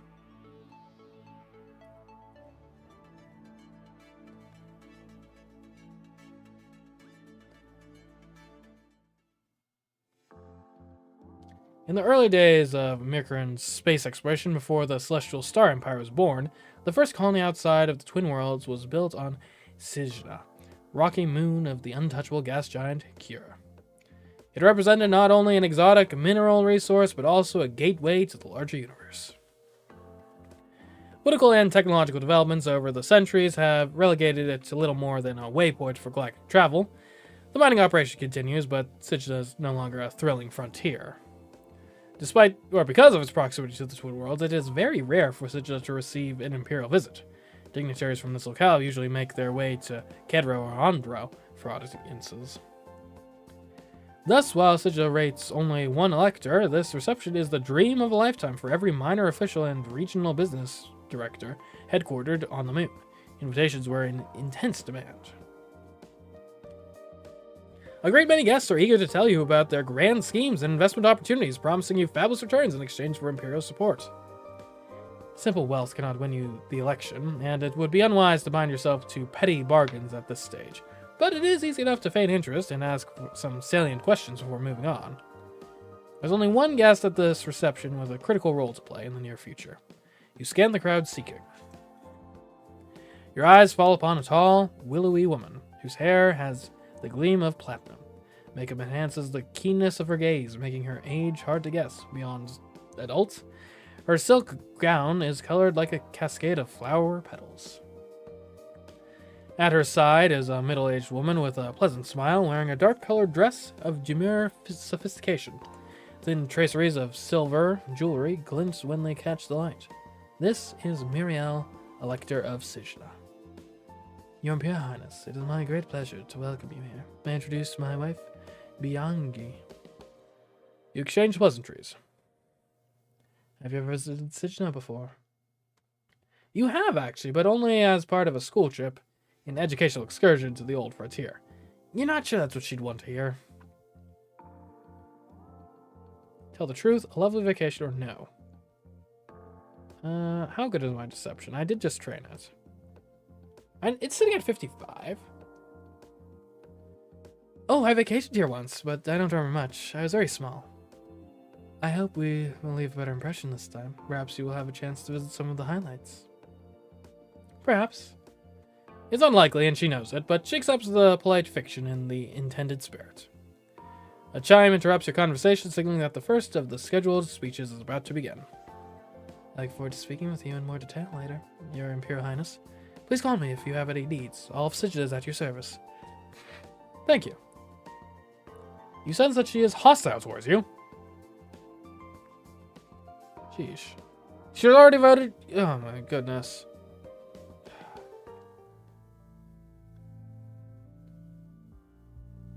Dinner party. Oh. What the?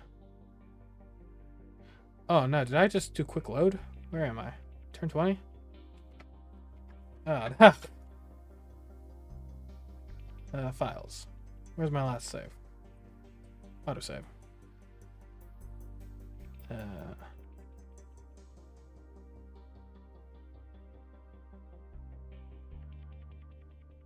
24. 25.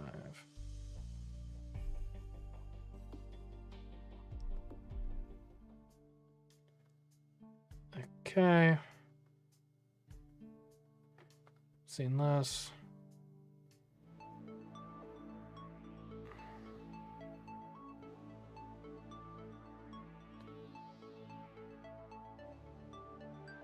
What did we train last time? I don't even remember. Give me some more rhetoric. Maybe some allure. I did allure and menace, didn't I?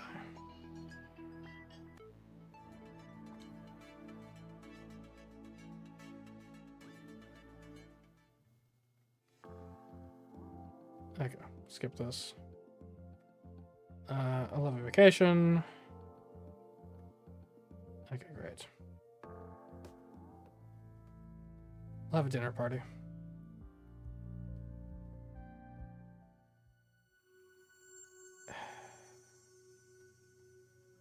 Is it even worth trying to woo her at this point?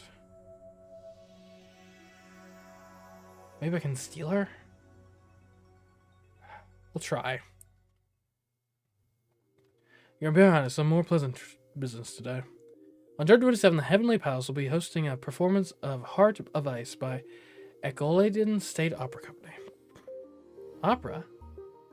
Emperor Dragosin was quite the aficionado. This gala performance has been in the planning for half of FIVM. He never talked to you about music. He never talked to you about much of anything. Because this work was one of his favorites, and this performance was arranged specifically by him, many palace members will treat it as an unofficial memorial. You will have the opportunity to give a speech. Another chance to make a good impression. You don't have much time to prepare. Rhetoric, let's go. All the way.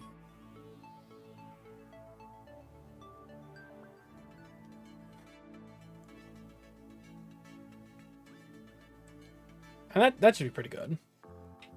Alright, Muriel. Is there any way I can get you to change your mind?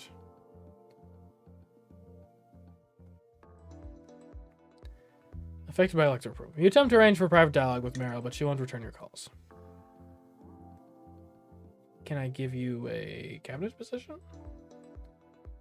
Oh, no. Okay, so she's just locked. So I've wasted this entire turn. Great. Okay.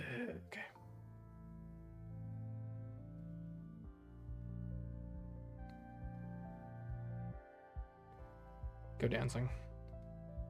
You asked for some wild exertion in one of the palace ballrooms.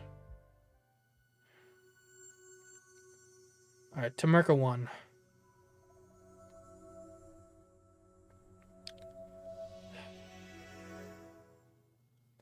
feel like the election is slipping away from me. Heart of Ice.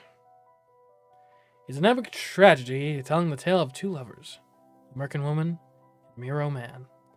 They wish to marry, but a jealous Ma witch comes between them. She sacrifices all of her power to banish the woman into the spirit realm for as long as the man's heart remembers her. You don't really care about all the plot details, but by the end, everyone has died of despair and been frozen for all eternity. Operas are like that. Do you wish to make a speech before the performance? Yes. I'm going to praise the Empire. You have an election to win. You have to take whatever opportunities you can to look deserving of the honor. We stand here in the Heavenly Palace, the heart of the Celestial Empire, to celebrate one of our many great art forms, the opera. Here we celebrate our history, our civilization, our education, our refinements. The Empire is like a living thing, always growing, always changing, but it is held together by the backbone of tradition. We honor the past even as we reach for the future. You sit down to the sounds of polite approval. The performance is lavish, you musicians skilled, but it does go on for quite a long time. You are careful to keep your back straight and maintain an expression of interest regardless of how you actually feel. Okay, I mean that, in theory, went well. I'm excited. I guess I gotta train hunting. If I want to get more sports.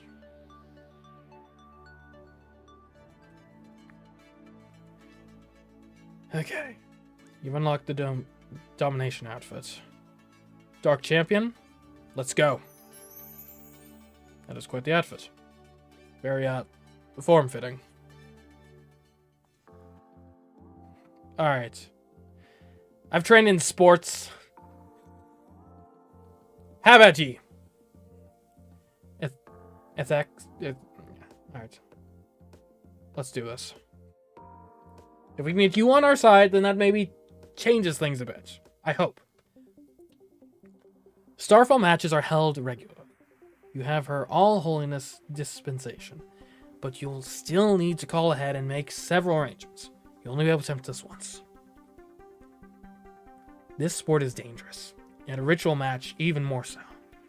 The temple players don't wear helmets. If you're struck in the head, you could be killed instantly. Are you sure you're ready to do this? I'm falling so far behind the vote. I need to make a swing here, I think. I need this support. Let's go. Bring it on.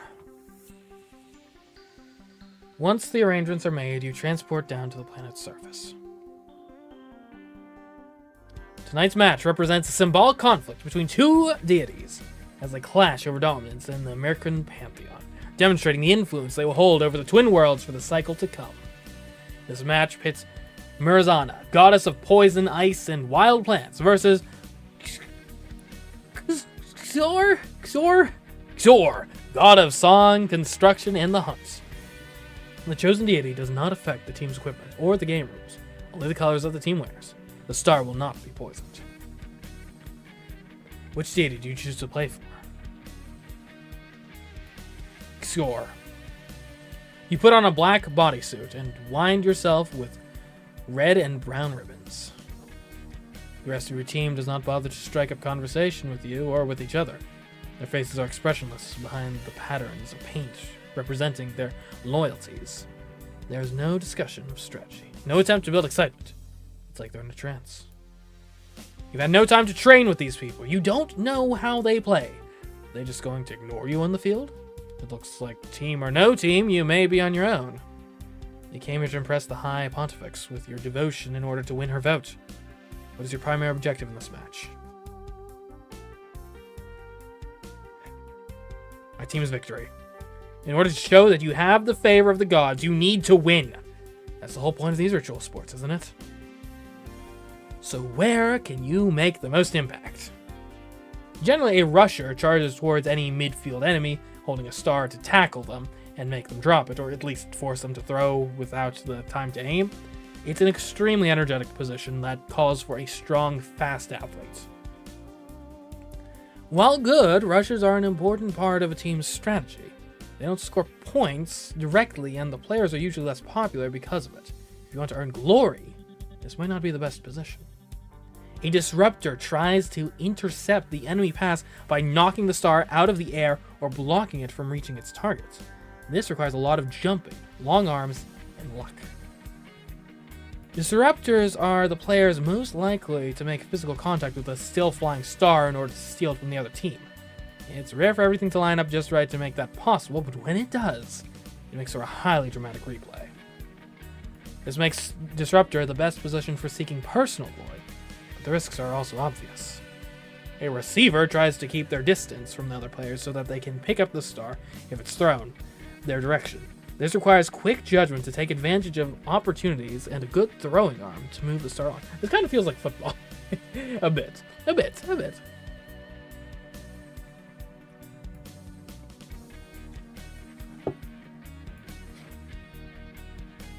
Receivers are usually the ones to make the final throw to score a point, which makes them look good. You're sure you can throw well enough to hit the goal if given the chance, so this might help you stand out in the High Pontifex eyes.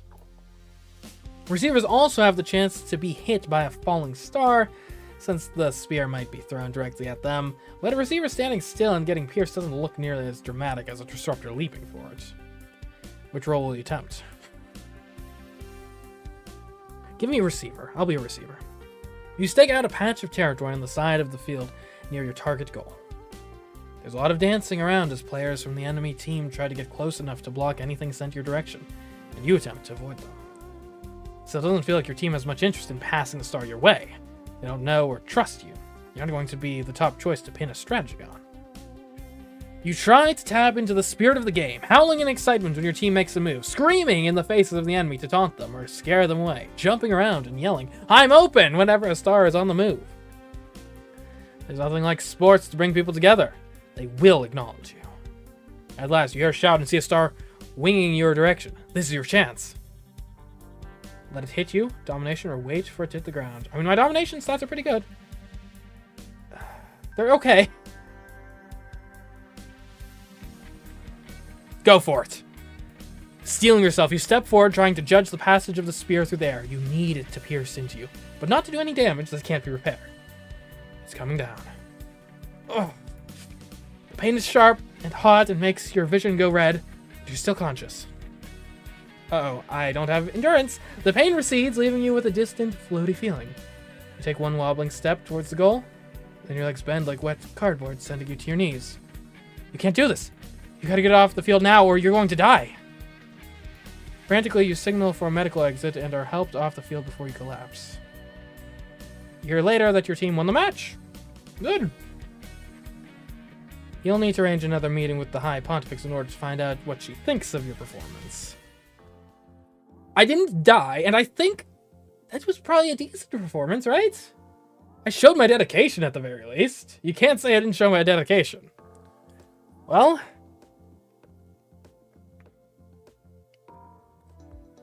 you submit a request for an audience with the High Pontifex. At last, you're granted permission to travel to the surface of Kedro and enter the Basilica of Shadows. You're guided to a small chamber where you wait for your private audience. The wait feels longer this time. You can hear a faint rhythmic tapping sound somewhere in the walls. It's very quiet, but with nothing else to concentrate on, it's relentless. At last, Her All Holiness is ushered inside by a silent priest. Strength be with you. And also with you. I have considered your petition and your actions. You show promise, but you are as yet a stone uncut. Your true fire is yet to be revealed. You do not know who you are.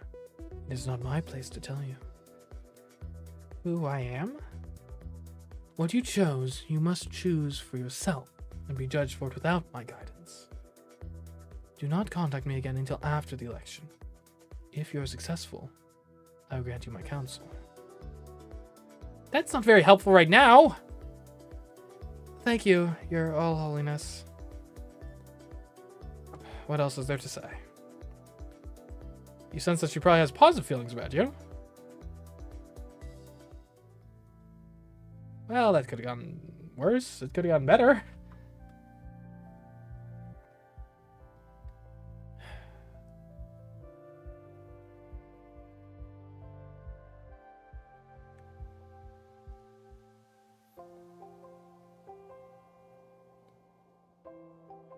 We'll visit guard training.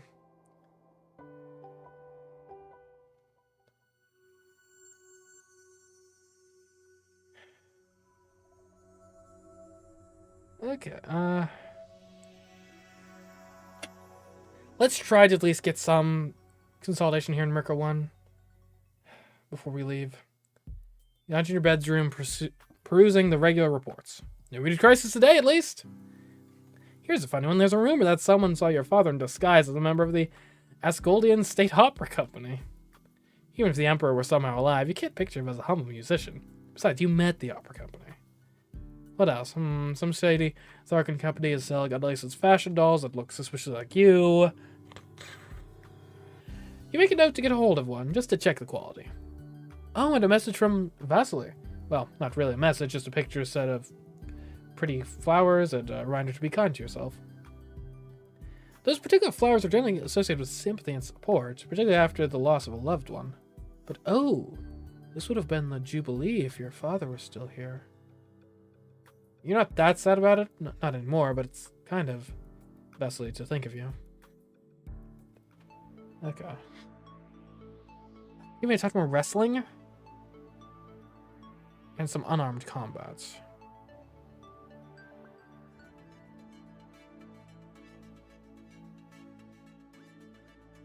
Okay. Where is the fleet, by the way? They're at the Haru systems? Ugh. Okay.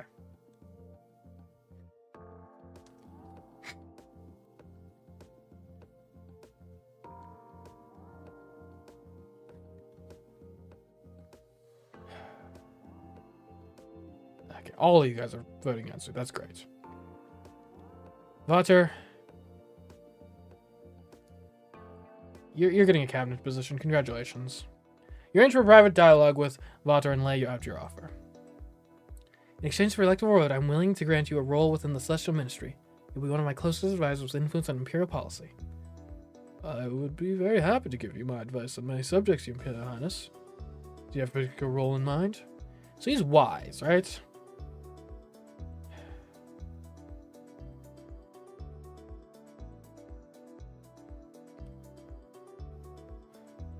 Look at the law, please. Yes, I'd have to serve you in this position. I make preparations so that I can be available whenever you have need of me. Thank you. 50. Okay, that's not bad. And I can now analyze voting history. That's good. Okay. Oh, and are you voting for me too? Or no, that just says you have a high opinion of me. Let me analyze your voting history. You analyze the voting history of Ethek's High Pontifex of Mirka, looking for patterns to predict future support. Within the Imperial divisions, Ethek's is the most loyal to the Mirkans. Ethek's favors a conservative approach, sticking with traditions and methods that have been tried and tested over the Fivims.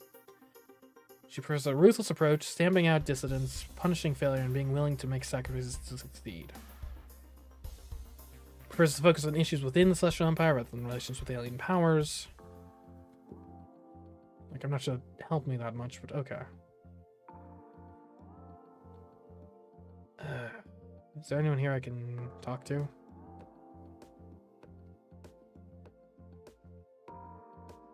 Let me explore your social network, buddy. Investigating the relationship of Krovos, Elector of Ondrau. Like, he's allied to Chapduck and Hero 2. And a lot of people hate him. Okay. I got a Vater now.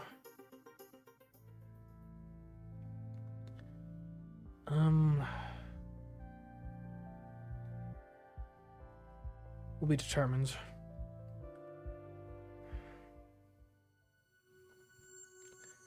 Okay, that's all we can do in Mirka 1, or Mirka Prime. I guess we might as well head to Drog while we're here. We're not getting, probably get a better chance.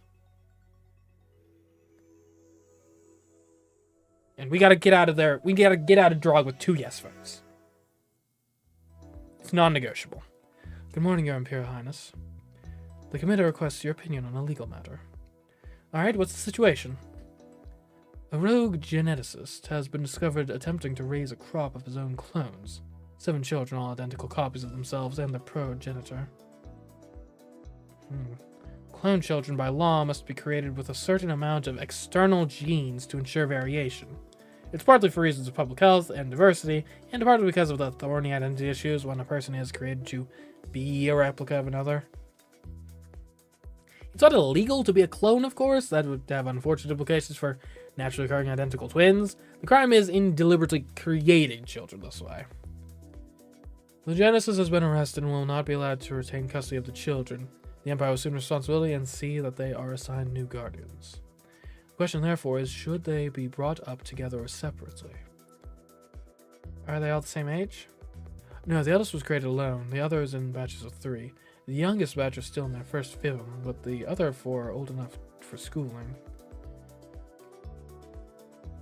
7 young children. That's quite a lot to expect any family to take on all at once. The only way to keep them together might be in an institution. With their parent gone, the children are their own only family. Would keeping them together be a kindness, or would it only serve the mad scientist ends?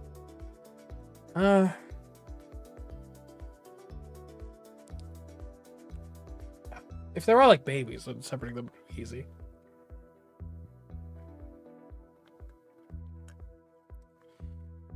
I think you gotta.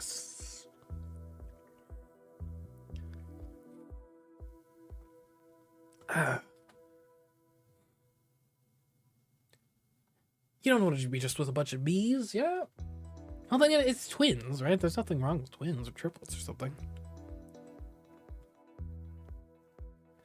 We'll split them by age group. That's a good median here. It lets them keep their like friends and family and stuff. Stay with the twins that they're like closest to. Makes it so they're not such a large unit that's like unfeasible to actually take them in somewhere. Yeah. You tried to find a reasonable compromise. 7 is too many, but it would be cruel to separate brothers who were born together. Send them to 3 different families, split by age. Inform the committee of your opinion. I've received word from the High Pontifex. She's seeking guidance from the gods to determine the most auspicious date for the formal election process. There should be an announcement soon. Oh, really? The election. It's been hanging over your head for so long now, but it was always a goal for the future. The High Pontifex declares that the election should happen right now. Could you possibly win it? Are you prepared? You don't know what's going to happen, but it's clear that you're running out of time. Okay.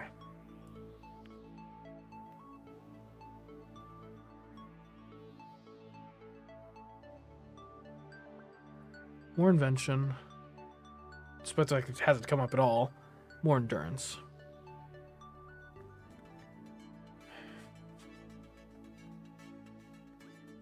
Okay. I don't think there's really much to do here.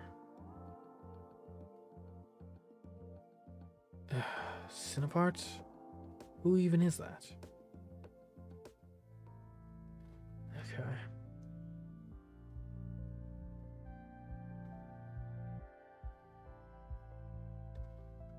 We'll be secretive.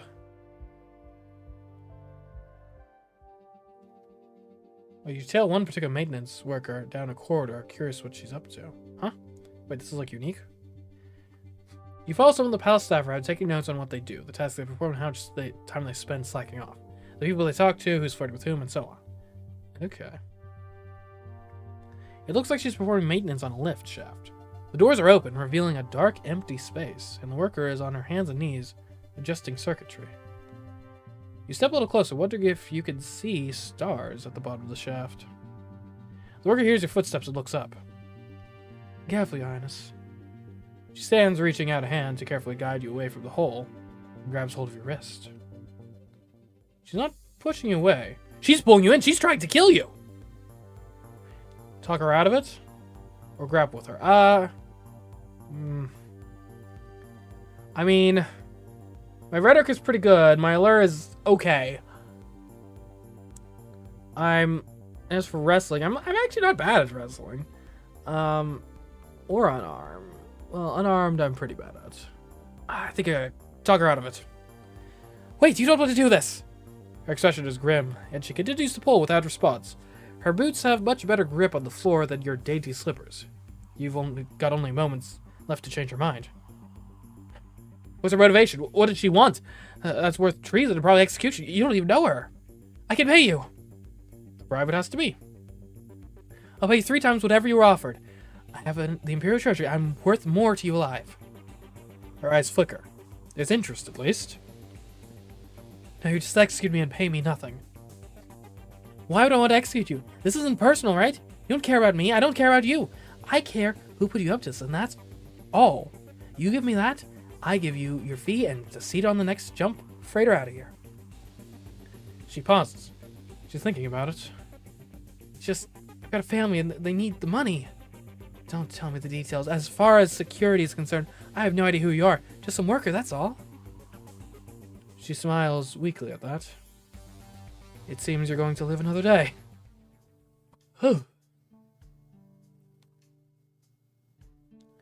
The security investigation reveals that the assassination attempt was ordered by Imperial Elector of Ondrau. As there's currently no sitting emperor, no new electors can be assigned. But Ixil will be declared ineligible to cast a vote and banished from the Heavenly Palace. Her disgrace will be broadcast throughout the Empire. Since the attempt failed, you are still alive. This will soon become nothing more than another nugget of scandalous gossip. Just another day in Imperial politics. Alright. To Draug.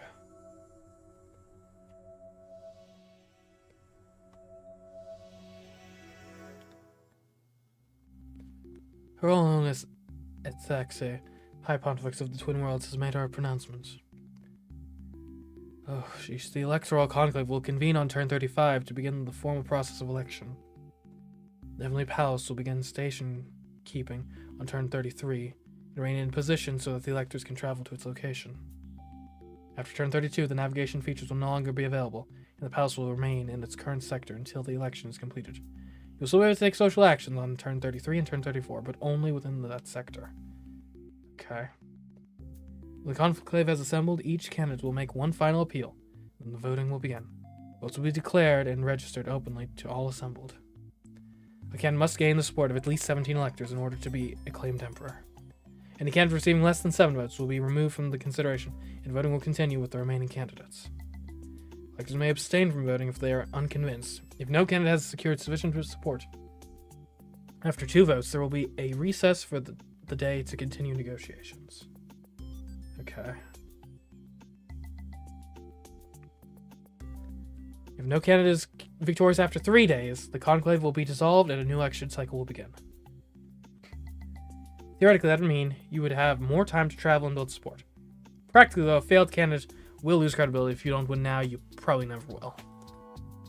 There's not much time left. You need to decide where to station the Heavenly Palace and make your final push for social position. And we're stuck out here in Drog. Ugh. What do I need?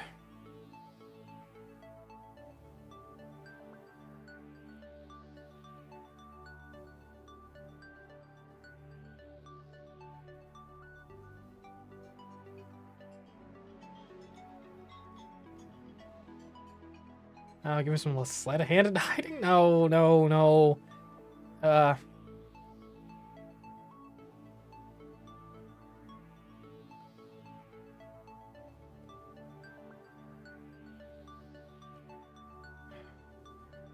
Demolition twice? No. Reflexes and strength. Just in case.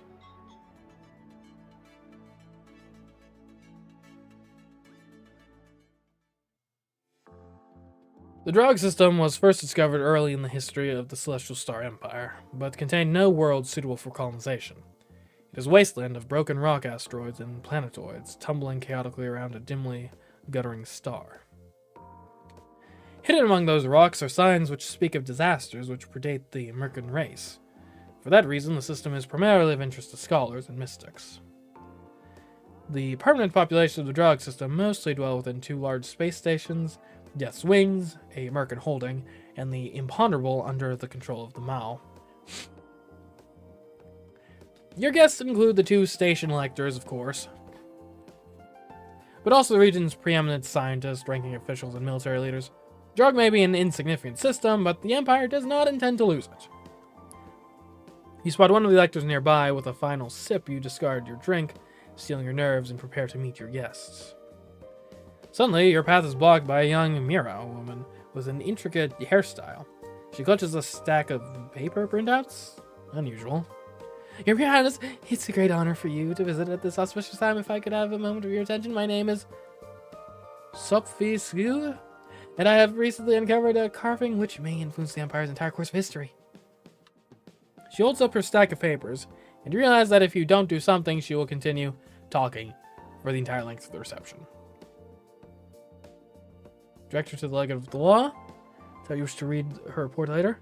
Terrify her into silence. Lose her in the crowd or call the guards. I'll read the report later. I would love to hear more about that, but this sounds like a subject that needs more than a few splits of my attention. Of course it does. The history alone. It would be impolite for me to spend the entire evening listening to just one presentation when there are so many of your colleagues here who also wish to share discoveries. Yes, mine is more important. And you've brought to my attention so that I'll recognize the importance that was the task you needed to accomplish here. Now please submit your full report through the proper channels so that I can read them in a less distracting environment. Alright. Polite but firm, that is the key. You look at the nearest elector and proceed with your rounds. Greetings, Your Imperial Highness. I am Stoyan, Regent Elector of Death's Wings. Welcome to the Drog system. He is an adult, American male, dressed in well-tailored clothes of fine fabric with very little decoration. His face and voice seem almost emotionless as he speaks. A Regent Elector? Our chosen is as of yet too young to assume the responsibility herself. He beckons forward a small Mercan child, half your height, wearing a full-skirted frilly dress as pale as her hair. Her features are hidden under a dark veil, but flashes of bone white peek out between the holes in the lace. She painted her face for war? Say hello to Princess Zorana, Ariel. You cannot tell whether or not she is making a face at you under there. Still, she is an elector, even if not quite a voting one. It's a pleasure to meet you, Ariel. You try to offer a welcoming smile. I'm in mourning. Oh, I'm sorry. Have your parents recently crossed over? Soyan did not introduce her as his daughter, after all. It was many cycles ago, but Arhil's particularly devout. How much is what led her to being chosen elector? You ought to be more devout. Why aren't you in mourning? Didn't your father, the Emperor, just enter eternity? Princess Zorana has many duties and must consider the needs of the Empire as a whole. She does not have the luxury of deep mourning. The tiny child lifts her chin proudly. I will pray for you. Thank you. I've heard that the Emperor was engaged in some fascinating research at the time of his demise. I hope you intend to follow his footsteps, with better results, of course. Perhaps. Do you really have a pet golden vapor? Yes. She folds her thin arms and looks up at her regent. I want a pet. You already have a great many skeletons. You can't tell from his delivery whether those skeletons are former pets or current ones. Come now, I'll just have some punch and cookies. I suppose cookies would be acceptable. I'm sure we will speak later, Your Imperial Highness. Of course. You watch the two of them leave together, the regent guiding his ward without touch. There's no sign of a spouse connected to Stoyan. Arhill, of course, is too young for a betrothal. You sense that he probably has negative feelings about you. After a moment to refresh yourself, you seek out the other elector. He's middle-aged by Mao standards, with a thin frame and short cropped fur. He is wrapped in clothing more decorative than Stoyan's, and he smiles widely at your approach. Ah, Your Imperial Highness, it is with the greatest of pleasure that I introduce myself to you. I am Cinnabot, Elector of the Imponderable, but of course, you know that already. His voice is somewhere in between charming and impudent, with a beautiful tongue trill over the R of his name. Pondering. The Imponderable is a deep-held tradition of our race. As you know, the Empires love life, meaning and meaninglessness. But of course you are filled with useful determination. The universe looks different when you've had time to become jaded. Such a beautiful flower as yourself should not wilt so soon. May I kiss your hand? Sure.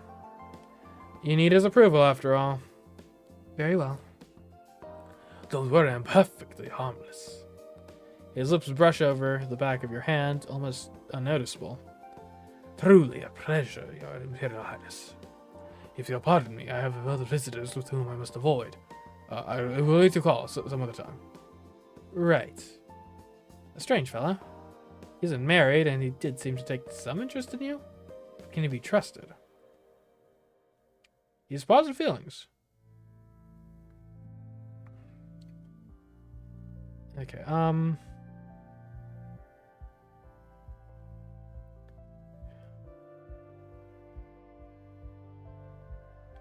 I'll organize my closets.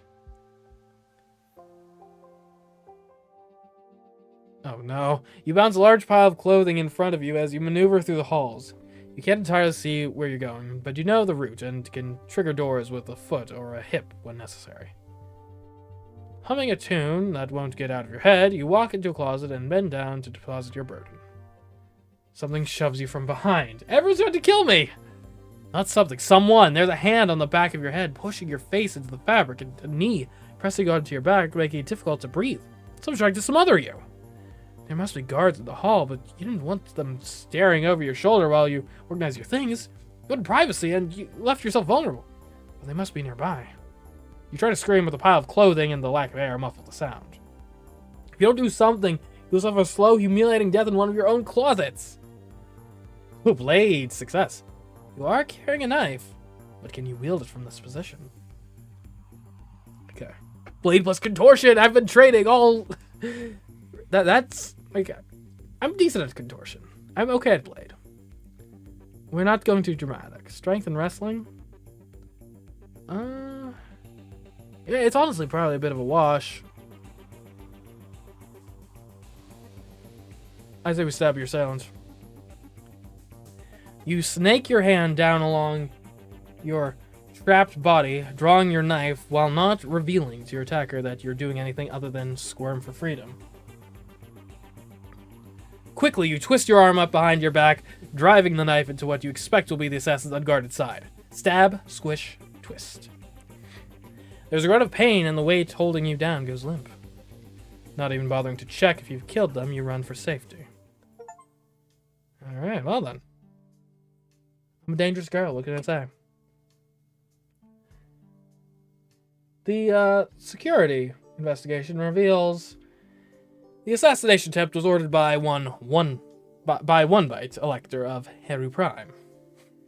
As there's currently no sitting emperor, no new electors can be assigned, but one bite will be declared ineligible to cast a vote and banished from the Heavenly Palace. Its disgrace will be broadcast throughout the Empire. Well, I mean, this is one way to win an election. Just disqualify all of the electors that are against you. It's not even tyrannical. They're trying to kill me. Okay, so I have like 2 turns to get somewhere useful.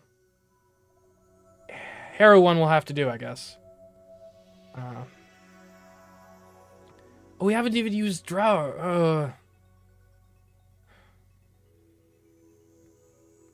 Okay, I've got an idea. We'll stay put in Drog for this turn. I think this will work. You're a chime at your door. Zorana, can I come in? Sure. You open the door and Xena bounds through, sweeping you up in a hug for hello. Hello, Moonshine. How are you holding up? Are you excited about the election? I've worked hard to get this far. We'll just have to see what happens. I'm sure it'll be great, probably. Would you like me to throw the stones for you? See what fortune has planned? You're not a priestess. It's not an official ritual. It's something I've been working on for myself. I was reading a book about Novin's superstitions, and I thought that would be appropriate for you looking into your future particularly. I picked out all the rocks myself. I even special ordered some all the way from Crystal Nova. At least they're supposed to be. No one would dare cheat a member of the Imperial Cabinet, right? Yeah, go ahead. Alright, let's see what your stones say. Great. She brings out a patterned silk handkerchief and a velvet pouch filled with small rocks and crystals. The handkerchief is spread out on the floor, and then she shakes the rocks between her cupped hands, whispering to herself, and scatters them onto the pattern. Huh, that's funny. What does it say? As it stones out your big challenge, I was expecting something about winning or losing, but this came out all complicated. Like, there's a big shadowy presence connected to a bunch of points, like a tiny conspiracy controlling everything behind the scenes. Hidden forces, secrets, lies. This would be really interesting if I had any idea what it meant. Well, the Electoral Conclave is a small group of people with connections who are going to control the fate of the entire empire. That's true. Still, if this omen says anything, it says that there's something you don't know which will have a big impact on your destiny. You could say that about anyone. She sits on the edge of your bed. Do you think you'll be too busy to hang out once you're Empress? I don't know. I might have more free time than I do right now if I don't have to study so hard. And you'll be expected to marry for an alliance and to secure the succession. I already have an heir. I could marry Vasily. Who do you want to marry?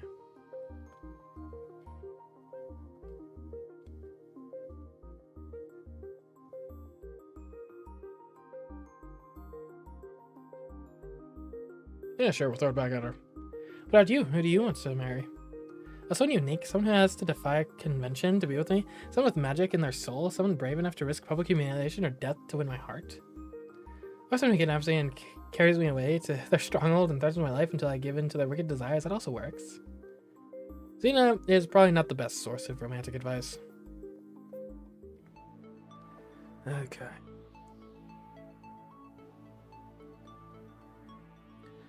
Let's just get some more strength and reflexes. You know, I just have this inkling that it'll be useful. Also, we're going to switch outfit to the Fleet Uniform Specialist. That'll be important in a bit. Don't you worry.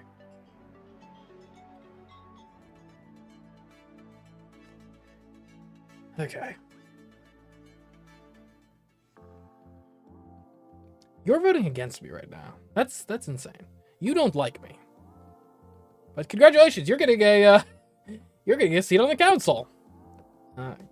Congratulations.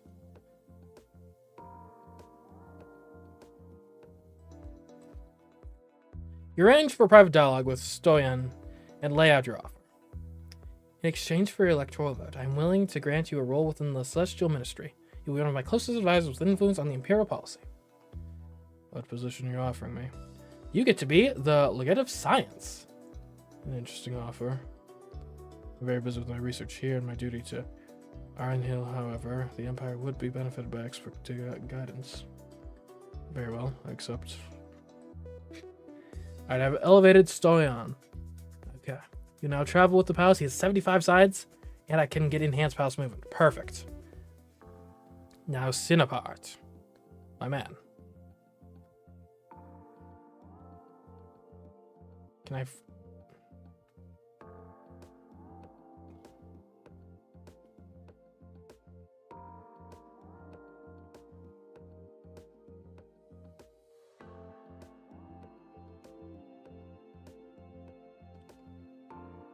Can I negotiate? You tempted, but he won't return your calls. Okay. Surely you'll return my calls if I'm proposing engagement. Okay. You invite Cinepart of the Imponderable to a private conversation, but he refuses. Great. Okay. And we're at 4 to 6. 18 undecided. Okay.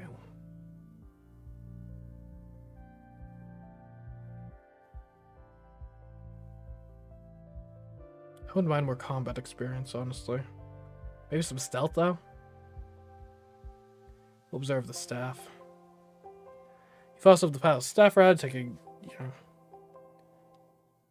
No one killed me that time, yay. Okay. Alright, I think Harrowwood is the only place where we could actually get anything done. So, here we go. And we're meeting up with the fleet. That's good. Finally. Receive a message from Vasily sending you his best wishes and encouragement for the upcoming election, as well as his hope to see you soon. He probably will, whichever way fortune slices. If you win, of course, you'll invite your friends to the coronation. If you lose, well... yeah, it might need some friendly support. You might once have wanted a little more than friendly support, but with everything that's going on, Vasily's mostly been out of your mind. Maybe it would have been different if he had stayed in the palace. Or maybe you'll have time to reconnect later, but for now you have studying to do. Give me some hiding. And sleight of hand?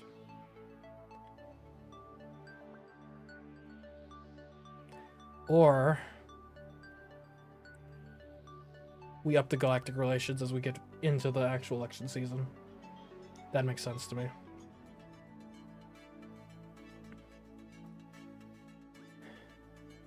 Alright. You walk away from the final science lab with a sigh.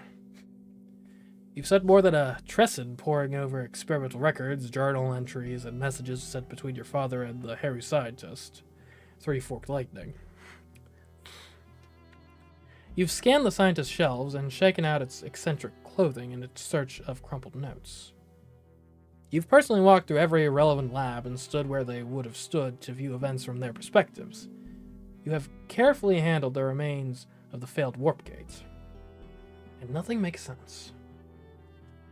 Three-Forked Lightning was an eccentric outsider whose theories were viewed with rightful skepticism by the larger scientific community.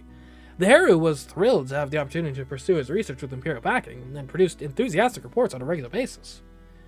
Those records reveal nothing but failure after failure. Every test imploded. This never raised alarms because the tests were always on tiny amounts of material, and the damage is safely contained. Perfectly normal for this level of research. The research wasn't going anywhere. There was no sign of meaningful progress. No scientist looking at these results would even consider setting up a radical test with living subjects. The chance of success was absolutely zero. If Three-Forked Lightning came up with an entirely new approach, like a flash from the void or something that actually worked, then it would have to have happened that very night, and every shred of evidence would have to have been destroyed in the accident, leaving no clue. It seems impossible. Or improbable, at least. Mazarin testified to the cabinet that the Emperor received a message summoning him to the lab to witness a breakthrough. Unfortunately, you can't find any record of that message. What you did find was the opposite. A message from the Emperor telling Three-Forked Lightning to meet him in the lab that night. Your father was not a stupid man. It's hard to believe he would volunteer for a wild experiment with no history of success. And yet that appears to be what happened. Why would he have done something so obviously foolishly fatal?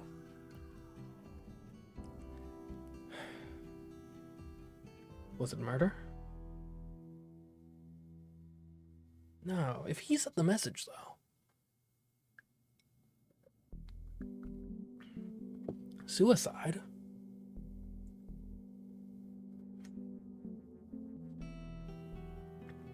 The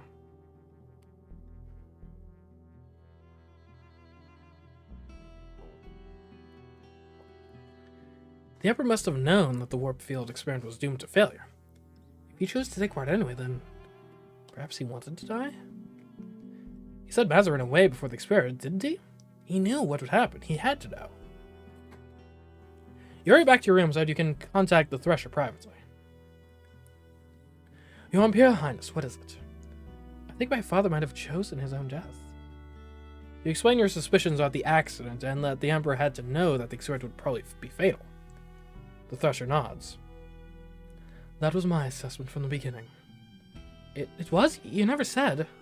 I don't want to upset you or to damage the Emperor's honor in the eyes of his loyal subjects. But why would he do it? Why would he walk away like that and abandon me? Was I that much of a disappointment? I'm sure it wasn't that. I don't know.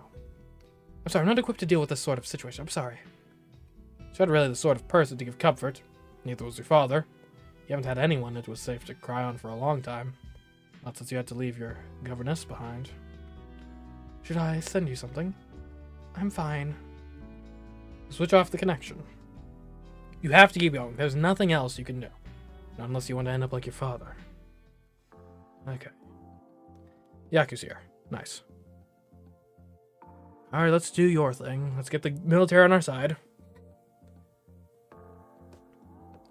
I'm in my flight suit. Perfect. Alright, let's go. In order to win Star Admiral Yakov's approval, you will need to face his chosen pilot in a space combat. Real space combat, not simulated. You'll be flying an actual strike fighter in the cold depths of space. If you're shot down, Imperial privilege won't give you the power to reverse the flow of time and walk away. Are you sure you want to do this? To combat. Steeling yourself, you call the Star Admiral to make arrangements. After some preparations, you suit up and are escorted to a strike fighter, a quick and agile spaceship intended for a solo pilot to make daring runs against complex combat defenses. Like, say, another strike fighter. The cockpit is cramped and studded with metallic switches very different from the comfortable flyers you're used to. The Star Admiral advises you to take some time for practice maneuvers before the combat begins. Once underway, you will each be targeting a large, brightly marked lump on the hull of the other fighter. Smash that open, and cloud gases will erupt, signaling a kill and victory. That's all well and good, but how likely is it that anyone can destroy a small target on a fighter without damaging it? Blow off the wings, crack the cockpit, set off a chain reaction to the engines. Either or both of you can easily end up dead. It seems impossibly wasteful. Good military ships don't come cheap. They're expendable at need, of course, to defend the Empire, but to throw them away just to show you a challenge? Suspicious, you spend some of your shakedown time opening up the panels and poking around inside the ship. There's an awful lot of suspicious-looking color-coded canisters wired up and tucked out of sight.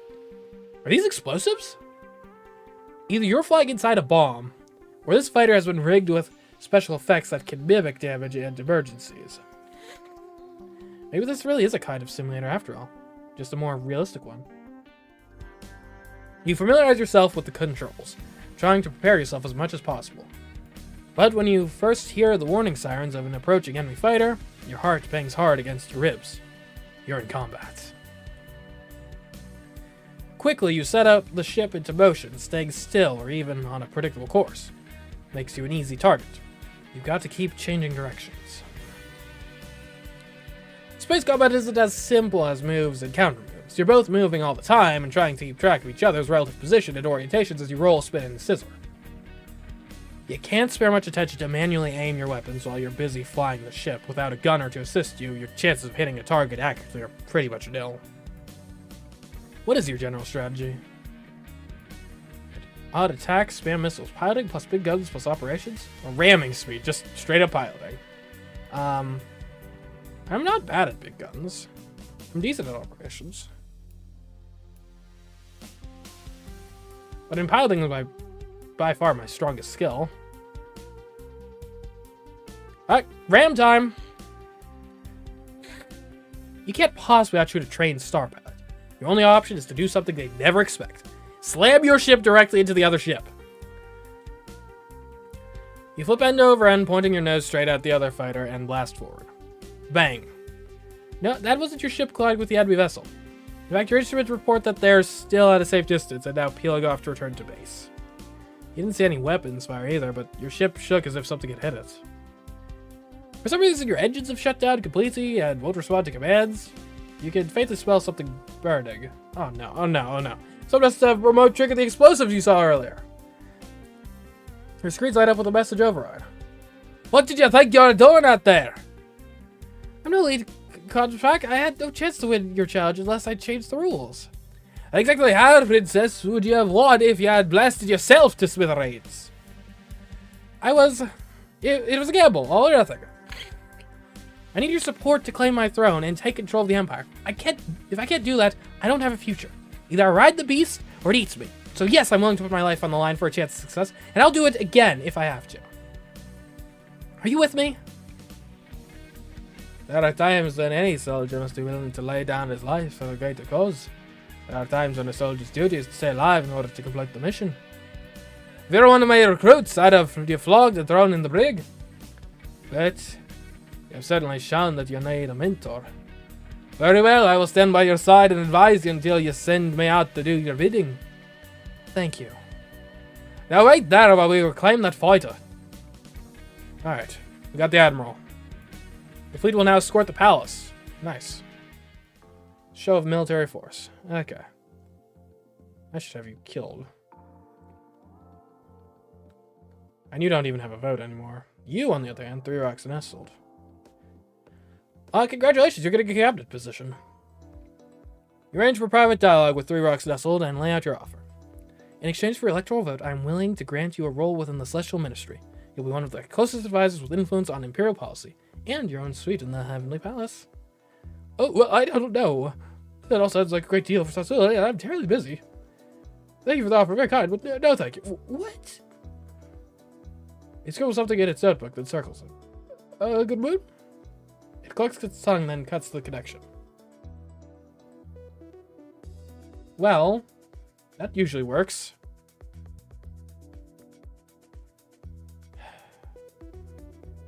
Oh no. 8-4.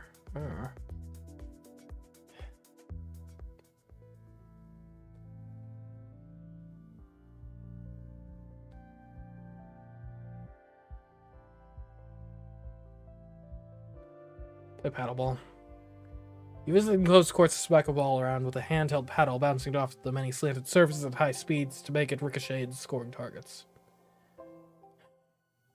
This is your final navigation phase. Whatever position you choose this turn is where the Heavenly Palace will stay for the rest of the game.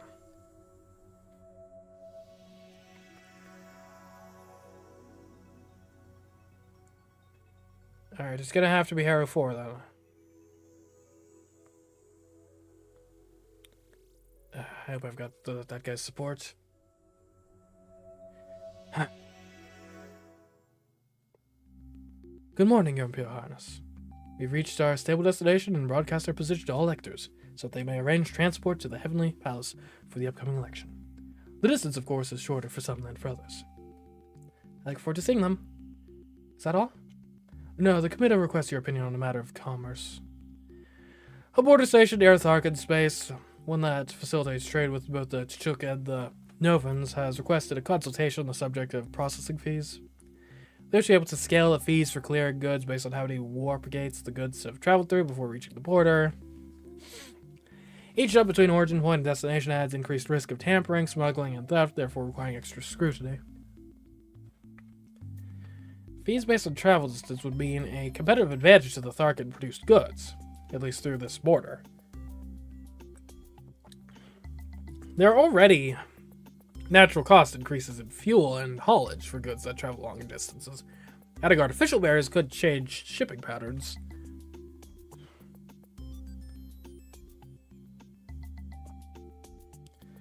Sure, tariff it. If the shipments require more work to process them, the fees should be higher. That's only fair. I'll inform the committee of your opinion. Only 2 turns are in before the election begins.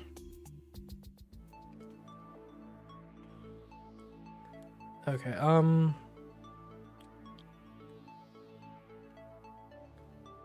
give me menace and allure.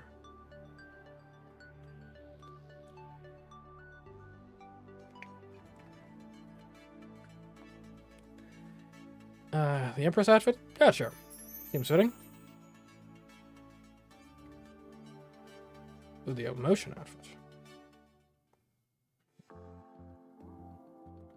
The innermost worlds of the Heru system are also among the least prominent within society.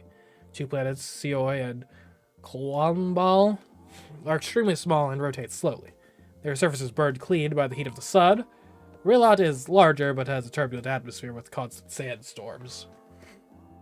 None of these worlds are at all appealing to tourists. Rilat, with its desert winds, is populated almost entirely by the Heru and functions as their only true colony world. The other 2 are managed primarily as business concerns, mining for resources, and their population comes from all over the Celestial Empire. Small and unimportant though they may be, they are planets of the Celestial Empire, and they are each entitled to an elector who gets to represent their interests. Given the mixed population of the system, it's hard to choose a particular theme for your reception. Not all the electors are loyalty to Heru Prime, and their true allegiances may not be visible. What theme do you choose?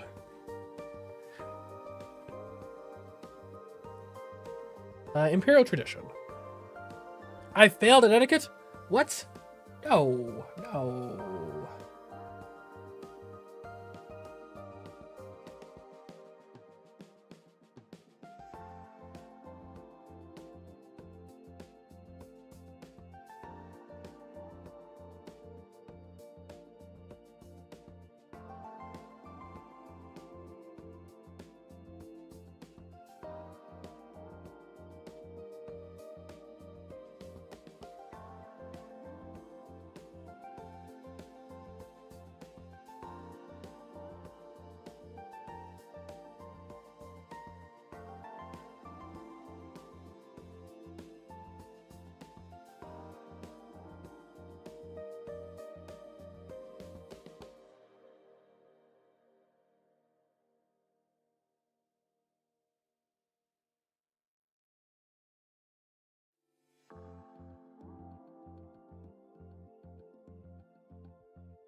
We're back. You bring out works of art from the Imperial Collection to decorate the reception room, hoping to impress your guests with the wealth and power you command as the traditional heir. As the gathering gets underway, you seek out the electors. The first face that you recognize is an older Mithrin woman with flowers woven into her dark hair. Grojan, elector of Qualmbal, she is accompanied by her husband, a handsome, mature Therun with strong arms and scaly green wings. Catching sight of you, Grojan laughs and pats her companion's hand, then detaches herself to come over and greet you. Your Imperial Highness, it is such a pleasure to meet you in person at last. You look even lovelier than your pictures. Despite the fact that she's 3 times your age and her husband is right there, she appears to be flirting with you. Well, thank you. I hope we'll be seeing more of you at parties while you're in the sector. We have to manufacture much of our own entertainment. What sort of entertainment? Oh, many things. Card and board games in particular. I always enjoy the thrill of competition. Board games like the ones that little children play. While you're trying to take control of an empire? I'm not certain I'll have the time for that, but I'll keep it in mind. Oh, you are a precious creature. She laughs. I mustn't monopolize you now. I'm sure you'll have many introductions to make, but please call on me later. I'd love to hear more about you. Before leaving, she makes a strange low curtsy to you, spreading her arms wide and crossing her legs, then bending her knees until she's almost kneeling on the floor. Her movements are clearly practiced, but it's not a style of respect you've ever seen before. Despite your familiarity with court protocols, is it something she's invented personally? You far outrank a minor elector and are not obligated to respond in kind, of course. Return her... I mean, I've decent contortion. Sure. You replicate her motions, sinking to the floor like a dancer. Or perhaps with your arms raised and spread like a bird, settling into roost. Oh, graciously, you didn't need to do that, not for me. Just as smoothly, you return to your full height. I've never seen anyone bow like that before. I'd have tried myself. You move very elegantly, your Imperial Highness. Thank you. She instinctively starts to curtsy again, although this time she makes only a tiny bow before catching herself and leaving your presence. You sense that she probably has positive feelings about you. Good. You look around for another elector to speak to, and locate Jade, representative of Chioi, the innermost planet. The Tharkan appears to be attending alone and is dressed as a businesswoman rather than wearing a formal gown. Odd that you choose to go directly against the theme of the gathering. Was this meant as a challenge? That's no ordinary business outfit either. The skirt is long and tight, emphasizing her hips and hobbling her legs. Her blouse, by contrast, is too loose to sheer, giving her a rumpled appearance that evokes hasty dressing and nightwear. She arrived alone, but it seems that her intent is not to leave that way. When your eyes meet hers, she raises a hand to her face as if startled, then puts on a bright smile and walks directly over to you. Your Imperial Highness, thank you for taking the time to meet with us. Please accept my condolences about your father. Thank you. He was such a powerful man. I could never have the chance to know him better. But it just goes to show you have to seize opportunities when you can. In a place like this, we often have to manufacture our own opportunities. The actor of Quanball said something similar. Oh, did she? For some reason, she appears to find this extremely funny. Some people love to play the game, but they don't realize how easy they can be outmatched by someone younger and faster. Which I suppose means I should keep an eye out for you, doesn't it? She eyes you in a way that seems both flirtatious and provocative. She's trying to get a reaction, but you're not sure exactly what. Okay, what's my... I mean, Allure is at a functional 60 right now. Menace is not good. Etiquette, though. And Allure is actually our best. Sure, we'll flirt with her. Why not? She likes to play games, does she? Perhaps we will each have the chance to see what the other brings to the table. Perhaps so. Please call me when your schedule permits. I'm sure we can come to a mutually beneficial agreement. Yes, we'll talk later. She nods to you and walks away, angling her path to accidentally bump into a man in an expensive suit as she goes. You sense that she probably has positive feelings about you. Shaking your head, you look around for the final of the 3 electors you need to meet. At last, one feathered figure detaches itself from the crowd and makes its way over to you. It is not particularly tall, but its feathers are faded with age, and it moves slowly. A breeze stirs, and the sky is lightened at your presence, Imperial Princess Zorana. From the heart of our home, we send warmth and welcome unto you. I who greet you am known in your tongue as Rippling Eternity. It is a pleasure to meet you. It raises one clawed talon. The meeting is a beginning. Many lifetimes ago, your ancestors and mine met for the first time upon the surface of a world both near and far from where we stand now. The stars were carried in their arms. Even the ancient callers, who led their flocks in wisdom, could not imagine that eyes in the dark were watching from the limitless void of space. It was the Voyager known as High Peak who was the first to spot light growing in the sky, a light which would in time descend and take shape into a great gleaming figure. It sounds like it's gearing up to tell you an entire epic of the Heru people based around the first contact with the Celestial Empire.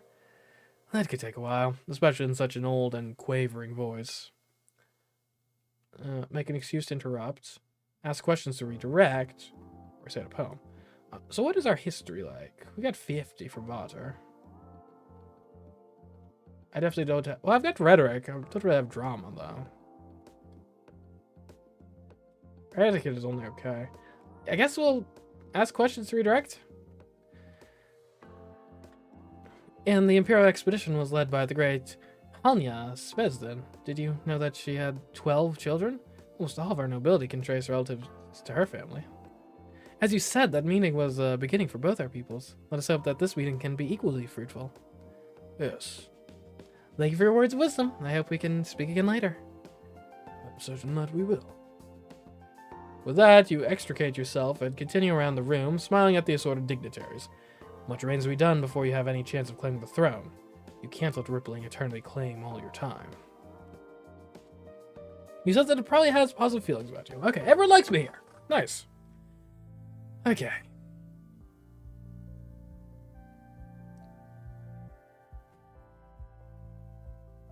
A little more interaction. Mingle and chat. You invite some of the residents of the palace to meet you for drinks and conversation. Not long now, Lord electors and their retinues are beginning to arrive in the Heavenly Palace. The halls are filled with strangers. Soon your fate will be in their hands. What would your parents say if they could see you now? Okay, give me some more etiquette. And galactic relations? Now here's what we do. We change into our evening gown. And we do double galactic relations.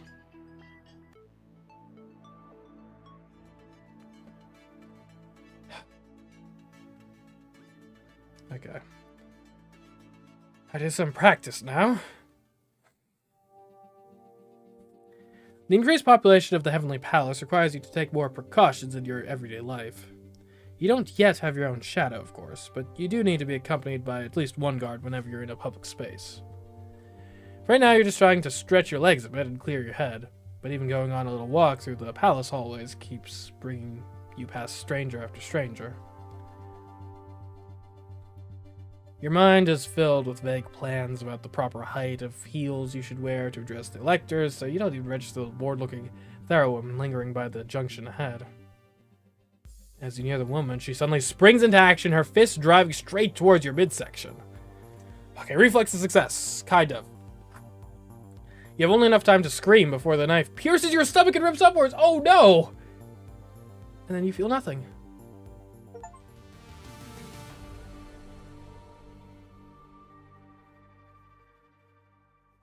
Oh. We were so close. We were there. Granted, I think we were probably trending towards losing that election anyway, but oh. Oh. And just like that, it's all over. Wow.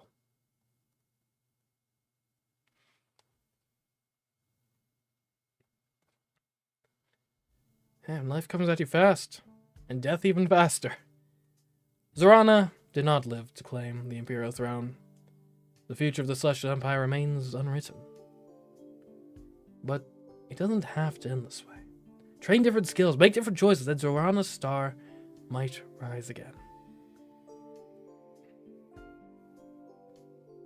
Man. Dang. F in the chat, for real. A